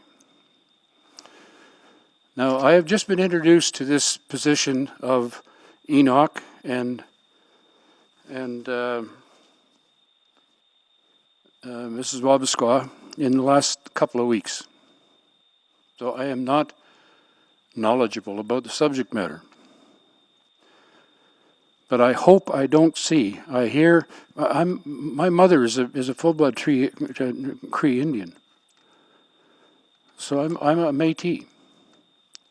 So I sympathize with their position and subsequently become my position over the years.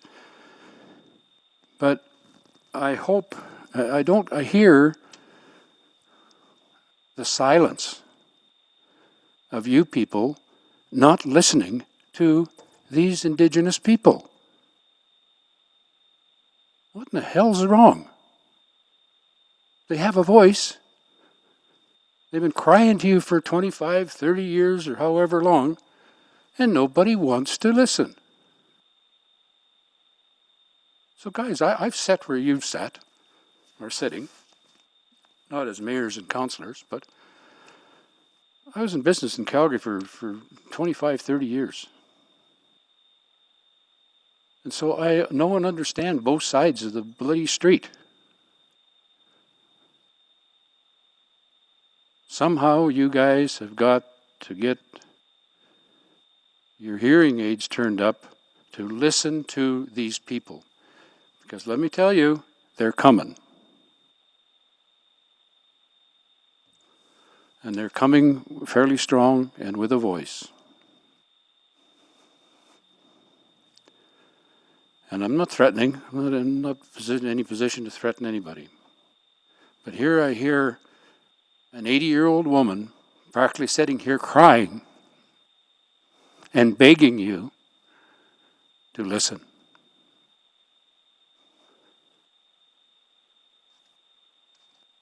So I think it's really, really incumbent on you guys and ladies to listen to these people. You know, this Paquette or whatever his name is, he's a half-breed person. He's sold out. He talks like a white person. Okay, I'm going to stop you right there. Yeah.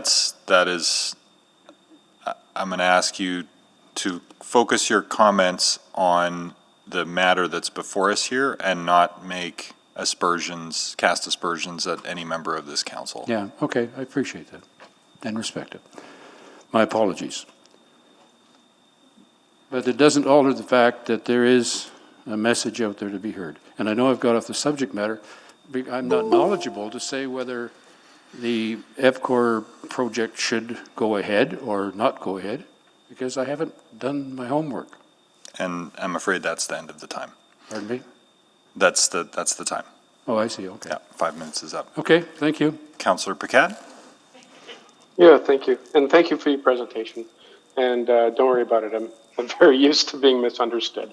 What you may not know is that in our roles here, we have to be open to persuasion, and we cannot actually make a decision until the decision point, because we have to hear all sides of the arguments and get as much clarity as possible. So my apologies if my questions to you seem that they're not on side with a particular point of view, but it's because by oath, I have to be as balanced as possible. So I hope that's an explanation to you. Now, my question for you is, you know, you spoke of your compassion and the fact that you've been in business in Calgary and you've seen both sides of the street, in your words. And I'm just wondering if you can expand on what you have seen, what you've learned, and what you're trying to convey to us from that experience. Well, I've had this in my heart for many years to find out who I was, and finally the last 20, 25 years I've really done that in doing my genealogy and whatever. But I go back just like yourself, Mr. Paquette, a long ways with this Indian blood in your veins. In 1973, I stood on the bridge with Roy Whitney, then the upcoming chief of the Sarcee Indian Band in Calgary, where we stood off the army, and he denied them their lease that was expired. And so I go back a long ways just like yourself, and I get criticized all the time by my own family members. Who do you think you are? One day you're pretending like you're an Indian, next day you're not. Well, I know what I am. I'm a half-breed. But I've had enough experience on the colonization side, I guess, to see right from wrong. And you can't bury history. It will come back and eat your lunch. Okay, so your position is that the site that it's being considered is part of our shared history, and what I'm hearing from you is that you want that to be preserved, and so any development to you would not be something that should be supported. Let's find the facts out. If there are bodies there buried over the last 100 years, let's acknowledge that they're there, either physically or whatever. But to keep on pushing it to the back burner, you're only really delaying the inevitable, and it will come. These people will stand up legally and or otherwise one day soon. And this is what I'm hearing across. I talked to Native people from Vancouver to Quebec in this case. Okay, well, what I'm hearing about this particular site is that we actually don't have any evidence one way or the other about whether there were burials there. We don't know for sure if there were, but we also don't know for sure if there wasn't. That's right. So that puts us in a tough position. Yeah, because nobody's had the guts to say, hey, let's do this and bring this to a head.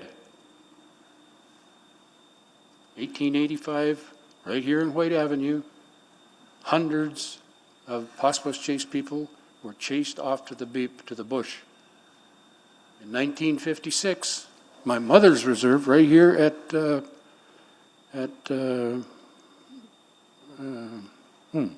right here north of town. were chased off. The election held on a Saturday when they weren't legally to vote, but now all of a sudden you can vote whether you want to sell your reserve.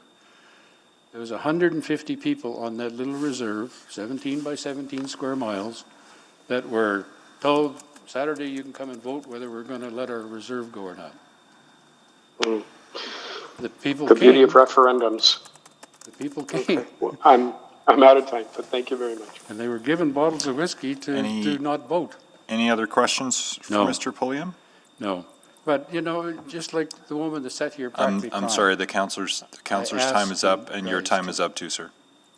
Consider Sir, your decision making. I'll have, Thank you. thank you. Cody Thomas is next.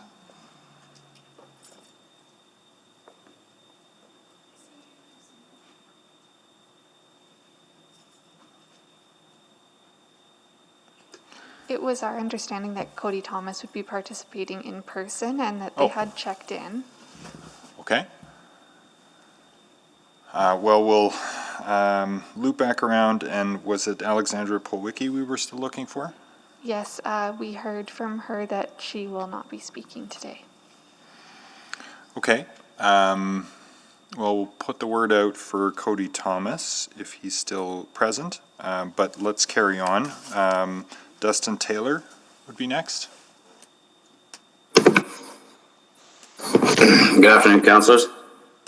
Good afternoon. We can hear you. Go ahead. Okay.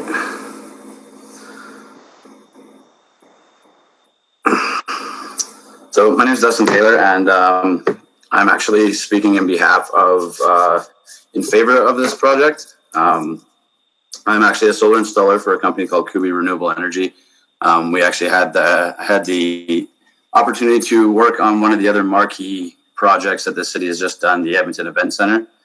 I do believe that this project that EPCOR is bringing also has the ability to be that same kind of marquee project.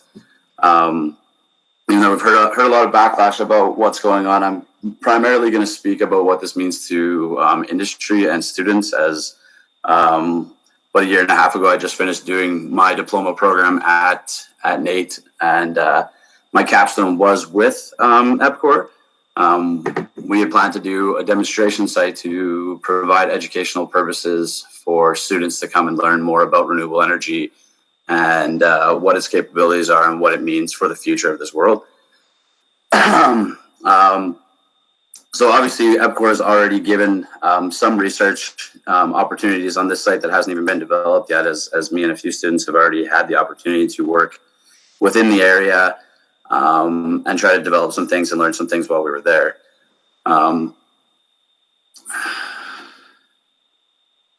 me 1 second here. So what we tried to do was develop something that gave a lot of educational opportunities to learn about and dispel a lot of the myths around what solar is, what storage capacity is like, and the types of things that come along with it.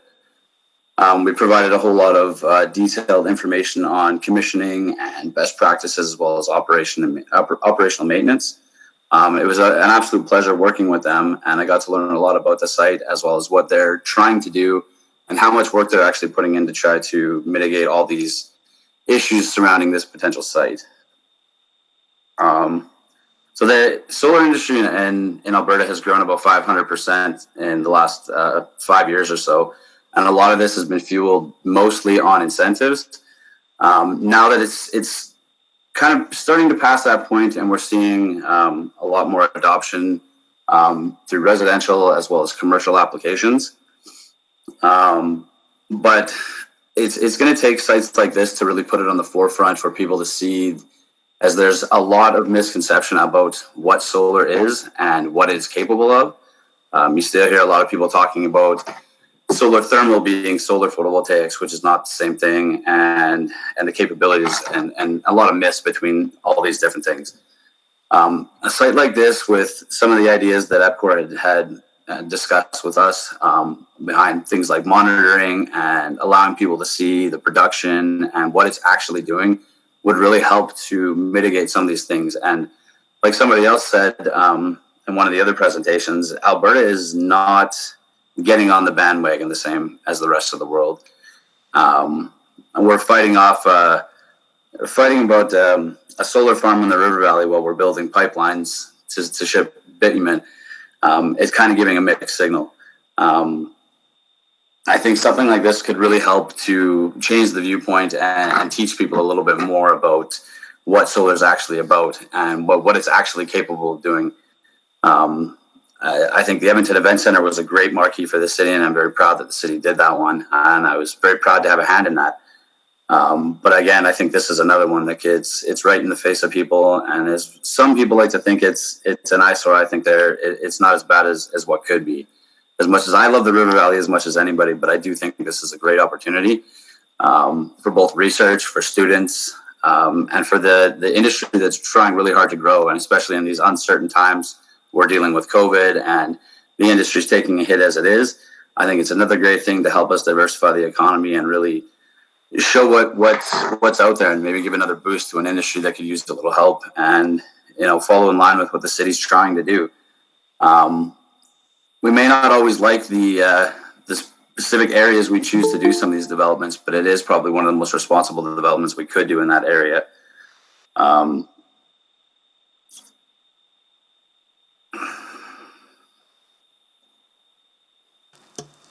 I do think that EPCOR is trying to look after as much of these interests as they can. They have done a lot of community engagement. I sat in on a few of these meetings with people, and they really do ask the community what they want and what we can do differently. And I'm sure that that EPCOR would be willing to work with the community to try to mitigate some of these issues as well, to do the best that we can with it. It doesn't seem to me like they want to just land grab this. They want to do it responsibly. Why they're engaging as much as they are. And I do think it's a really good marketing for us. Mr. Taylor, sorry, I've got to stop you there. That's the 5 minutes, but thank you very much. Questions for Mr. Taylor? Councillor Paquette? Yeah, thanks. One quick question. Good presentation. I'm just wondering how you would respond to the scientists and researchers who are expressing their concern about the environmental impact for the ecosystem and biodiversity, because it sounds to me like they're entirely in favor of solar installations and all of the research around it that we could benefit from. They just think that as far as land use goes, which is why we're here, there's more appropriate use for the land as a haven for biodiversity, and that solar panels realistically could be put anywhere, and in fact are recommended to be put in places where there's already been some form of industrial damage. Well, I can't speak on the biodiversity side of it myself, as that's not my area of expertise particularly, but I am an environmentalist. That's why I'm in this industry. So I'm not going to say that this is an easy issue. I do understand the difficulties of having to transmit certain things, like the distances for that could be challenging, and I can understand why EPCOR wants to do what they do. It does look like a relatively good site for what they're proposing to put up from a technical standpoint. And besides fencing, the amount of disturbance won't be as bad as a lot of other industrial uses. I'd like to think that EPCOR could work with the people and find a way to kind of balance this on both ends if possible, but it's going to come down to whatever you guys decide and how we can all work this out together, right? Right. So there may be a hit to the ecosystem, but not as bad a hit as it could be. Yeah. It's not uproot everything in that area. Putting down some ground piles isn't as bad as pulling all the soil out of that area, which you would do with a lot of other major infrastructure. Right. And if we could have a similar kind of thing somewhere else at some point without hitting the ecosystem there, would that be a better situation?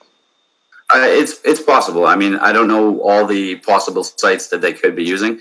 Obviously, I didn't spend enough time with EPCOR and all their sites, but I did get a good look at this one. So yeah. Okay. Thanks. Thank you. Any further questions for Mr. Taylor? Don't see any. I saw Cody Thomas join the call. Mr. Thomas? Thanks, everyone. Go ahead. Hi. So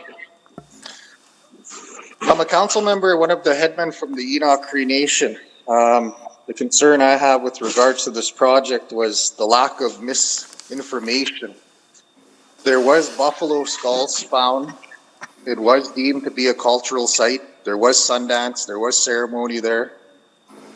You know, I'm not opposed to the fact that, you know, solar energy in this time, we do need to find renewable energies or sources that may be.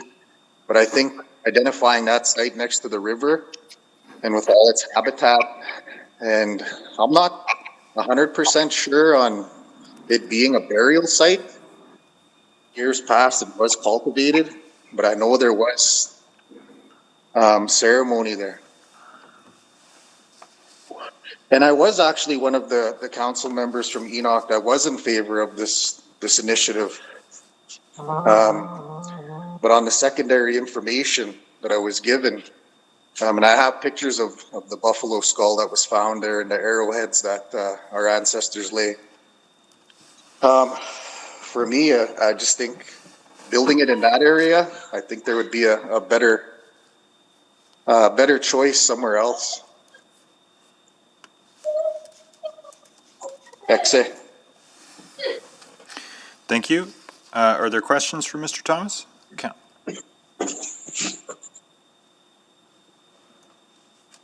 I don't see any. Thank you for your presentation, sir. Thank you, Doc. Alexandra Polwicki. Have we got her? We heard from her that she Oh, didn't sorry, wish you to already speak told any me longer. that. Sorry. Losing track here. Long day. Andrew Moles is next. Good evening. Can you hear me? Yes, go ahead. Perfect. Good evening, everyone. I'm Andrew Moles. I'm the Corporate Director of Solar for PCL Construction. Also Vice Chair of the Utility Scale Solar Division for SIA, which is the U.S. organization, and a past board member of CanSIA, the Canadian Solar Industries Association. I've been working in solar in Canada since 2009. I'm going to talk about the top 3 benefits of solar projects to the community, and specifically some of the benefits that this project would add to the community. So local economic impact. The design and construction contracts for this project are being awarded to local companies totaling over $25 million of local economic investment, with $6 to $8 million in local labor, including the creation of more than 150 on-site construction jobs. Solar electricity is safe, reliable, cost competitive, and clean. And solar power facilities produce electricity at times which generally line up well with the large city center demands. Specifically, the daytime production curves peaking in the summer also align very well with the water treatment plant's power consumption. So this facility has been selected, or the location of this facility has been selected based on it feeding directly into the water treatment facility, which is right adjacent to it. And I think that's a massive benefit because you're not going on to transmission infrastructure and trying to carry clean electricity long distances. You're not losing electricity in that transmission. And frankly, you know that the electricity that's being produced is actually being used, and it's being used at the facility that it was planned for. So with respect to solar in Canada, Ontario took off 2008 to 2018. The rest of Canada's had some scattered development, but Alberta's shifting its energy, and the time is now for Alberta. There's nothing major planned in the city of Edmonton. Currently, the airport's a couple of years out and somewhat contested a little bit as well. This would be a huge kickstart for the solar industry in Edmonton, and it would set the pace for many other developments and a more responsible approach to electricity generation for the city. And I just wanted to point something out. I think there were some comments earlier about birds streamers and birds lighting on fire. That's a totally different type of solar technology, which consists of mirrors reflecting, and this is layman's terms, but mirrors reflecting solar into concentrated rays which hit a tower and turn into steam, turn water into steam to generate electricity or steam for facilities. So totally different technology. These things do not light birds on fire. That's the end of my presentation. Well, thank you, Mr. Moles. Questions for him? You trying to click in there? Oh, Councillor Banga, go ahead. Can you cook a turkey on him? Oh, sorry, I can't. Councillor Banga? Unmuted. Thank you. Mr. Moles, for my understanding there, of course you're talking about building the solar plant there. Could you give me an idea of, I guess, transmission infrastructure and transmission lost, let's say per kilometers? I don't actually engineer the facilities. I don't know the losses offhand. So sorry, I can't. Okay, no worries. So again, earlier a speaker said these rays, I guess, burn the birds or set them on fire. What is different about this technology than that technology? That technology, just to sort of keep it in layman's terms, is like a series of mirrors, convex mirrors that actually focus the sun's energy into basically laser beams of solar, which point at a centralized tower. So you're actually reflecting the solar energy back up, concentrating it, and the tower collects it. Those are the facilities that are lighting birds on fire. And there's a number of new technologies coming out with respect to those facilities where they're doing it inside greenhouses to prevent that from happening to birds. But that's where the bird streamers comes from. It's not photovoltaics. It's a completely different technology, and it's not what's being proposed here. So in that technology, you are talking about maximum reflective surfaces to, I guess, make them more efficient. But this one is more absorption of energy rather than reflection. Precisely. Dark materials are typically used, either dark blue or dark black for the cells to absorb the solar energy. So there is some reflection off the glass, but it's not significant, and it certainly isn't something that's going to light anything on fire. When you say some reflection, not significant, what do you mean by that? I just mean that the intensity of the sun's rays is not increased when it bounces off the solar panels and reflects off the solar panels. The panels are actually absorbing some of the energy in this case, whereas the other technology is actually concentrating it and bouncing it back. Thank you. I'm really glad we get to the bottom of that one. Councillor Henderson? Two things. One of the things you said that just breezed by, and I'm just curious about it. The airport one, which I'd forgotten about. What are the concerns out there? I don't think it's shovel ready and fully permitted yet, so it's still a bit of a ways away from my understanding. No, but you said there was contentious as well. It was the contentious part I was curious about. I don't want to get into any more detail on that. I think there's potentially more work to be done before it's going to be approved and shovel ready is all I'll say. Okay, fair enough. So, I was just interested because the other thing I was wondering about, because we're not, if there wasn't, there is other land, there could be other people coming forward and doing these large projects, but they're not right now.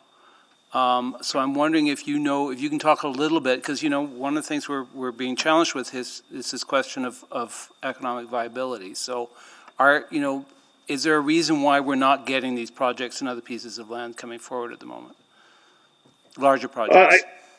I'd say the resources for solar are a little lighter up in Edmonton than they are in Southern Alberta. Southern Alberta's got a big push on right now for solar electricity, but but specifically in the city, these things take years to permit, right? They start with an idea, they start with somebody making a decision to try to do something responsible. This one in particular is actually feeding an industrial plant that's right next to it. Like this couldn't make more sense from a sort of responsibility and economic perspective of the actual water treatment plant to put it where they're putting it.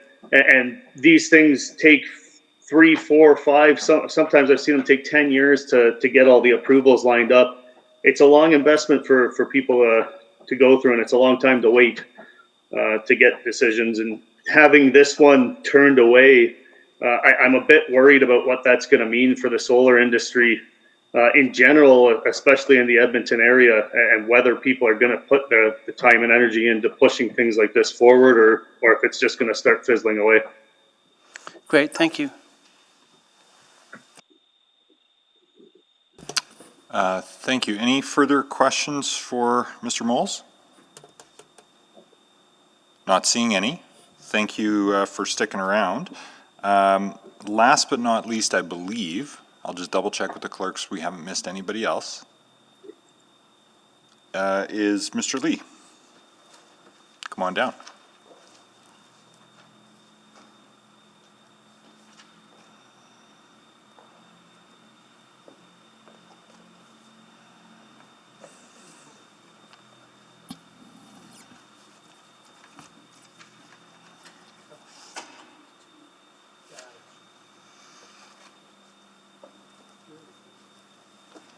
So thanks, Mayor and Council. Let me start by thanking the speakers before me, both proponents and opponents. I think we share a passion for the city and clearly for the environment. And I think that in the long run, we should be encouraged by the discourse we've had over the course of the last several days, several weeks, year, 16 months, because I think it's been positive and will put us in a better place in the long term. I will drop a bit of a surprise here. I'm speaking as a proponent, so I think I had to get that on the record. I have had an opportunity to work on renewable projects over my career in wind, hydro, and solar, and while E.L. Smith is one of the smallest, it's also the most innovative, delivers the most benefit, and has one of the lowest environmental impacts of any renewable projects that I've been engaged with. The one thing I've learned from all of these projects is none is perfect. Hydro invariably has fish and wildlife impacts. Wind has bird and bat mortality as well as biodiversity impacts. And solar can likewise displace species that once occupied the lands the panels are placed on. And so we are left to work hard on mitigation strategies to address these risks. And while in general there's an overwhelming support for renewables, I've also learned that they're always best somewhere else. I think the city's developed a well thought out energy transition strategy. EPCOR has worked hard to align ourselves with city leadership, setting targets to meet Edmonton's 10% in-city renewable energy goal. And we've furthered that by setting a 70% greenhouse gas reduction target by 2025. We recognize that the targets that Edmonton has set for itself are challenging. In the province, there are over 3,200 megawatts of renewable energy, of which only 5 megawatts exist in Edmonton. Within an hour's drive of Edmonton, there is less than 1% of the province's renewables. In a short drive, I can take my teenage sons to see 8 active coal facilities, but I'm hard-pressed to have them see 1 renewable project. And that narrative isn't expected to change anytime soon. As we look at the queue of projects listed by Alberta Utilities Commission as either approved or pending, out of the 2,000 plus megawatts on the books, there are none other than E.L. Smith within 200 kilometers of Edmonton. Newer projects yet to be filed with the AUC are likely 3 to 5 years plus out. So if we truly believe this is an emergency, the notion that we should look for other projects in Edmonton is not that simple. I think as noted in the presentations from the U of A and Nate, E.L. Smith is extremely progressive. It also has 100% alignment with the city's 2019 Green Energy Economy Report. We're working closely with academic institutions. We're leveraging funding programs like NRCan. We're exploring areas like renewable energy and grid integration, smart grid management, and we're developing an Edmonton ecosystem by partnering with local companies like Stantec and PCL. Like other renewable projects, we also have challenges that have to be addressed constructively. The project is in the River Valley, quite frankly, the jewel of the capital region. I share the deep affinity for the River Valley, and as a company, EPCOR has long been an advocate of its importance. It's where we started our journey 127 years ago.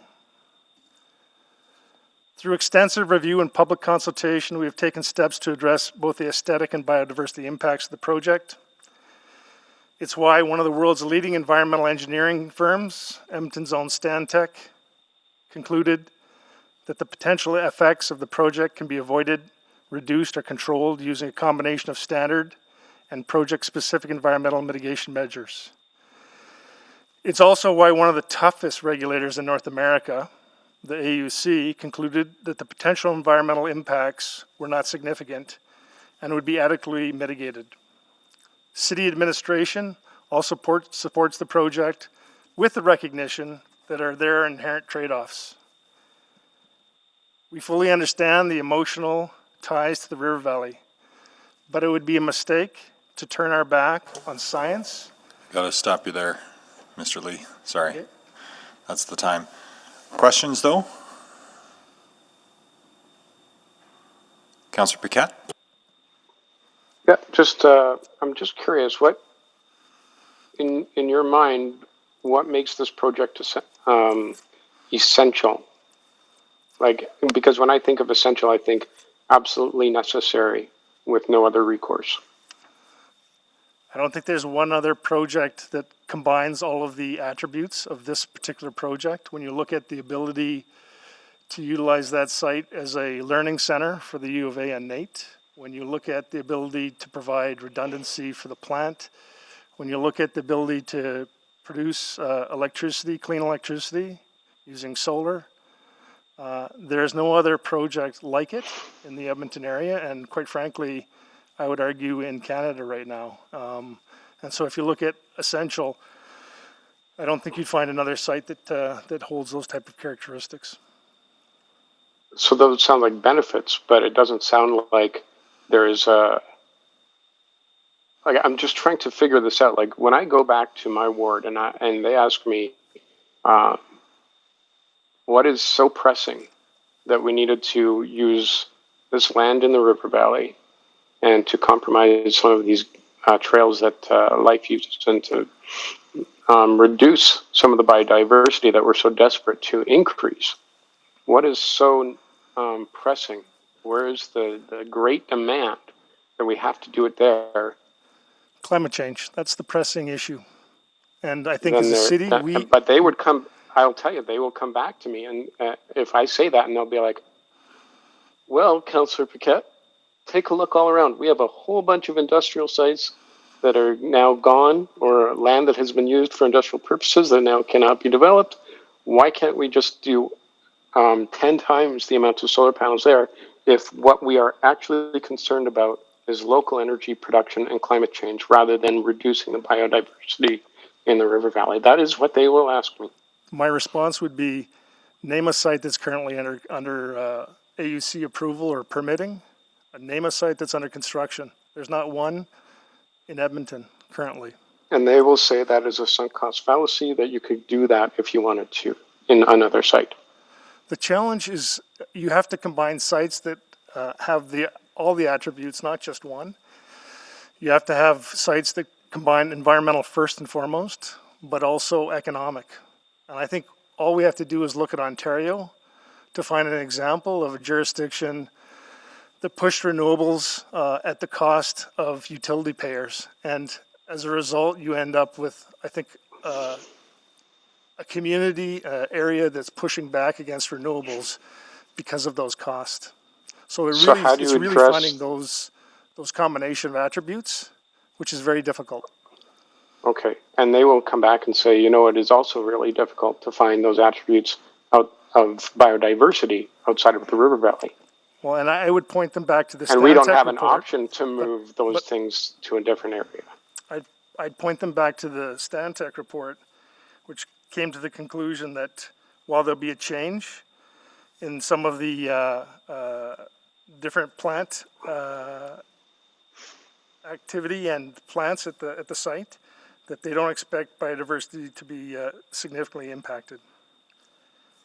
And yet we have scientists who spoke today who say the exact opposite. You have to remember that I am representing my constituents here, and the concerns that I have already heard from them and continue to hear. To them, they're trying to see why this is not just a nice to have, but this is a must have for the survival and well-being of the city. And that's a tough thing to answer them when I've got a Domtar site that is contaminated and we can't even build residence on it. I think it's a must-have if we're serious about climate change, and we want to get some momentum behind it. Well, I appreciate that. It's going to be a hard sell. Thank you. Thanks. Councillor Henderson? I'm curious, maybe to ask you the same question I asked the previous. You know, maybe there are some that I'm not aware of that are beginning to think and beginning to plan, but why are we not getting these elsewhere? Why do we not get it on some of these other places that Councillor Paquette is talking about? They've been around for a while. It's economics. This is an energy-only market. It's very difficult to cite and find economic projects that work in this province, and particularly without federal or provincial support for those type of programs. And so that is the single biggest challenge looking at different types of renewable activity. Wind is becoming obviously more competitive in the province. But not in northern Alberta. But not in northern Alberta, and I would argue that the environmental impacts on wind are more significant than they are on solar. Okay. Great, thank you. Councillor Nicol has stepped out, so Councillor Henderson, I'll pass you the chair. Yeah. Mr. Lee, on the economics of it, and since you know in some of your previous roles at Capital Power, you have some expertise in this area. I'm guessing, just to add to Councillor Henderson's line of question, that one of the reasons why they're not popping up even on contaminated sites is you've got to secure that really for the life of the investment, which is on the amortization of these panels is decades, and so I'm guessing securing land not just for a couple of years but for long enough to get your investment back is one of the challenges. Yeah, I mean, the interesting thing about this site, not only is you've got the cost avoidance on purchasing land, you're also not paying transmission and distribution charges, and so there's a significant benefit associated with that. And if we were to go outside the city, then we're also taxable. So there's a number of economic benefits that are very specific, one to being in Edmonton, but more specifically to being at that site. Plus the jobs get created here. Correct. For what it's worth.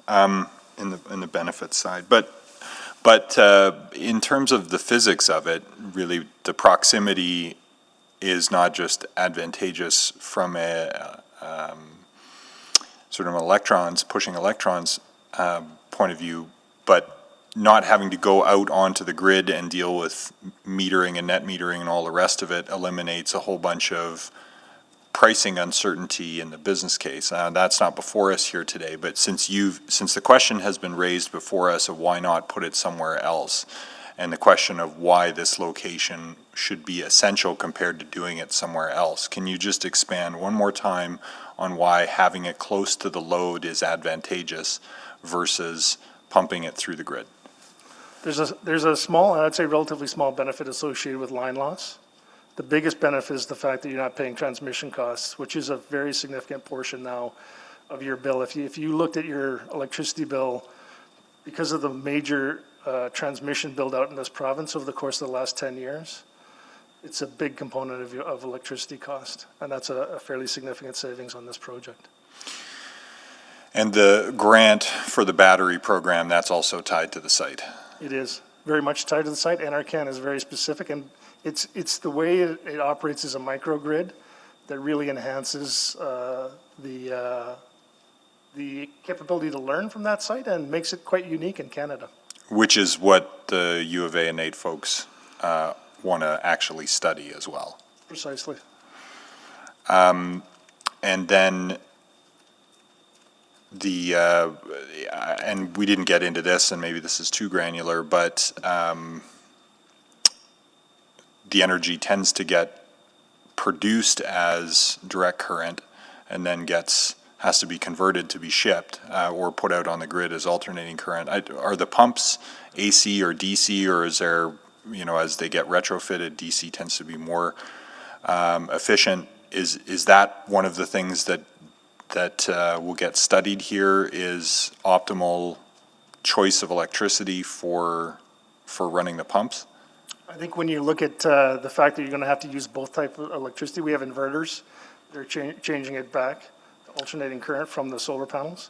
And I expect, because you're going to need that for to have both sources of electricity, you'll have that long term as well on the pumps, to my knowledge. Okay, so the pumps are AC. So you got to invert either way and get to the other thing. Okay, well, that was the only other sort of technical thing I was wondering about. But appreciate the additional points and the answers to the questions. Thank you. I'll take hold on, there's one more set of questions for you, though. I'll take the chair back and go to Councillor McKean. Thank you, Mr. Mayor. Mr. Lee, thanks for your presentation. First of all, I wasn't clear on why the Greater Edmonton area doesn't have more renewables.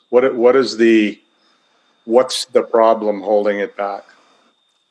We don't have good wind resources relative to southern Alberta. And when it comes to solar, I would say we're close. We have a pretty good, relative to the rest of Canada, a pretty good solar regime, but about 10 to 15% probably less than southern Alberta. And even in southern Alberta, quite frankly, the solar installations require some level of support. Some of that may come from PPAs from corporations, some of that may come from government support, but even in southern Alberta, it is not quite comparable to wind, and so it becomes more challenging to look at an economic case for solar here in Edmonton right now. Having said that, we continue to see ongoing declines in solar panel costs and increased efficiency. And so expect that at some point in the not too distant future, maybe not in the next 2 or 3 years, but longer, we'll continue to see the more opportunity going forward. What are EPCOR's follow-up plans here as far as renewables after this project is approved or not? So again, we have a target of 75% reduction in GHG. I mean, part of our equation has to be looking at other sources of renewable, and some of that is likely going to be wind in southern Alberta. Part of it is, if you look at the biogas project that we have out at Gold Bar, is taking methane gas, cleaning it, injecting it into the ATCO system as natural gas, and we're waiting right now for British Columbia utility approval associated with that, the regulator in BC. So we've got a couple different projects on the go there. We're also working heavily with NRCan, looking at charging stations across the city, and trying to get ahead of EV demand as it starts to continue to evolve. So there's a number of different fronts. Are you looking at more solar? So we have some solar that we're looking at in Arizona. We'll continue to look and evaluate solar here. I think you're going to have to see a reduction in solar costs to make it economic. I think in the next couple of years, hopefully we'll have another project, but nothing currently, and it'll be several years out before we have an alternative to this. So the grant here is making this economic? The grant and the location. Because you're not paying land costs or transmission costs? Correct. Okay. Okay, thank you. Thank you. Any other, Councillor Walters, go ahead. Thank you, Mr. Mayor. So, Mr. Lee, you had talked about a very stringent regulator as part of the context you described earlier. Maybe say a little bit more about that.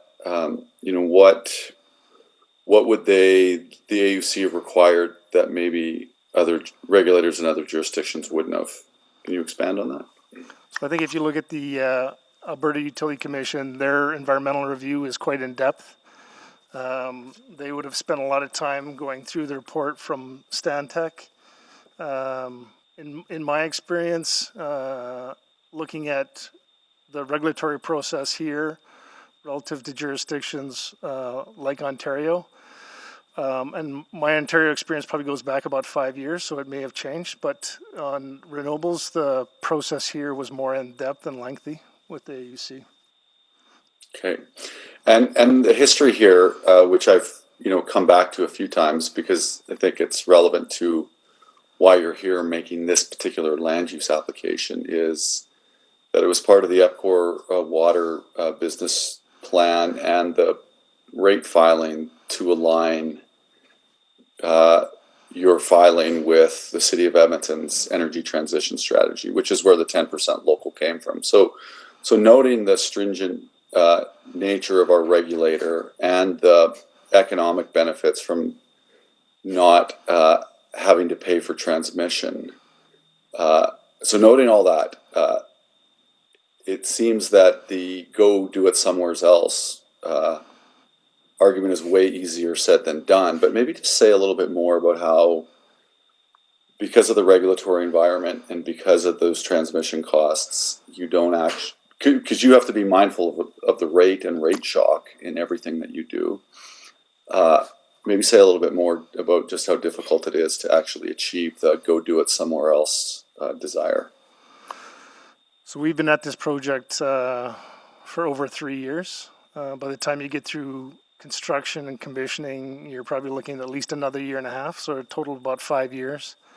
Any other project that we were to pursue to go through the environmental assessment, community consultation, Indigenous consultation, whether or not there would be, again, a requirement for looking at heritage and parks, don't know, depends on the site. To get that through AUC approval, to get your engineering and design work done, and then into construction. As we heard from the speaker from the Solar Association here in Canada, you're looking at a 5-year time frame. Right. In general. But even if we had said that from the get-go, if say we were able to rewind history and say, achieve this 10% objective, but don't use any of your own land, go out and buy some land, etc. How difficult then is the doing it elsewhere desire that we're hearing from some members of the public? It'd be the economic impact. And again, I think when we looked at a separate site, the additional cost would be about $16 million that we'd be asking ratepayers to pay. And that was one of the primary considerations around the decision. And I know those business cases were disputed by certain members of the public, but they were supported as valid by our utility advisor at the time they were presented to committee, correct? Correct. Okay. And just again on, well, you're here, and thanks for coming in. Your perspective on the biodiversity question and the loss of biodiversity. They maybe say again how AUC ruled on that, and specifically how things should be mitigated. Did they give specifics, or did they just say mitigate them? I think the recommendations coming out of the Stantec report was reseeding and replanting the entire area that's the PDA area with native grasses, obviously we've made a commitment with Enoch to look at things like sweetgrass and sage. There'll be pollinating plants that will be planted associated with that site. I think there's a great example of in the Stantec materials of one of the existing demonstration panels, and you can see all the growth of different types of grasses underneath that panel, which is consistent with what you'd see at other solar farms across North America, that there is revegetation, there is regrowth, and an opportunity, while the biodiversity may change a little, that you will not negatively materially impact the biodiversity. And you are paying heed to the council. Sorry, Councillor Walters, you're climate emergency. Councillor Walters. Forgive me, Mr. Mayor. I'm sorry, you're at the time. Councillor Banga is next. Just one question, Mr. Lee. You said this grant is tied to the location itself because of educational opportunities, all those losses, etc., etc. Could you tell me if the plant is solar plant is located somewhere else, wouldn't it do the same job if that is fed back into the grid at whatever location you set it at, and just buy it here? The infrastructure is there. Sure. So you lose the ability to have a microgrid. You lose the ability to interchange it with or put a battery behind it, and the capability associated with that, some of the resiliency that comes with that, and so the system becomes far more innovative and complex by putting those components together. You have additional transmission costs from a different site. You'll have to buy the site associated with that, which obviously impacts the economics. I think if you look at all those different combination of positives, it becomes a much different project. Okay, and I have heard this battery connection to the water treatment plant. Could you be able to explain it to me why this battery thing is so important? The battery provides backup in case of power outages. Now, there's also other types of redundancy that you can have at plants, but that would be an additional portion to it. It also allows us to arbitrage electricity prices, store it and sell it from the battery when prices are higher. So there's some economic benefit associated with having that battery in place as well. And quite frankly, it becomes a better training facility for people like Nate and the U of A looking at a microgrid system. Okay, thank you. That's all my questions. Thank you. Any other questions for Mr. Lee? Not seeing any. Thank you very much to all of our speakers. I just want to loop back around and there was one other person who we did not hear from who was registered, which was Mr. Goodstriker. Mr. Goodstriker? It was. And attempts were made to reach him as well? Yes, it was my understanding that he planned to attend in person, and he did check in on October 6th last week at the beginning of this meeting. He was here at the beginning, yeah. Yeah, but we haven't been able to confirm his attendance today and have tried to reach him in multiple methods. Okay. Okay, then at this point, I think we've safely heard from everybody on the first round. There's always new information, of course, but we will pause hearing from speakers, and when we continue, we will turn to questions of administration. Does next Wednesday work? From our office's perspective, yes. Okay, all right. So taking a look at next week's council agenda, with any luck, it will be done on Monday, and we could have the overflow time on Wednesday morning, which would be time specific at 9:30, to at least begin questions of administration, and that's better than tacking it on the tail end of next week's public hearing, which could go however long it goes. So the Wednesday morning time should be in all of our calendars, and we can juggle the council agenda around it. So that would be my recommendation based on conversation with the clerks, is that we recess this meeting or to continue at that time in place of the council meeting, and we'll change orders of the day on Monday for the council meeting. Mr. Mayor, I won't be able to do it. I mentioned to you that, and I didn't say yes until I ran it by you, that I'm going to be ironically MC of the FCM Sustainability Communities Conference. And I'm also doing a panel on your behalf, so that will wipe me out for the whole morning. Okay, that's in the morning then, is it? Okay. Yeah. Right. I mean, if I miss it, I miss it, but that's, I won't be able to do both. I don't think there's any way I could squeeze them both in. I'm just looking at the schedule. I don't think I'd be free until, the afternoon. Right, yeah, I suggested you'd be safe to do it because I thought council was going to be finished. Okay. And there's no going back on that now, I'm afraid. Yeah. Okay, well, we do need a time to continue this.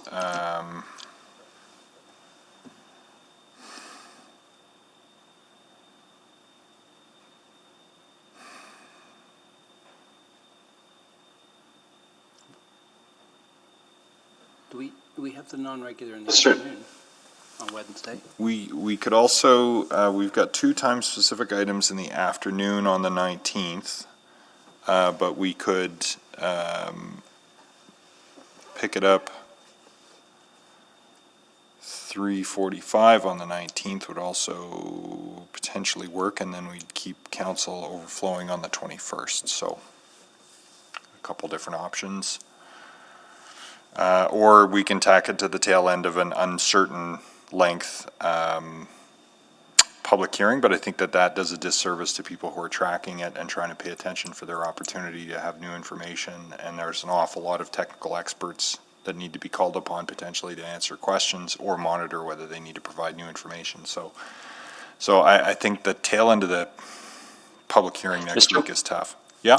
Councillor Knack? Mr. Mayor, yeah, sorry, I can't click in. It wouldn't let me. I was just curious, and you were starting to get to that idea, but I'm curious. Oh, you've muted yourself, Councillor. Mr. Mayor, I'll opine as well. Well, let me just go back to Councillor Knack for a moment. Yeah, sorry about that, Mr. Mayor. That's okay. And then I'll come to you, Councillor Walters. Go ahead, Councillor Knack. Sorry, my apologies. Just my question was going to be if if the time specifics on the 19th were only in the afternoon, and therefore we're thinking about overflowing into the Wednesday anyways, could we not start it at 9:30 a.m. on the Monday? We've got protocol items. No, we've got protocol items and budget and other things. So I appreciate the suggestion, but no, I don't think we can preempt the morning. So. Thank you, Mr. Mayor. So 3:45 Monday to continue is my current suggestion, though that may take us past 5:30. Realistically, we might have to book into the evening to finish. So, Councillor Walters? Yeah, that's what I was going to suggest, is that I would be okay with going till 9:30. I think this is an item that we should do our best to complete next week. And if that's an opportunity, I'm happy to stay until 9:30 if others are amenable to that. Okay. Thank you. Councillor Henderson? Well, just curious, I have in my schedule a non-regular for Wednesday afternoon, the 21st. Yeah, and that's got 7 or 8 items on it. Okay, so I just wasn't sure what was there. Okay. Yeah. Yeah, that's the intergov, so there's quite a bit of stuff on there. Okay. I would entertain a motion to continue this 3:45 on Monday. Thank you, Councillor Walters. That we continue this at 3:45 on Monday, October 19th, till 9:30 p.m. Okay, with the normal dinner break, or perhaps a little bit shorter depending on timing, but we can adjust orders at the time. Yeah, but sure. Okay. Now. Okay. Yeah, we don't have to stipulate the dinner break in the motion, but I'm just getting hungry now. So, okay. Thank you, Councillor Walters. Seconder. Second. Thank you, Councillor Knack. Okay, so the motion before us is to continue this at 3:45 time specific on Monday. And we'll reorder the council agenda accordingly. All right, is there any further debate on this? Not seeing any, then please vote. Mr. Mayor, can I just confirm you don't wish to adjust the orders of the day for the council meeting next week at this point? Would it be convenient if we did? I would think so, yes. Okay. Probably cleaner to Okay. deal with both at once. Sure, let's do that then. Okay, right, it's in the form of that the regularly scheduled council meeting have its orders of the day changed to recess at 3:30 on Monday and continue on Wednesday morning if necessary. And that this meeting continue at 3:45, yada, yada. Of course, that is what I meant. That's 100% what I thought you meant. Yes. And Councillor Henderson's already voted on that, so he says. So let's try the vote again on that basis of changing orders for Monday to make space and then using it up, all in the same breath. Yes, Zadek. Thank you.